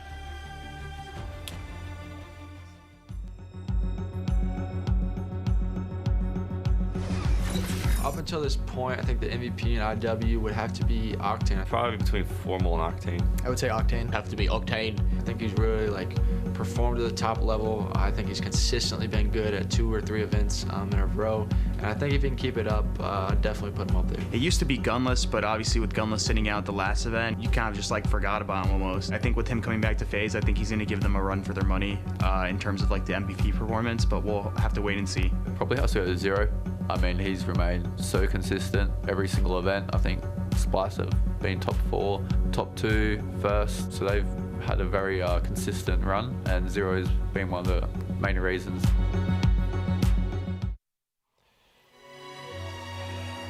It's the final day of competition here in the red group of the CWL Global Pro League Stage 2 presented by PS4. And that man on your screen was the one referenced a hell of a lot in that MVP of Infinite Warfare. Matt, if you had to pick one, is it Octane or is it too close to call quite yet? I think it's probably Octane. Ooh! Yeah. I think just, the last few events he's just been, he's really been really consistent in the respawn game modes. Yeah. It's just fixing the S&D. That's been the real big difference for him. And you've seen, when he's playing well, Luminosity's playing well in S&D, they're going to consistently be at the top. And I think he's a big reason why. Who would yours be? Right now, I'm leaning towards Octane as well. And one thing I do want to mention, which I think you'll enjoy as well, when you think back to Black Ops 3 last year, Octane with his role on Rise, a lot of times his team could rely on him to be the solo guy at a site. When you think of Hunted, he would be the guy all the way down in that cave by himself to take on a 4-man push. When you think of what we've seen from him now on Breakout, Search and Destroy, he's the guy by himself watching middle map. There are few players in competitive Call of Duty that you can trust to lock down an entire lane on their own, or 2 lanes for how Luminosity likes to play some S&D maps. For me right now, for how consistent Octane has become, for his ability to just shoot so damn well, and now for what he's been able to help do with this Luminosity team, they have a great opportunity to not only steamroll Stage 2, but potentially get a champs title. And I think you look at the role he plays too. I think I would kind of throw that into where I would look at MVP considerations, because the NV4 obviously very good at range. We see a lot of players on the KVAR, the ERAD. It's very difficult to be good at range. So I think it's a role that it's not as replaceable as somebody else. So I would definitely put a little bit more value on that. Yeah. You've seen a bunch of people run ERADs, but the NV4 is something different, knowing how to position yourself, obviously hit the shots in general. Right now, for Frost Uplink, this is a map that they love to put the hurt on. I can tell you that, Matt. We'll see if they can do it here. As Mindfreak, this could be the last map they play here this weekend, or really in Stage 2, because they're obviously not going to qualify for playoffs. But we have seen Mindfreak excel at these really fast-paced maps. You see Den's getting off to a nice start, 4-1 on a 4 streak now, working towards a Scarab, only 25 points away. We've seen them have success on Throwback Uplink and Throwback Hardpoint. It's really been the maps where Retaliation and Breakout, Crusher for Search and Destroy, those are the maps that we've seen Mindfreak struggle on. Well, Shocks, he's already got some help from his teammate inside this ship bay area. Den's now 5-2. I love this pinch, but unfortunately it's Classic who spins with the help of Saints to clean up that kill. 3 now dead. Here come the ERADs of LG as they begin to storm forward. Yeah, if you're Luminosity, I'd consider going and doing something what Splice does, is just run 4 ERADs and just fly. Just go with them. Yeah. Force Mindfreak to fight as many gunfights as you can. You like your chances if you're LG in that type of a game. But Mindfreak starting to come alive here. 3 in a row for Dens. This is 2 in a row for Shocks. This is points. I mean, well, it should be, yeah. There's at least one. Octane with the Erad. What's funny is, so far, we have the player lounge here, right? We have the player warm-up area too, and from all the times I've watched these players warm up this weekend, you know, get ready for their matches, I've seen Octane warm up more with an Erad than his NV4. Really? And I joked with him about it. He's like, oh, bro, I'm a perma-rad now, meaning like he'll only use the Erad. I think he just loves using the weapon. It lets him play at such a different pace and play style. It's almost refreshing for him, right? He's used to having a left trigger at all times. Now he can just run around free all around the map. He's like, I want to charge in with you guys. Yeah, right? I'm bored all the way back here just killing everybody. I want to be up front killing everybody. And that's what he's doing right now. At 9 and 6, leading his team in kills. LG not able to put a point through yet, even though they've been forward with this drone for the last, 30, 40 seconds. Thankfully, for Mindfreak fans, they will get that stop. Now the Aussies will go on the offensive as it's Dens with this drone. And this is a game where you're seeing Dens play up to his potential. We talked about it, they pick him up. A lot of people think he's the best player in the ANZ region. But, he's had some up and down games so far at this event. And I think it's just because the quality of games he's gotten in before this. I mean, he's battling through the open bracket. Tainted Minds, they don't make it into groups. I know they play at one Australian event. I believe they got second to Mindfreak. It was like they played 3 times. They played like the winner. They played in the grand final and then the winter final and 2 series in the grand finals. But other than that, I mean, he has not had a ton of games against top players. So Den's probably trying to get a little reacclimated to the game himself.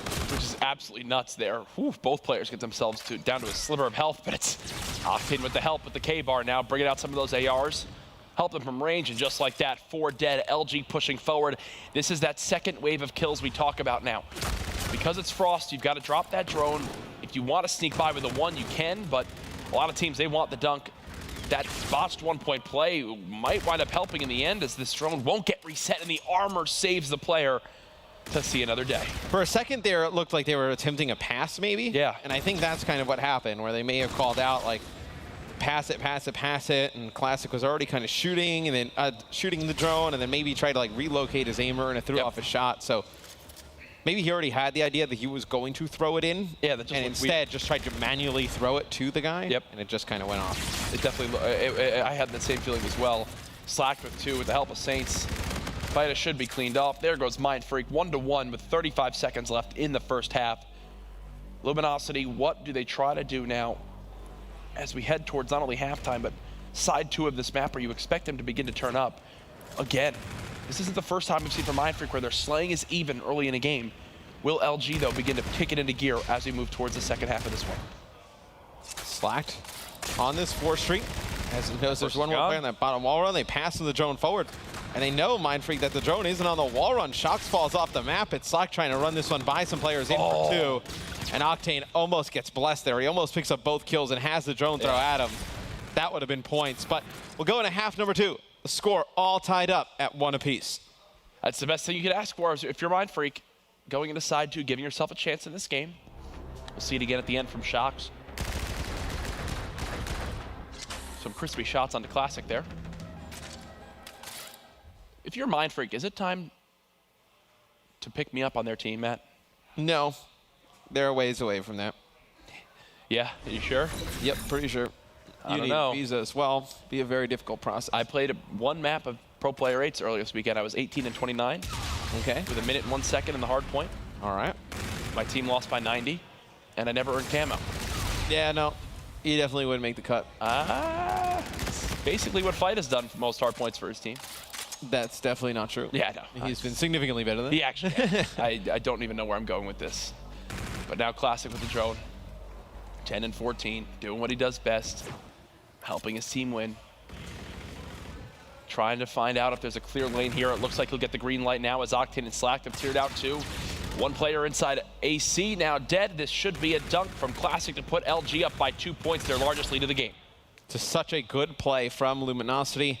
Classic with the drone in hand, just kind of bobs and weaves in and out, gives some easy kills to Slack and Octane.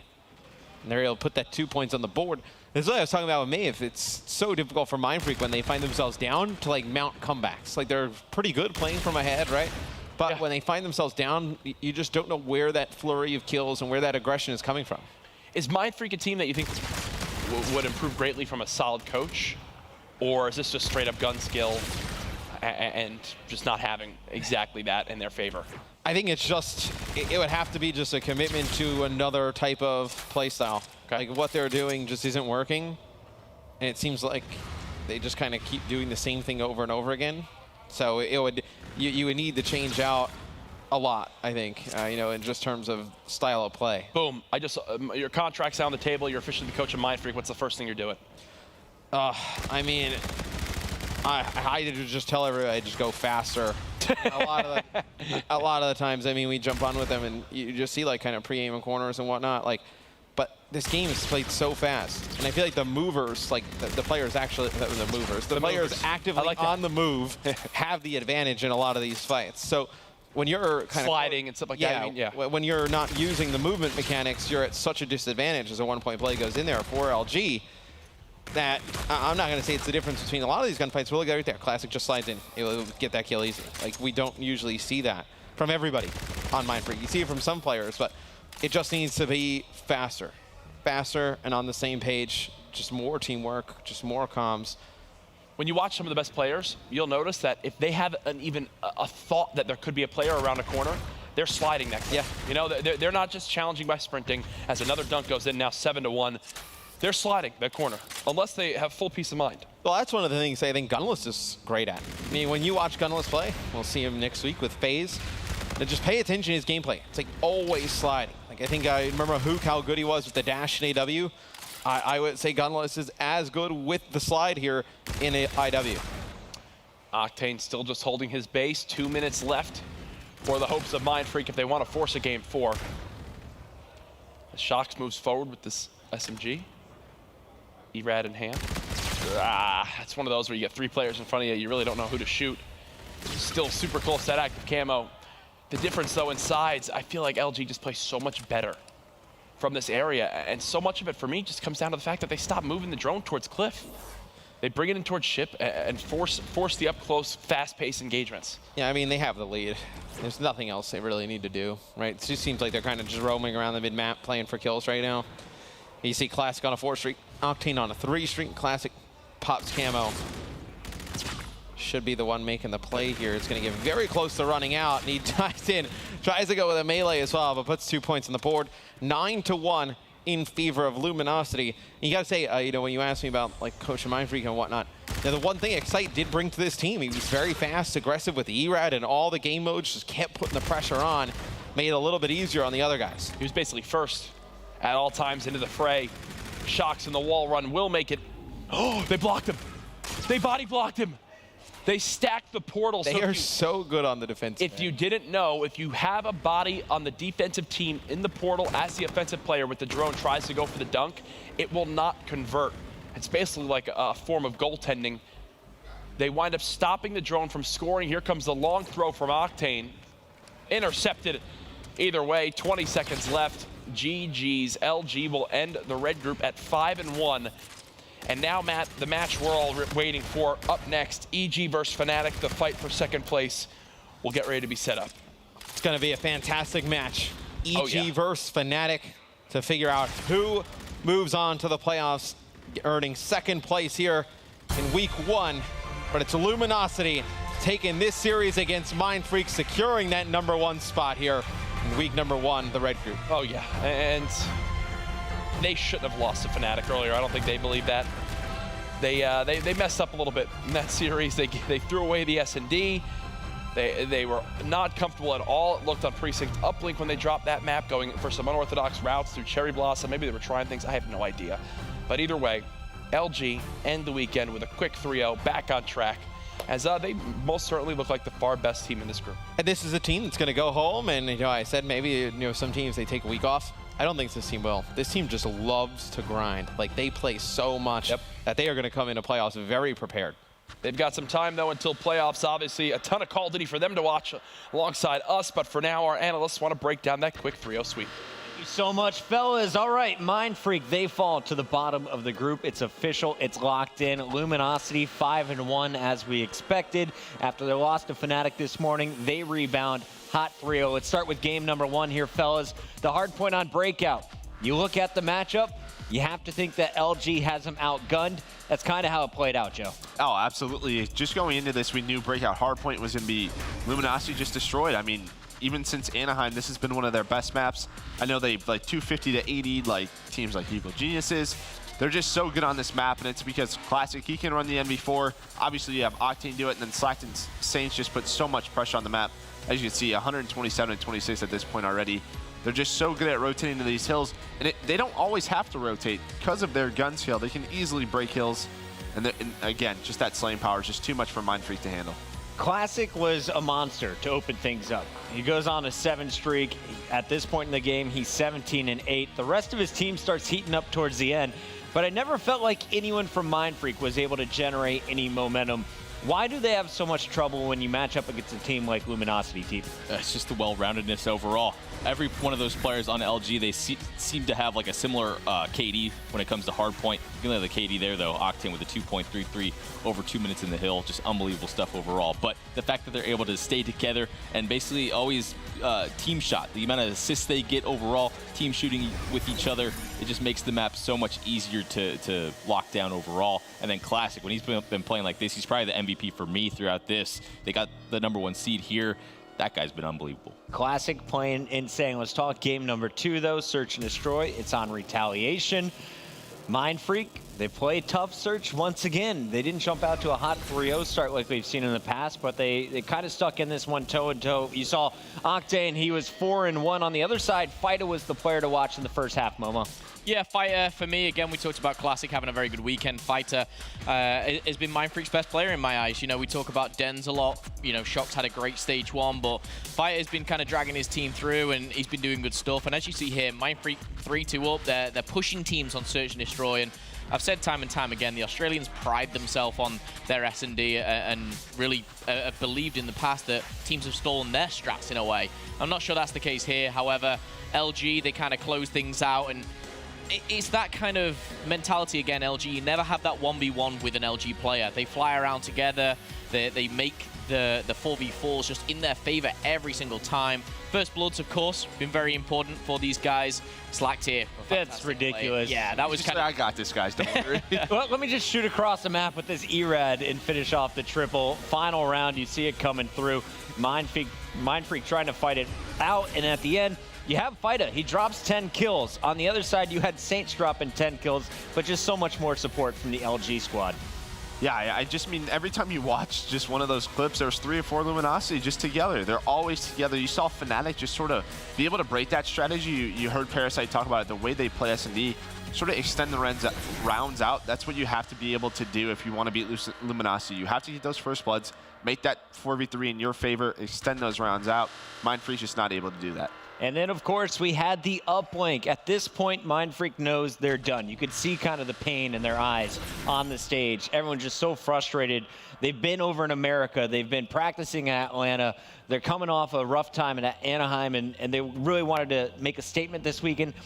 They did so on day 1, but after that, really no success, guys. And when you watch them versus Luminosity and uplink, again, it's the slaying battle that was a one-sided affair. Fighter stays consistent. You got some decent number from Dens. Shocks is going to top the leaderboard at the end with a 1.05, but it's 9-1. Simply a blowout here from LG. Yeah, just easy games overall. And I feel like in uplink throughout this group thus far, I feel like LG hasn't been respecting teams a lot besides Frost. I think Frost is by far away their best uplink. Precinct used to be, but for whatever reason, they seem to be trying to move a little bit too quickly. But against a team like Mindfreak, where they have that just immense slaying advantage, they can kind of just do whatever they want, and then in that second half they just sort of run away with it. I think one of the biggest takeaways for me, though, is look out for Luminosity when we do get to champs, when we do get to the playoffs here for stage 2. Their uplink game has been really impressive. Their defensive uplink game in particular. How many times do you see the squad get wiped and then all of a sudden they break off spawn and they stop you at the goal line? Very impressive stuff as they finish out their weekend. Let's talk about LG, though. This is the squad that is moving on to play in our playoffs. $500,000 up for grabs. Last time, they got knocked out by Splice, a Game 5 of the Grand Finals. Are they going to be the team to beat right now, guys? How high should we be ranking them after watching them here in groups? I think you can argue them and Splice are probably top 2 teams in the world right now. And it's been forever since we've said anybody, outside of Optic, E-United, we're putting Luminosity, Splice up there because why? They're the last 2 grand finals. Those are the 2 teams in it. You can argue Splice, but I would say definitely right now Luminosity is the best team in the world. But I don't want that to get to their heads. They're a type of team who grinds. You heard sort of Matt talking about it. They love to play Call of Duty. Expect them to be back in the playoffs. Momo? I've got to agree. I put Luminosity at #1 in the world right now, and that's coming from a European. I'm a big fan of Splice, but LG, they're super, super strong. What has been kind of bad for LG, obviously Octane had I'm not too clued up on it, but a bit of sickness this weekend. We've not seen the best out of him, and they still do what they did this weekend. It's enabled us to see what a fantastic player Classic is. We've seen everyone going off. Saints was kind of one of the players to watch as well, and from that I've just kind of got to know LG a bit more, because all of the focus is so much on Octane. Now after this weekend, I've almost just become Classic's biggest fan. I will be honest, and kind of watching these 4 play. When Octane is feeling his best, these guys are so dangerous. Welcome to the Nicky D fan club. Classic has been the man for a while. TP, just to close out the thoughts here, we know Luminosity now has 3 weeks off. They get to watch blue, yellow, in the green group. Do you think they need to worry about what the opponents are going to be doing, or is this a squad that just needs to focus on their game? I think they need to keep on focusing on what they're doing and keep that confidence up overall. But I think some of the glaring issues I've seen throughout this group, they didn't make too many, and the slaying has been unbelievable from these guys. But I feel like in Uplink especially, they try and move a little bit too quickly, like going back to my point before. And then Search and Destroy, I don't want them to go back to those glaring issues that they had. There's certain Search and Destroys where they sort of let the rounds get away from them a little bit too quickly. And if they continue that, these top teams can really steal maps from them. So shout out to Luminosity. They topped the group, and they are the first team to lock in their spot in the $500,000 playoff for Stage 2. Here's a look at how the group has unraveled so far. 5-1, Luminosity. They lock in with a 17-7 map count, 70%, not bad on the weekend. Fnatic currently holds down that second position, EG right behind them at 2-3, and then Mindfreak, they are finished, winning just 4 maps here in our first week of group competition. But coming up next, we find out who is going to join Luminosity in that playoff bracket. Is it Fnatic? Is it EG? We'll tell you how it has to break down, what is going to happen. Before we get to that match, though, we want to celebrate some of the big winners at home, the guys who have been playing along on the enhanced viewer experience on MLG.TV. We've been quizzing you every single game, and our first question here in this match was, will any player finish with over 1:45 of hardpoint time? 66% of you got it right. It was Octane doing the dirty work there. Coming in, question 2, will any player finish with over 10 kills in Game 2 Search and Destroy? Only 23% of you got this right. The answer, no. And finally, what will be the score difference in Game 3? Well, 82% of you guys, you went with 5 points or more, and you are correct. Well done. And I have a feeling we're going to see our friend Zeb at the top of the leaderboard. He was there on day 1. He was there on day 2. Let's see the leaderboard for day 3. It's Zebster. Shout out to the 1221. Anyone else on this list impressing you with their funny names, Momo? Well, I mean, we talked about Chance yesterday. He's fell down the list a little bit. He's still in there at number 10. But other than that, it's good to see some newcomers coming in. I think Brian's a new addition, but so many people on a 7 streak. I think Zebster just kind of claims that number 1 spot, though.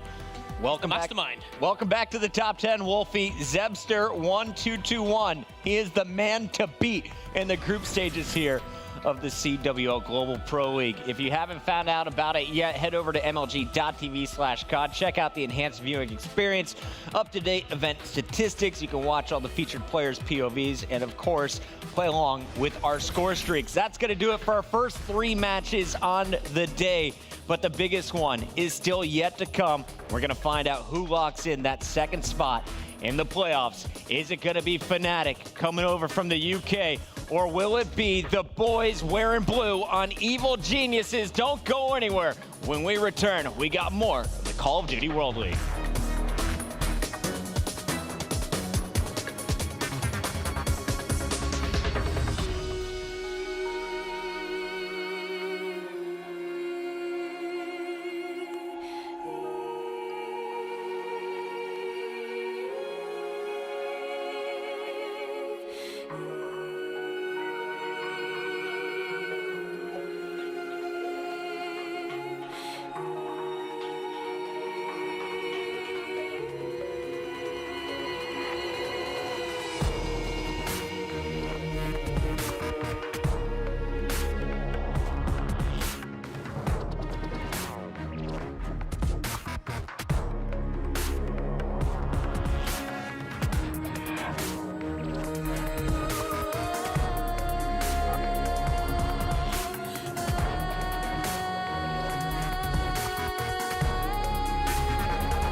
I guess what we can take from last season when we faced EG, we know we can beat them, but then they can also say the same thing, they know how to beat us. We have the same score lines, just reversed. So it's one of them ones we're both just going to go in it thinking, right, we've beat these before, we can do it again. You just try and null the loss out. What we learned from them matches up is we just got to stay consistent in hard point. The main thing we learned about playing Fnatic the first stage was that they're a tough team. We went in taking them kind of lightly because the whole NA versus EU thing. And their search and destroy was like super weird. Like they play splits, so we had to switch our gameplay up to like counter them. I feel like since they did bounce back and requalified again, they're here to prove that they're not a fourth place group team. They're a tough team, and we got to go hard to beat them. I think if we play our game, we should realistically win both series 3-1, 3-2. I think this weekend against EG, we'll split series, we'll go like 1-1 with them. I think it's going to be a close series. We're going to have a last map with them, I think, and then I think we're going to take the other series 3-1 or 3-0. I think the outcomes will be 2-0, we'll beat them both times. I don't think I'm going to lose a match to Fnatic. You just heard from the players. They know what is on the line for this series. Evil Geniuses, they had a terrible Friday. They came in 0-2. Saturday, they woke up, and now today, on day 3, can they make it happen again? Can they lock in their spot in the playoffs with an amazing comeback? I'm Chris Puckett, and we are joined at the desk. We got Mr. Merk, you know Momo, and then we have the man from the #1 team this week. It's Octane. How you doing? Doing great. So came off the stage and I'm on another one. I was gonna say, you're coming off the MVP award back at Anaheim. Stop bringing that up. This week, you're crushing it with the squad. And now we're gonna see who is gonna join you in the playoffs. I gotta get your prediction. We got 40 seconds, Sam. Fnatic, Evil Geniuses, it's the rematch. If EG wins 3-0 or 3-1, they go to playoffs. If Fnatic even goes to a game 5, they're going through. I think Fnatic has this. I think they're a better S&D team, and Fnatic is playing us really, really well in the respawns as well. Kind of caught us off guard. So I just think Fnatic wants it more, to be honest with you. And it's obviously, you know, the hype man of this team, he was freaking out, wants to qualify, but I think Fnatic's going to take it.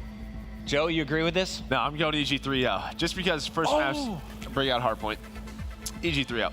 I think we actually go game 5, and it doesn't matter. I think we don't Fnatic want that, take it, Phil. But I think it goes game 5. Looking at the maps, we go game 5, Fnatic qualify. All right, that's Momo's pick. Let's hear from our casters. The final cast here from our group red. We got Maven with Courage.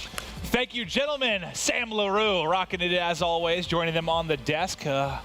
Luminosity, they get it. I talked to Saints afterwards. He was just like, yeah, we got it. I just can't wait for playoffs, man. Yeah, right? They just came in here, took care of business. There were no real surprises for them. They've got some stuff they need to improve upon. They can look back at their matchup, but either way, this is what today is all about. It's why we have the double round robin. The second match now between EG and Fnatic means a whole hell of a lot for many reasons. The #1, though, qualifying for that $500,000 Stage 2 playoff. It's simple. EG needs to 3-0 or 3-1. If Fnatic forces a game 5 or wins the series, they take the second place spot. This is what we want, baby. The final match deciding who gets to play in the $500,000 playoff. And this game 1 can be really important. It's very, very important. You're talking to Evil Geniuses outside earlier after one of their matches and just talking about their hardpoint struggles. And Matt and I have touched on it a bit, but it's been a change of roles. You know, Nameless, we've been wondering what's going on with his stats. He's pulled out the ERAD more. It has been Havoc now, their primary K-bar. A big reason why we've seen Havoc going off, but he has to do that this series. Yep, I think they're still in a real learning phase for Evil Geniuses. This is one of their first big events outside of Anaheim as a squad of 4. Still figuring out exactly what works best for them in this current meta. I think they're only going to improve from here. I will say, one thing I have to critique them on is, just like from what we saw with Mindfreak at times this weekend, I feel like in Hardpoint, there's just always one player from EG who's just having an awful game. We saw it earlier from Nagafen. Parasite then had it in game 4 of that same series. You just need everybody to pull their weight. Simple as that, and they should walk away with maps quite easily. Yeah, we've seen them do it in Uplink. Can they do it in Hardpoint is the question. Right now, contested as EG trying to push through and possibly get the break. Last player should drop it. Havoc somehow comes out with a 2-piece before ultimately falling. So a lot of time here. Going to go the way of Fnatic. And you can see the spawn coming towards Commissary for EG. They're just going to continue to hit this wall run.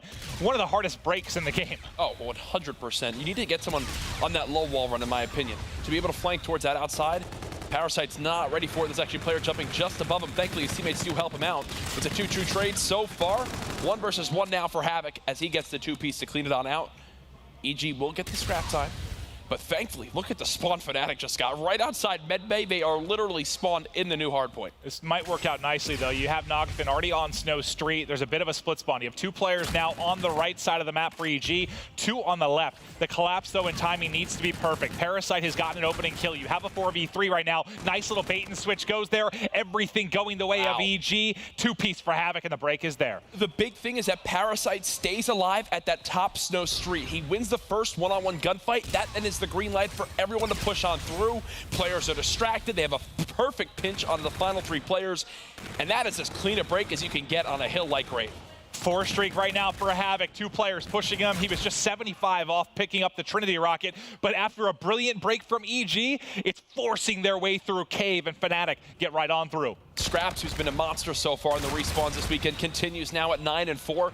He's leading his team in objective time as well, doing it all right now for this lineup.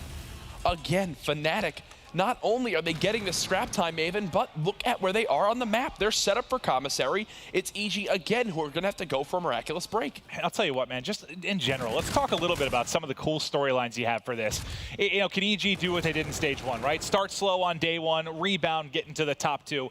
And then for Fnatic, think about European Call of Duty fans, how disappointing stage 1 was overall. Yep. Yeah, Splice, they did end up winning the playoff, but they were the only team to make it into the top 8. Fnatic, a chance to change that already in week 1 of stage 2. And we know, while Epsilon and Splice have cracked into that top 3 like we saw at Anaheim, who's the next in line now for the European region to begin to make moves and make more noise? It's Fnatic and Red Reserve. Fnatic playing this weekend on the verge of an opportunity here. Red Reserve, we'll see them play next weekend to see if they can do the same thing. Right now, they're up by a minute. They're exploiting EG's weaknesses, and that's hardpoint in general. This is exactly what they need to do. Because then, if they win this map, Maven, EG cannot afford to lose another game through the rest of this series if they want to get that 2nd place spot. Yeah, and I mean, for Fnatic, this is, well, for EU in general, this is your best chance, I think. Maybe not your best chance, but your easiest chance to get a team into the top 8 when you think about the groups that you have in week 3 and 4. What Red Reserve and what Epsilon are going to have to go up against. Like, those pools are nuts. Yeah. Anyone could get top 2. Nothing guaranteed for anybody. Fnatic could put their continent on the right foot here with an early victory. Well, you see right now, EG beginning to fight back as Parasite, who was 5-8, now up to 7-9. Nice shots from Nogafin there from inside the hard point. EG, they're keeping players inside loading, which is exactly where they need to be. Fnatic so far, the big thing to take note of, they're winning on rotation, and they've gotten a couple clean breaks too. Nogafin continuing to tag players as he is able to contest for a bit of time, but it's a big lead for Fnatic. No lead secure on a map like Breakout. We've seen massive, massive swings, but Fnatic doing an amazing job early. I'm already hearing Scraps and Wuskin get loud for the side of Fnatic. They know how much is on the line here. They're playing at the top of their game. They've been all laughs and everything prior to, like, this weekend on days 1 and 2. Today, when I went up to them and kind of had a little pep talk like I do with most of the teams, these guys were dead serious. I mean, they were completely locked in. They needed to step up big time. Both of these teams wanting the 2-0. Fnatic, they do again find themselves in a spot like we saw earlier where they've got to fight for a break. They were able to cleanly break the hill, though. When we were at Grave, we'll see if they can do it here. You know, you mentioned you saw kind of the demeanor of the guys, the twins. I had talked to EG, and you know, I had a good conversation with Nameless and Parasite, but after a rough series for Nogafin, he was just standing there. He had earbuds in, probably listening to music to get him kind of hyped up, focused. He knows they need the best out of Nogafin this series if they're going to have a chance. But right now in the hard point, it's 3 with the slide. Parasite coming up big. Give him a 4th. Gets the assist, but either way, he's a one-man wrecking crew right now as he's just sliding through everybody on the side of Fnatic. That will be Nogafin getting the scrap time. Nameless is here by himself, though. He should be dead momentarily, yeah. Yeah, there.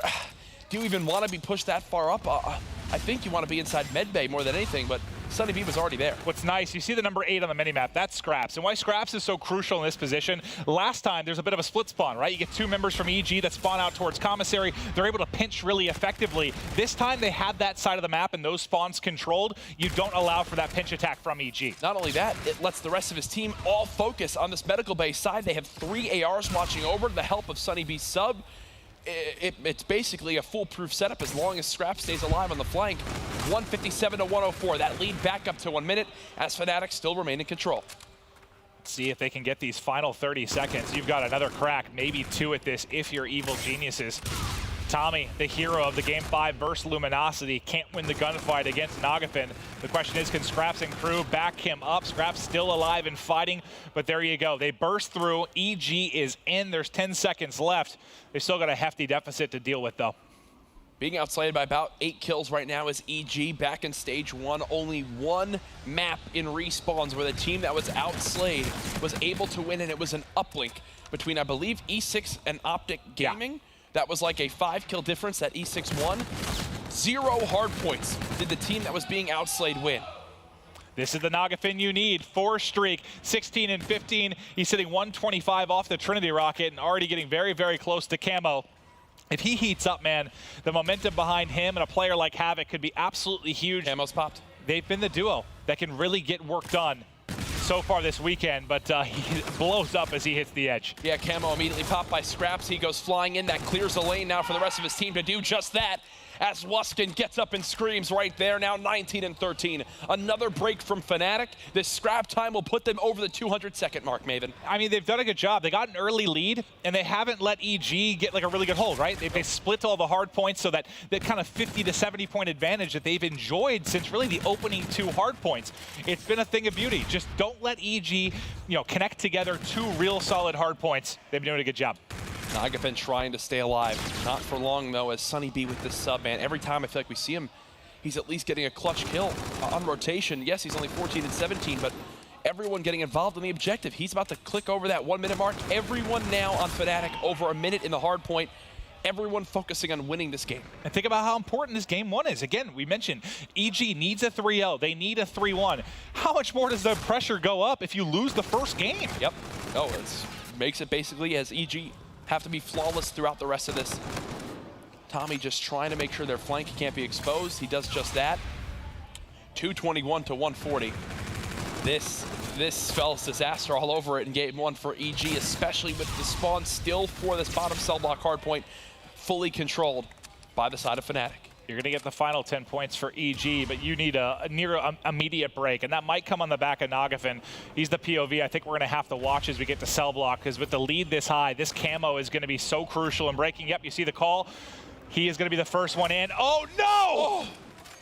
Their body stacked, and the Scarab just cleans him up. Camo now gone. The hopes of EG in map 1 will probably die with it.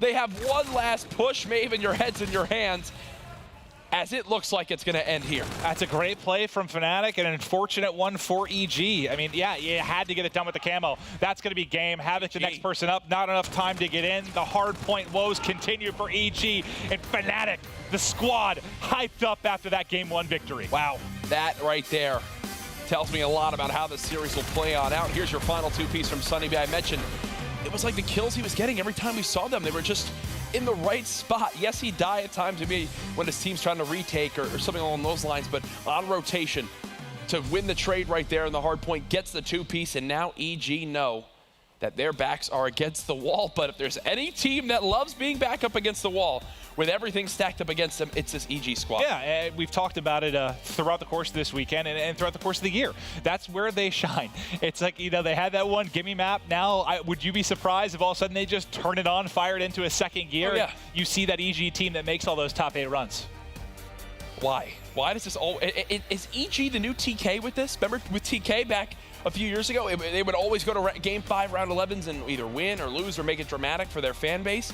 It's like the same thing for EG now, every single tournament. And on the other side, Fnatic, after that Game 1 victory, they are inching closer and closer to a playoff berth. We had a chance to sit down with the squad and talk about that exact topic before this weekend.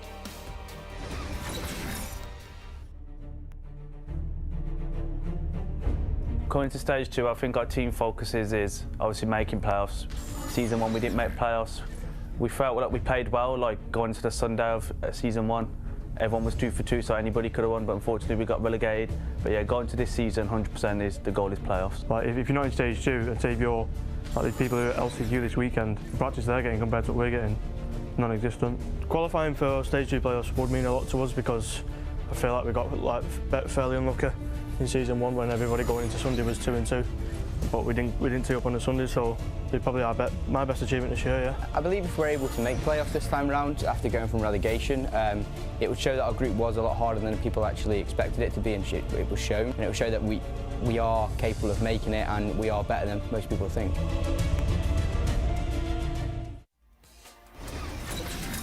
They had a tough time in stage 1, so close, but not inching it out into the top 2. You're just a map away now. Yep. One map victory, that is it. But Search and Destroy has been, I guess, hit or miss for Fnatic. They've had, what, 4 round 11s to this point, and this has been EG's best mode. 5 round 11s. Is it 5 now? 5 round 11s. Oh, that's right, yeah. 2 of them alone in the LG series where they clutched up both. The first 0-3 that they had were earlier on day 1 and the start of day 2. We're going to Retaliation next. Fnatic, just get it done right here. Just do it right here. Qualify and be done with it.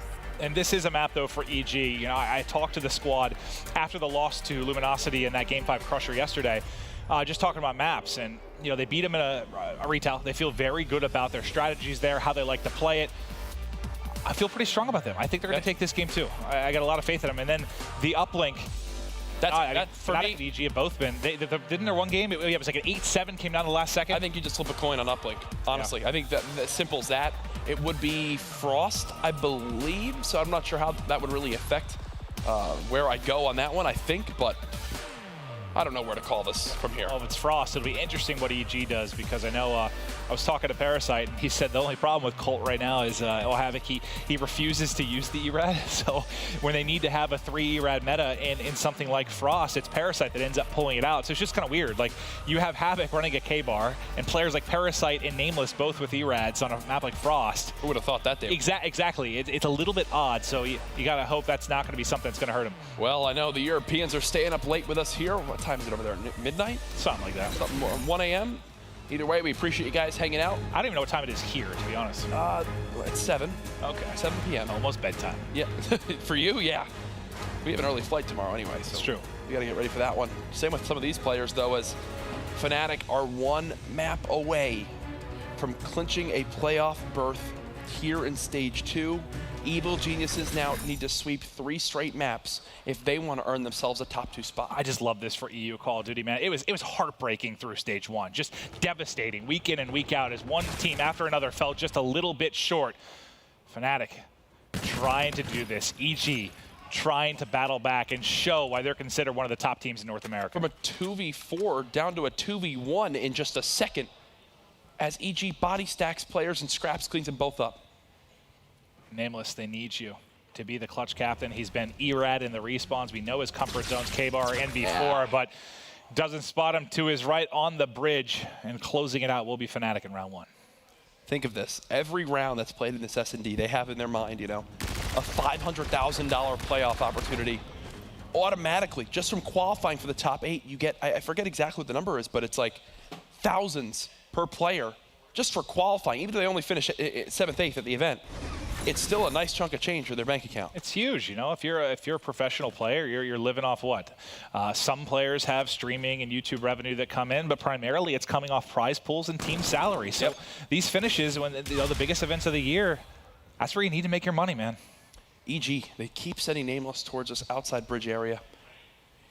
He's kind of the first player to look for any information they can get, but look at the mind games being played. This is how Fnatic were earlier on against LG. They play it passively. They tried to bait out a team to over-rotate. First bit of knowledge of the opposing players have been seen now by Nameless. He knows there's 2 inside curve, and he'll back right on up. Parasite being backed down by some shots from Tommy as well.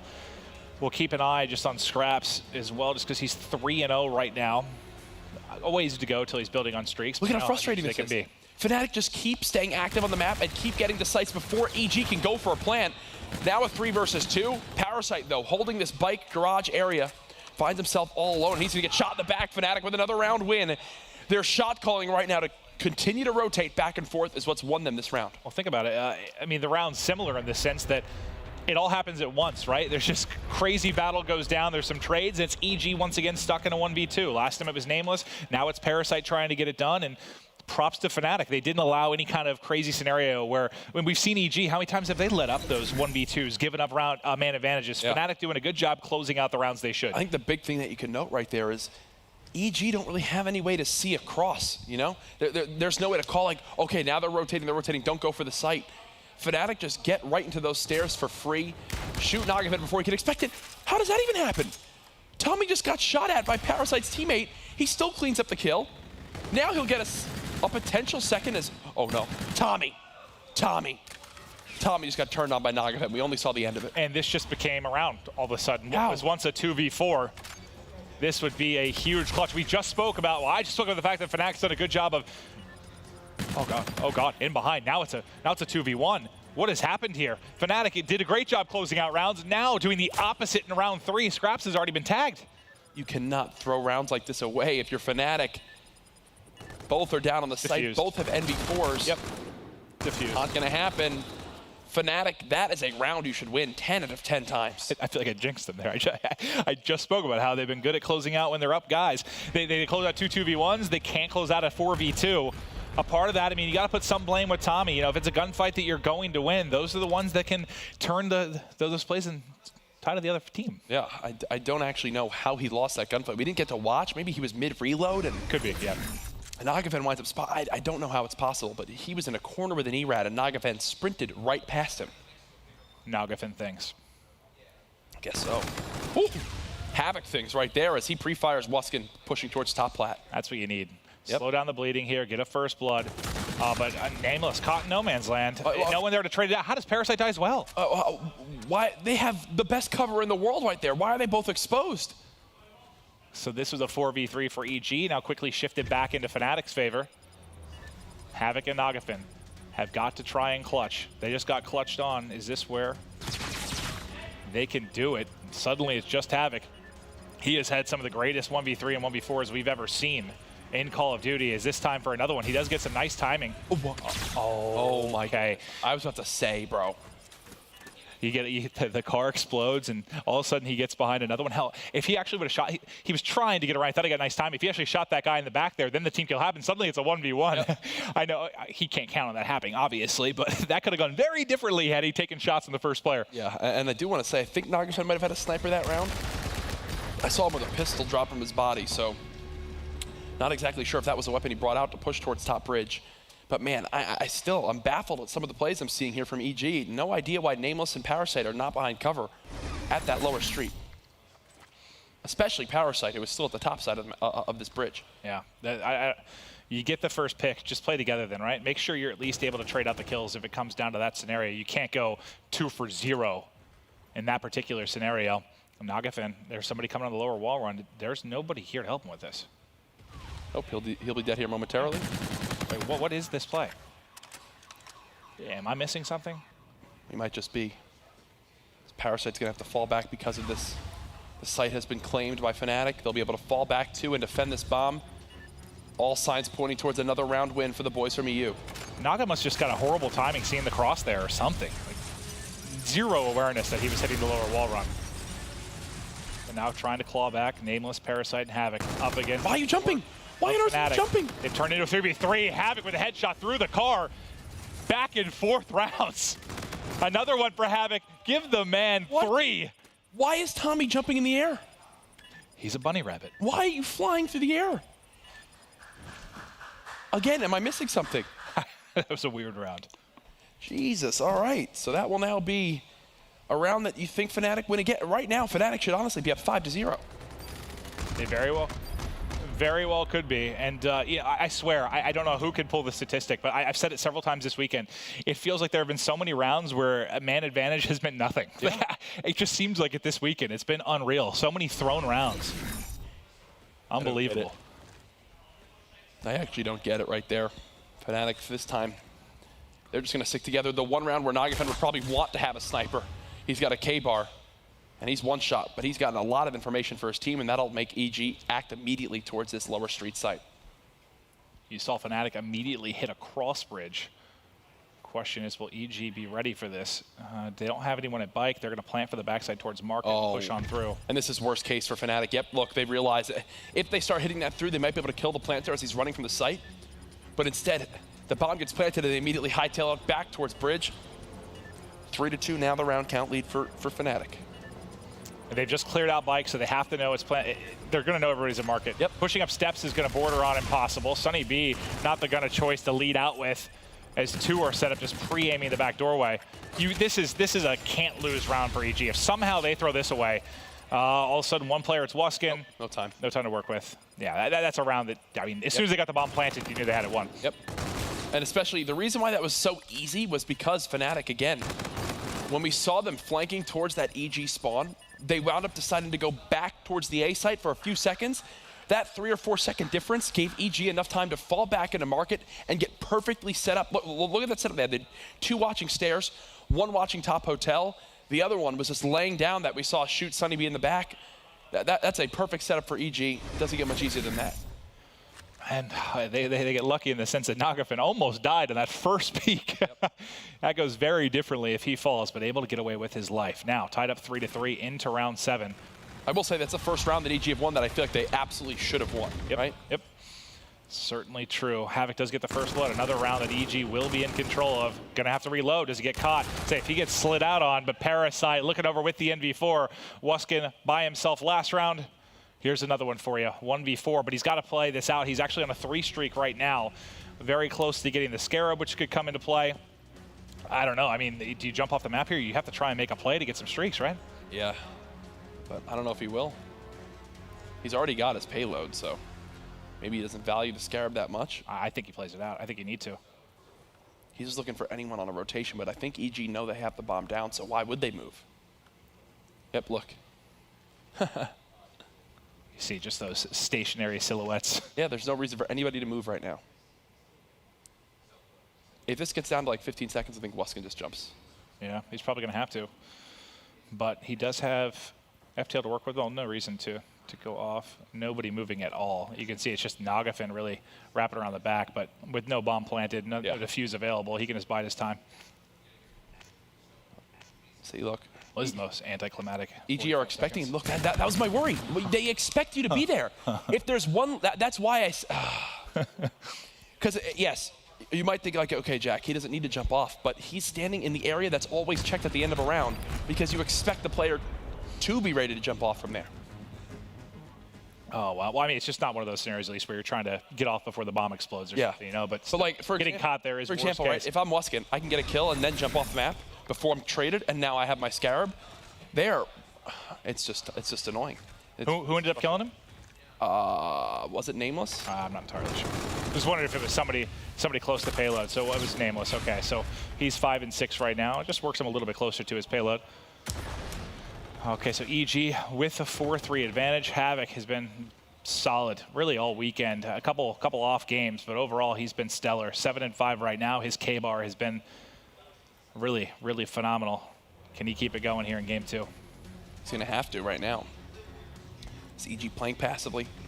Look at the stack from the side of Fnatic. Parasite does get out with his life. Scraps the first blood. Havoc answers right back. Plat control over to EG. And that should open up this B site for them to make a play towards it. You see the angle Tommy has, just see if anybody's coming out. He got a little bit of auto aim there, I think, is one cross. It becomes a 2v2. He gets out with his life, hit just below half health. Bomb is getting planted now by Parasite. It'll be Parasite and Nameless of Evil Geniuses going up against Wuskin and Tommy from Fnatic. First peek. Oh, Nameless almost gets a free kill there. Do they try to single him out now? Is that their play? Doesn't appear so, as Wuskin has taken all the time in the world. 10 seconds, 12 seconds burned off the clock just for him to rotate all the way around. Now they've swapped spots, basically. And there's just not any time to work with. They will be able to pick up the first. 18 seconds now on the clock. It's going to be a 1v1. Parasite just trying to play his life. Wuskin trying to hunt him down, just gets away. And that should be it. That's just enough time. He may end up dying here, but he's done his job. EG gets their 5th round. Wuskin did not spot Parasite at all. EG up 5-3. Fnatic. You've got to think to earlier on in this game where they throw away a number advantage twice, and now are on the verge of dropping map 2, keeping EG's hopes alive for that 2nd place spot. We'll be going to the uplink next, where these teams, the first time through, I believe 8-7 game, right down to the final seconds, one in which EG controlled for the first half and Fnatic screamed back. So these two teams very evenly matched in that regard. EG still needs to close out this next game. You line up a couple. Tommy gets 2 easy kills. This should be a round victory here for Fnatic. Yeah, and they know Havoc's still on Plat side. Parasite's going to run into everybody here from Fnatic. Oh, okay, I was about to say, even if he got that second, that would be ridiculous. Havoc does have a good timing. Havoc has a very good timing. He does finish the first. He has reactive armor to work with here. Grenade coming over the top, tries to get away with his life. He just gets to the edge. This is very, very winnable. Ton of time. And Fnatic have to plant. And reactive. This is the scenarios you have Havoc on your team for, right? To clutch up, bomb planted. Time now against Havoc. He's wrapping out the back. He just got information. He might have spotted both players. He sees Sunny B. He's got to go. Still a lot of time to work with, but he can't hesitate here. Whoa. Tags him up yet again, pushing from the other side. Can't win it. He wins one. That reactive is popped, and he's got a very good chance, but just ends up peppering both players a little bit. Is this going to be another Fnatic round 11? Yeah, why not? What would that have been? 6 out of 7 S&Ds they played? Or something like that? There's been an absurd number of round 11s. Yeah. That's not right for a person's health. No, especially at Tommy's age. I don't think Tommy's like 70. In COD years, he's old. He's 80. He's old. He's an old man in COD times. It's like dog years. EG trying the new strategy I have to call, forgetting the bomb in your own spawn. We'll have to fall back and get it. Oh, the old oop to you. Yeah. As again, Havoc's still playing the same spot as the last few rounds on offense. Now trying to take control of the A bridge will be EG. Fnatic, though, once again, wrapping back at the right time. Parasite just getting what information he can. That's a Van gun. Now a Scarab out from the side of Sunny B.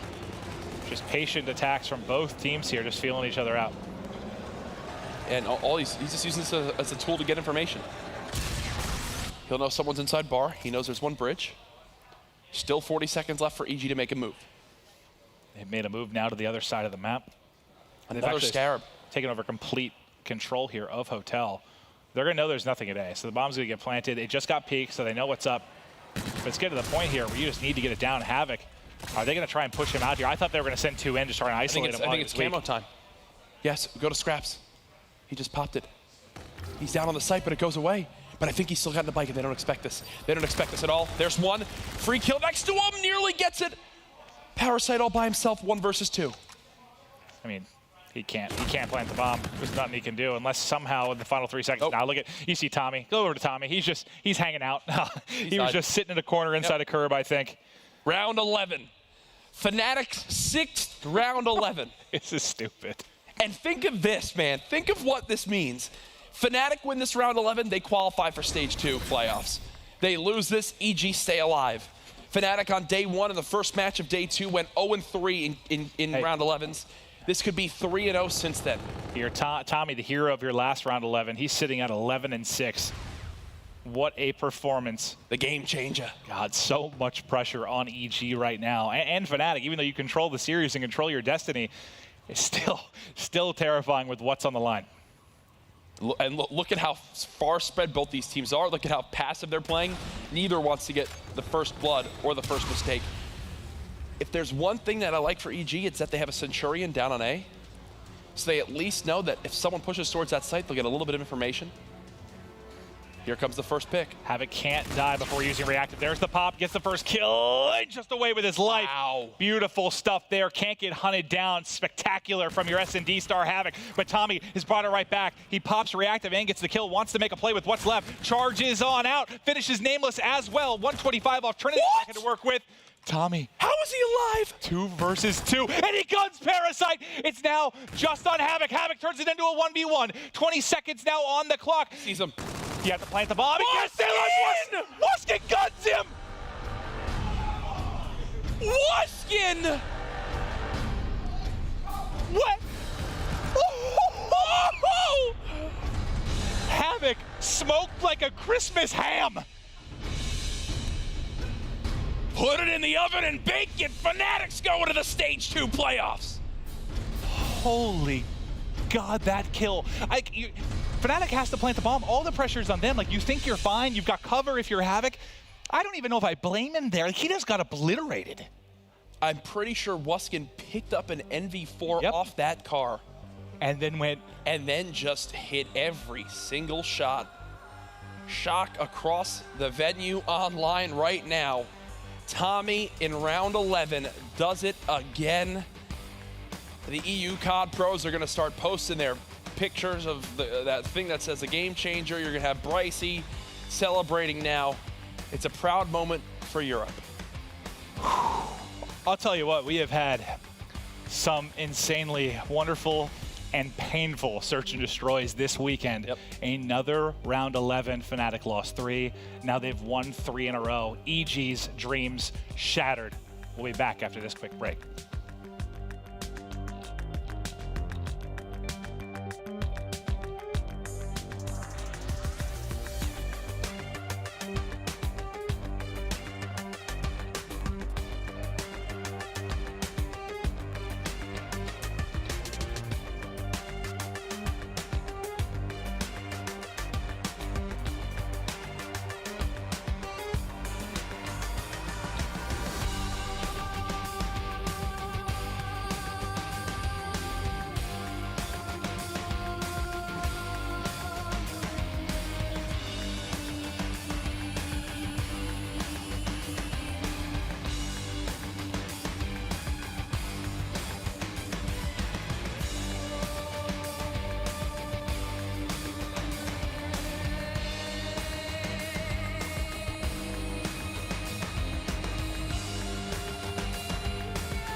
Fnatic, they have done it.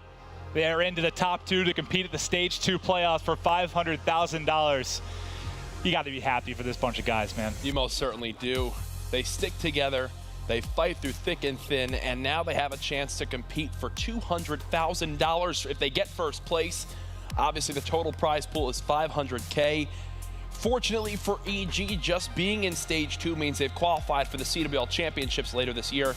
But unfortunately for them, they will not be participating at our Stage 2 playoffs. And for Evil Geniuses, I think the positive from this weekend, you've seen you have a lot of strengths and you have some very glaring weaknesses. Yeah. And I think some of that comes off, change in roles, trying to figure things out. Parasite being added to the team, I don't think you blame Parasite at all. I just think it's a roster that needs to figure stuff out. I think they do. And I think with time, yes, they can absolutely be better than they were, maybe at Anaheim, better than they were when they had Study. Maybe just not enough time to get it figured out. I'm a little bit surprised they didn't get through. I would love to see their numbers from Hardpoint this weekend because it was rough. It was a rough game mode for them. You look at that S&D. I just saw JP, our wonderful stat wizard, say that in that S&D, 7 of the 11 rounds where the team got first blooded, they won. Dude, I want the overall stat from the weekend because I just think it was so many times in all of the series I saw it happen because I can't think of the number off the top of my head, but it's somewhere around 70-80% where you get first blood, you usually win. I guarantee it was significantly less this weekend, which is, I don't know why. It's just wild. I just can't believe the shots that Wuskin hit. I saw Pac-Man say it as well, and I couldn't agree more. Havoc played that in a great way. He stayed behind cover, he got sight on the player, and just got destroyed by Wuskin's NV4. Yeah, I think it was Matt Teep and Work were kind of talking about, since the pressure's on Wuskin to plant, could Havoc have gotten the bike? Could he have slid across? I don't know. I think you have cover, you feel confident you're going to win that situation. You don't think he's just going to hop over a bus like that and beam you. Both players had cover up to where only their head could be seen, and Wuskin just hit 4 perfect bullets with an NV4 he luckily found on the ground next to that man. I mean, I didn't even know he swapped. I'm glad we saw that in the final kill cam. Him just picking up a gun, changing, and snapping. That was rough right there. But either way, Fnatic, they're moving on through. We still have more games to be played, though, as we do have to finish out this best of 5. We'll see if EG can still fight for pride, though, and force potential game 5 and get a reverse sweep. Don't know if that's going to happen, though. I think it's done. I mean, well, there's two sets of this. One, you're destroyed if you're EG. You kind of saw the guys' faces after the loss. And if you're Fnatic, you're kind of riding high and knowing you're in. If you're fat. Fnatic? Fat. Did I say fat? Maybe. And if you're fat. Oh, Fnatic. I don't know. It's the end of the day. It's the end of a long weekend. Buddy. You did it. That got my emotions all over the place, man. Yeah. I can't imagine how players feel in that scenario. But is it just not ironic that it all ends up with, a game, a round 11 that secures it for Fnatic, right? Because that's what plagued them to start this weekend. They go 0-3 in round 11. It's heartbreaking. But then 3-0. How insane is that? And then 3-0, not just against, lackluster teams.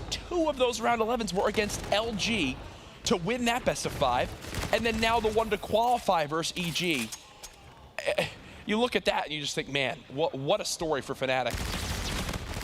It made all the difference. If they win all those round 11s, we could be having a scenario where Fnatic are atop this group. Oh, yeah. Simple as that. Yeah, it was so devastating to see early. It's a pretty feel-good story to see them come back and do that, though, right? In fact, they turned it around over the course of the weekend. They've stuck together. I don't know. It's amazing to me. Especially for Scraps and Wuskin, who people are already becoming, huge fans of. Funny brothers. We had them on Hot Mic earlier on. Next week, we have more Hot Mic coming up, right? Yep. We're going to have some Hot Mic. It's going to be one hell of a time, but I'll tell you what, for you EU fans out there that are proud of your boys, let's do a little bit of a Fnatic victory lap here. Let's toss it to a listen-in. Nice. Nameless. Nice. Ice. I'm gonna go for a 1. I'm getting shot. Just run. Just ignore his back. Ignore his back. Got 1. Got 2. Nice. Nice, Johnny. Good fucking trades. Mid truck. Two of them. One's flanking as well. One more truck, 2 more. Our red crates. Our red crates. He's gone back to mid. He went back to mid. He went back to mid. Challenge. That's him. Brad, pick up the ball. Brad, get the ball. Ice. I've got full streaks. Back to dead. Wrapping it. Oh, wrapping it right. I can streak if we... Ice dead. Everyone inside top hole. Dead. Nice top. Nice, free. Come back to mid. Come back to mid with it. We're inside, yeah. He's in blue, back blue. Raised him. Name was on his point, bro, my bad. Slay, brother, just slay. Just slay. On me, Neighbours inside. Let me stop me. Neighbours inside, he's challenging. Nice, good trades. 2. Come in. He's going to reset. Absolutely, back of viewers. Back of viewers. Who there? 2 team kills. One more. Absolute. Challenge. Really weak. My bad. I spawned my crates. He's pushing inside now, coming... Voltor, I think. Go high wall on, mate. One kill is big. Yeah, up high wall now. One push ball. It was absolute. He's free mid. One time. Underneath you, mid. Oh shit. Yeah, they're going from middle. Slay, Brad. Slay. Nice.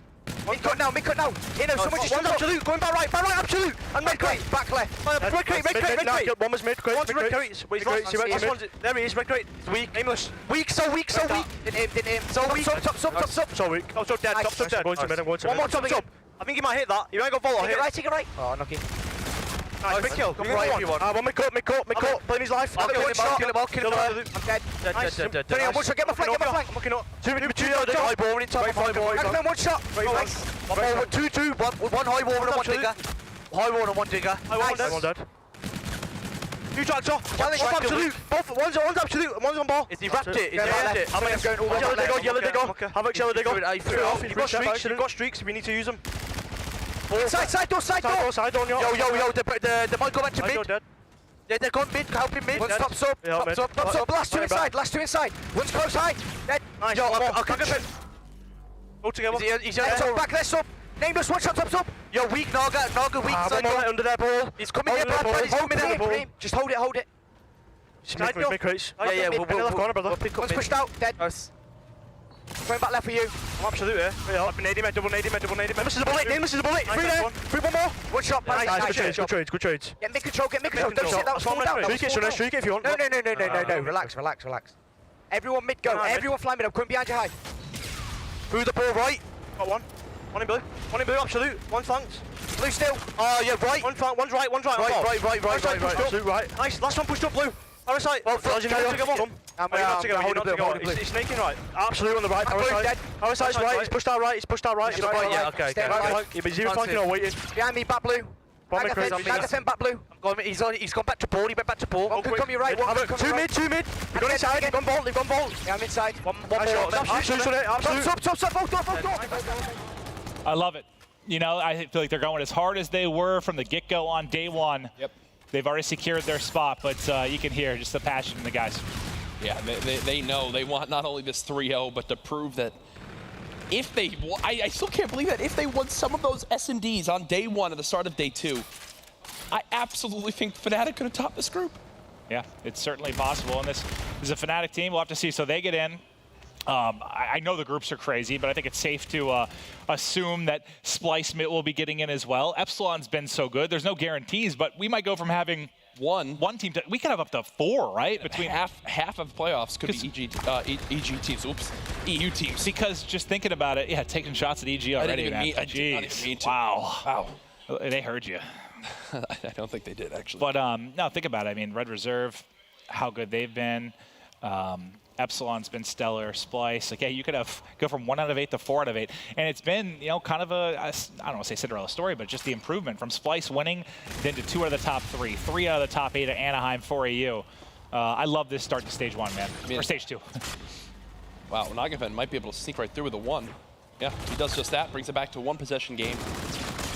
EG, you make the team change. Yes, you get top 6 at Anaheim. Everyone thinks, you know, they're finally breaking through, and then you have something like this happen. I will say, with everything we've seen from EG this year, is this their lowest point? Yeah. I mean, when you think about their results at open tournaments, and you think about the fact that they made the playoffs in stage 1, yeah, I mean, this is their worst result, right? Yeah. It absolutely is. And it's tough, too, because you got to think about the fact that I think I feel this way. I don't know if you do, but this is probably your easiest group. As far as coming out top 2, the other ones are insane. This is the one that you needed to get top 2 in, because there's no guarantees when you look at the rest of the weeks. Well, here goes Parasite with the drone. We'll bring it back to 7-5, so EG still playing this one close. Fnatic, a bunch of streaks to work with from Sunny B, who's 24-11, probably his best map this weekend. You got to give a shout out to Tommy, though. When his team leads the most in round 11 twice today, gets a combined 7 kills between 2 round 11s. That's just stupid. It really is, man. You know, from the, and both come on, you know, sick reactive plays. You know, and that's one thing we talk about sometimes.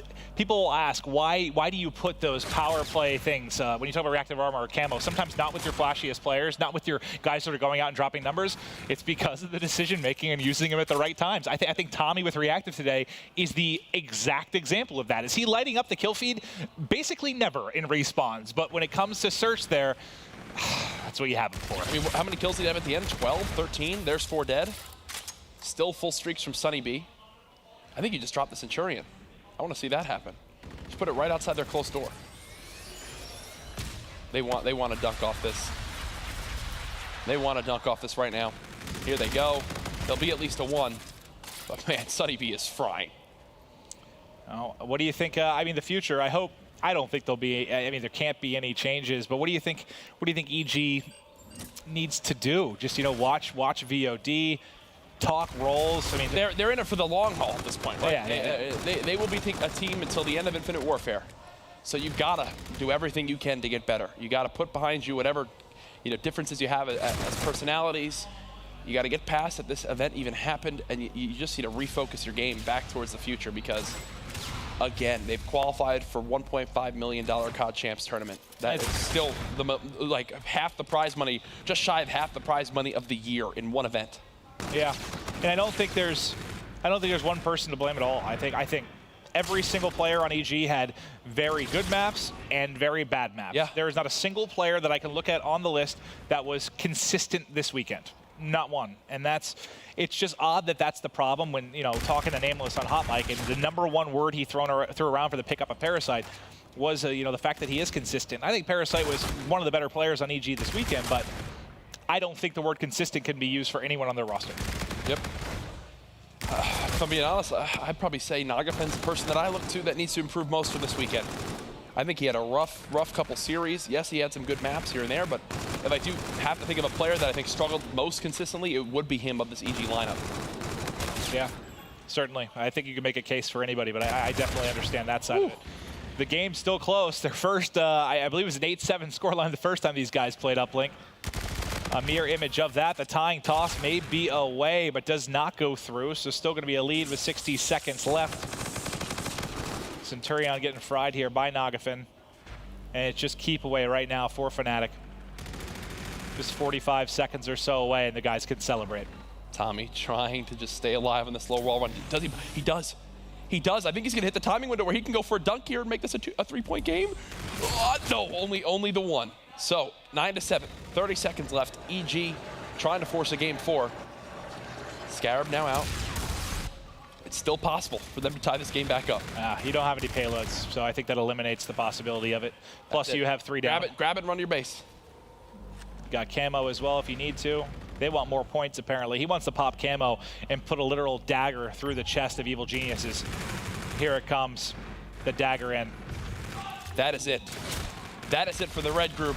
That is it for this weekend. Congratulations again to not only Fnatic, but LG on clinching their playoff berths here in Stage 2. In the most dramatic of ways, Fnatic get it done.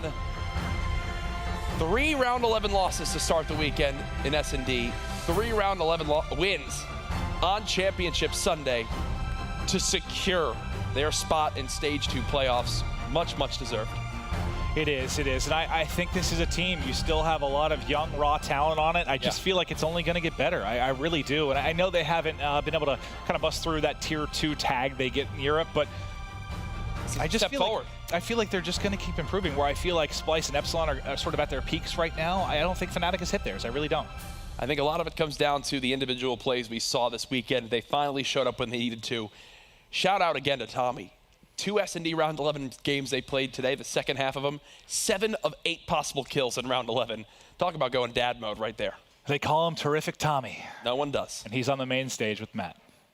I'm pretty sure nobody has ever called him Terrific Tommy, but he was fantastic in the game 2. I got to ask you again. The last time we did the interview, asked you about the round 11 crazy play. Same thing here against EG. Walk me through what happened in that round 11. Basically, we were sort of staggering what we was going to do. We thought they were going to do a different play than they did, so we set up how we did. It probably looked a bit stupid to everyone else, but we made the call. We said, screw it, let's just go B. And as they went over, I think Matty got connected by Havoc. And as I've gone into lobby, I've seen Nagafen give up corridor. So I got the perfect timing. I said, lads, I'm just going to hit it. So I went through there, killed him, connected out of bed, killed Nameless, hit some shots on their FTL player. I'm not sure who that was. And then Brad clutched the 1v1, so... Some crazy shots by Wuskins to end that game. And no, I've known you for a few years. You've been around the scene a very long time. I think you look the happiest playing with this squad. What do you love about the new teammates? We all just get along. I mean, people seem to think we argue a lot, but it's really just the twins just going back and forth with a bit of banter. But no, apart from that, yeah, we all get along at a game. We spend a lot of time together. There's never really anyone spreading off, going with other people. We just get up, go do whatever we want together and then play, and it's good fun. And then you guys got to feel great. You know, you barely miss out on stage 1. Going into stage 2, you get into the playoffs. How good does that feel? What do you guys got to do to prepare better to make it further in the playoffs? We had some pretty terrible luck in group stages. I mean, a couple of times we were knocked out by map percent. So this time it could come down to map percent again. So he was like, lads, please. And then when we were on that round 11, I think everyone just expressed their emotions that we finally done it. Splice were the only team from Europe to get to playoff this time. So it's good to be the first week, first European team. Hopefully more come. But now we're just excited to play. Work on our little things. Try not to go so many round 11s of S&D. That would be nice. And yeah, just push on from there. Well, Tommy, congrats. It's going to be Fnatic taking second in our Week 1 Group Red. Let's go to Puckett on the desk to hear more from the guys. Thank you so much, and once again, massive congratulations to Tommy and all of Fnatic. I tweeted at the start of this week, and I felt like this was the last chance for Tommy to prove that this roster, this experiment that Fnatic got behind, was not a mistake. Wuskin coming through in that round 11, that was the moment where it's like, yes, the boys, they are shining. Props to everyone on the squad. Let's start things off, though. First game, hard point. Both teams playing, they know what's on the line. They were playing their hearts out here, and Fnatic's able to walk away with the victory on Breakout. Who was most impressive for you guys from this Fnatic squad? Momo, I want to start with you. Yeah, I mean, it's very easy to point out the likes of Scraps. His slaying all weekend has been fantastic, but for me, it was a real team effort. Tommy actually, you know, he's had his off moments in respawns, and I feel like he, if anyone, had that experience to kind of come into this, what seemed like almost a final for these guys, and just kind of turn up, because we kind of said, you know, EG, and I think it was Octane, had said, you know, EG are a team that have been here before, they've played in championships, and Fnatic lacked that experience, but it's good that they turned up and didn't kind of crumble under pressure. I'd go with Scraps, though, to answer your question. There you see the twins celebrating. They're on their phone, interacting with all the fans from Europe who stayed up until over 1 a.m. to watch this action. I want to talk about round 11, though. Game number 2. This is where Fnatic knew all they had to do, win 2 games, and we are through. We're playing for $500,000. This last round, it all came down to this moment. TP, walk me through. It's unbelievable stuff. To start off, a bunch of payload battles going to be happening. Both teams having 2 at their disposal. Havoc pops the first to get the first blood, which I think is an absolutely fine play. He needs to make sure he stays alive for his team. He gets that first blood onto Scraps, and most importantly, barely makes it out with his life. But that's when Tommy decides to take over a little bit later on in this one. Already has 11 kills. He finds that first kill. Maybe could have waited a second or two to pop that reactive, but he just doesn't want to waste any time. Some nice shots there on a Nameless, but this kill coming up. Look how fast the precise shots when he pops up here in just a second. Later, Parasite, sit down, buddy. 7 kill streak for him, and then gets traded out. And fortunately for them, Wuskin able to clutch up and just absolutely beams disgusting. him off the bomb site. Oh my God, that was just nasty shots from both guys there. You saw the emotion afterwards, but the most impressive part was the final kill cam. Just to see the angle Wuskin gave himself in that round 11. How much has he improved as a search and destroy player? I think, you know, from stage 1 to stage 2, you know, he's had his great S&D moments by all means, but I think he's just kind of come on leaps and bounds with the introduction of obviously kind of his squad taking different roles. And yesterday, a lot of people don't know is Wuskin's had reactive. He's always been that reactive armor player, and FTL was Tommy. And he made a bit of a play. He was like, I'm done with reactive armor. I'm not playing with it anymore. Comes into either yesterday or today, and Tommy takes that role, and we've seen what he's done with it. You know, he's made plenty of clutches. Even the FTL play, which was, I think, the series against Luminosity, where we saw that flashy play, that was Wuskin's. It seems to be clicking now. And I actually instantly gave that credit to Tommy just because I had him in brain it was Tommy the FTL player, and actually it was Wuskin. So that swap reactive to FTL is working out. Paid off. I don't want to kick a player when he's down, obviously, but I just, it's so hard. There's 20 seconds left in that round. Havoc is, you know, in a 1v1. He's on defense. He doesn't have to plant. He has to wait for that plant. I just felt like he had time to get out. He was stuck in that position. He knew someone was around. I felt like he could have switched up that position just a little bit, just dragged out the time, maybe caught the bomb planter while he was planning. I just felt like he could have slid out to market and survived, but he decided to challenge that 1v1, and Wiston's just had an NB4 and just beautiful shots from him. And you just saw Havoc, just his face in his hands at the end of it. Evil Geniuses, they were the surprise squad, right? They come out of stage 1, group play, down 0-2, then all the way to the top. They finished 4 straight wins. They go into the playoffs and they walk home with $10,000. This time around, they are not going to get a chance to compete for the 500K. They are sitting on the sideline for the next 3 weeks, next 4 weeks, and then, of course, they will be prepping for champs. But here's how it all broke down at the end of 3 days. After our double round robin, Luminosity ends their record 5-1 with a 70.8 map win percentage. Fnatic, they come through with almost 60%, 13-9 map count, and most importantly, the victory over EG tonight, Joe. Yeah, I mean, obviously, great work by those guys. Mindfreak, unfortunately, 1-5, and I believe I was talking with you, just Mindfreak in general. I think they're 3-15 over the past, 3 global events. So a lot of footage for them to go back and just improve for CWL championships. Again, Evil Geniuses, I just felt like this was a group that they should have gotten out of. I felt like all the other ones, I probably wouldn't have put them in top 2. This one, I did have them going out, so big shout outs to Fnatic for proving me wrong. I just felt like EG, you come off, what, a 5-6 at Anaheim. You have to be able to perform here. The biggest thing to me is EG they start way too slow. Even in that game 1 breakout hardpoint, it just seems like the energy wasn't there. It was Fnatic, they were yelling, they were all excited. It just felt like EG, their energy wasn't in it. Throughout the 2 stages, Fnatic has now beaten EG 3-1. And you can see our teams that are locking in their spot in the 8-team $500,000 playoff for stage 2. Luminosity comes in with the #1 seed. Fnatic with the #2 seed from our first week. But coming up next weekend, we are going to see Group Blue, FaZe Clan, Enigma 6, Team Elevate, and Ghost Gaming. 2 more teams will get their chance to lock in a spot to compete for the serious cash. Before we go tonight, though, I want to ask you guys about MVPs. When we look at all of the players, all 16 of them, and probably more importantly, the 8 that are moving on into playoffs, who do you think is in the running for the MVP award, starting with you, TP? For me, you got to pick someone from LG off the bat. For me, it's Classic. I think his gameplay overall was just so darn consistent overall. And, man, I feel like that Slayer number is just so impressive with the amount of pressure he's able to put on at the same time, 1.19.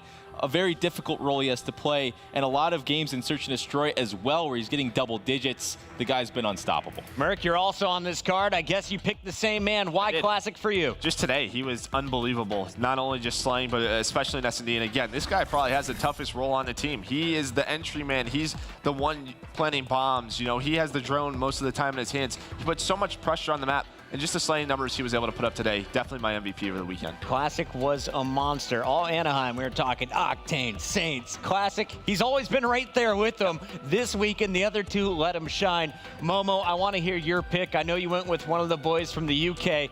Who do you think is in the MVP running from Fnatic? I had to give it to Scraps all weekend long. He's been fantastic. Yeah, LG, I've got to point out, first of all, they were first. They were 5-1, and if you had to pick an MVP, it'd go to those guys. But I just wanted to highlight how well Fnatic have done. I think a lot of people had EG coming out of this one. His Slayer rating's been fantastic. His S&D's been on point. But his overall KD, not that it means everything, but he's just been the one that when they've had a tough respawn, he's dragged his team through it. Sunny B maybe had that off map. Tommy B had that off map. Tommy had that off map, and he kind of dragged them through some of those. So I've got to give it to Scraps. And I'm looking again, like Maven said, these guys to improve time and time again. They're so young, and the chemistry between these are so great as well. Mr. X said, they just look like they're having so much fun in and out the game. We had the twins dancing to my left. Sorry, I was distracted for a second. Fnatic, they will be celebrating tonight, as will Luminosity. Both teams will be back here in just 4 short weeks. But talking about schedules, here's a breakdown of what you can expect from the Global Pro League here at the Call of Duty World League. Starting next week on Friday, 4 p.m., we're opening it up with a squad that finished top 6 and knocked out Optic Gaming on the way in Anaheim. It's Enigma 6 going up against Elevate, one of our squads from the UK that really needs to step up their game as of late. FaZe Clan will match up against the former Bittersweet, now Ghost Gaming Squad. That, of course, is going to be Lacefield, Spacely, and the boys, a dangerous team to look out for. And, of course, we will see the big matchup between the NA powerhouses, FaZe Clan and Enigma 6, to close out the night. And FaZe Clan, they're playing with the new roster, boys. Welcome Gunless. Clayster, he's over on E United. So week 2, I have no idea what's going to happen. We all have to find out together. Join us then. And for now, thank you so much for joining the Group Red of the Call of Duty World League GPL presented by PlayStation 4. Once again, massive congratulations to Luminosity and Fnatic. We'll see you guys next week.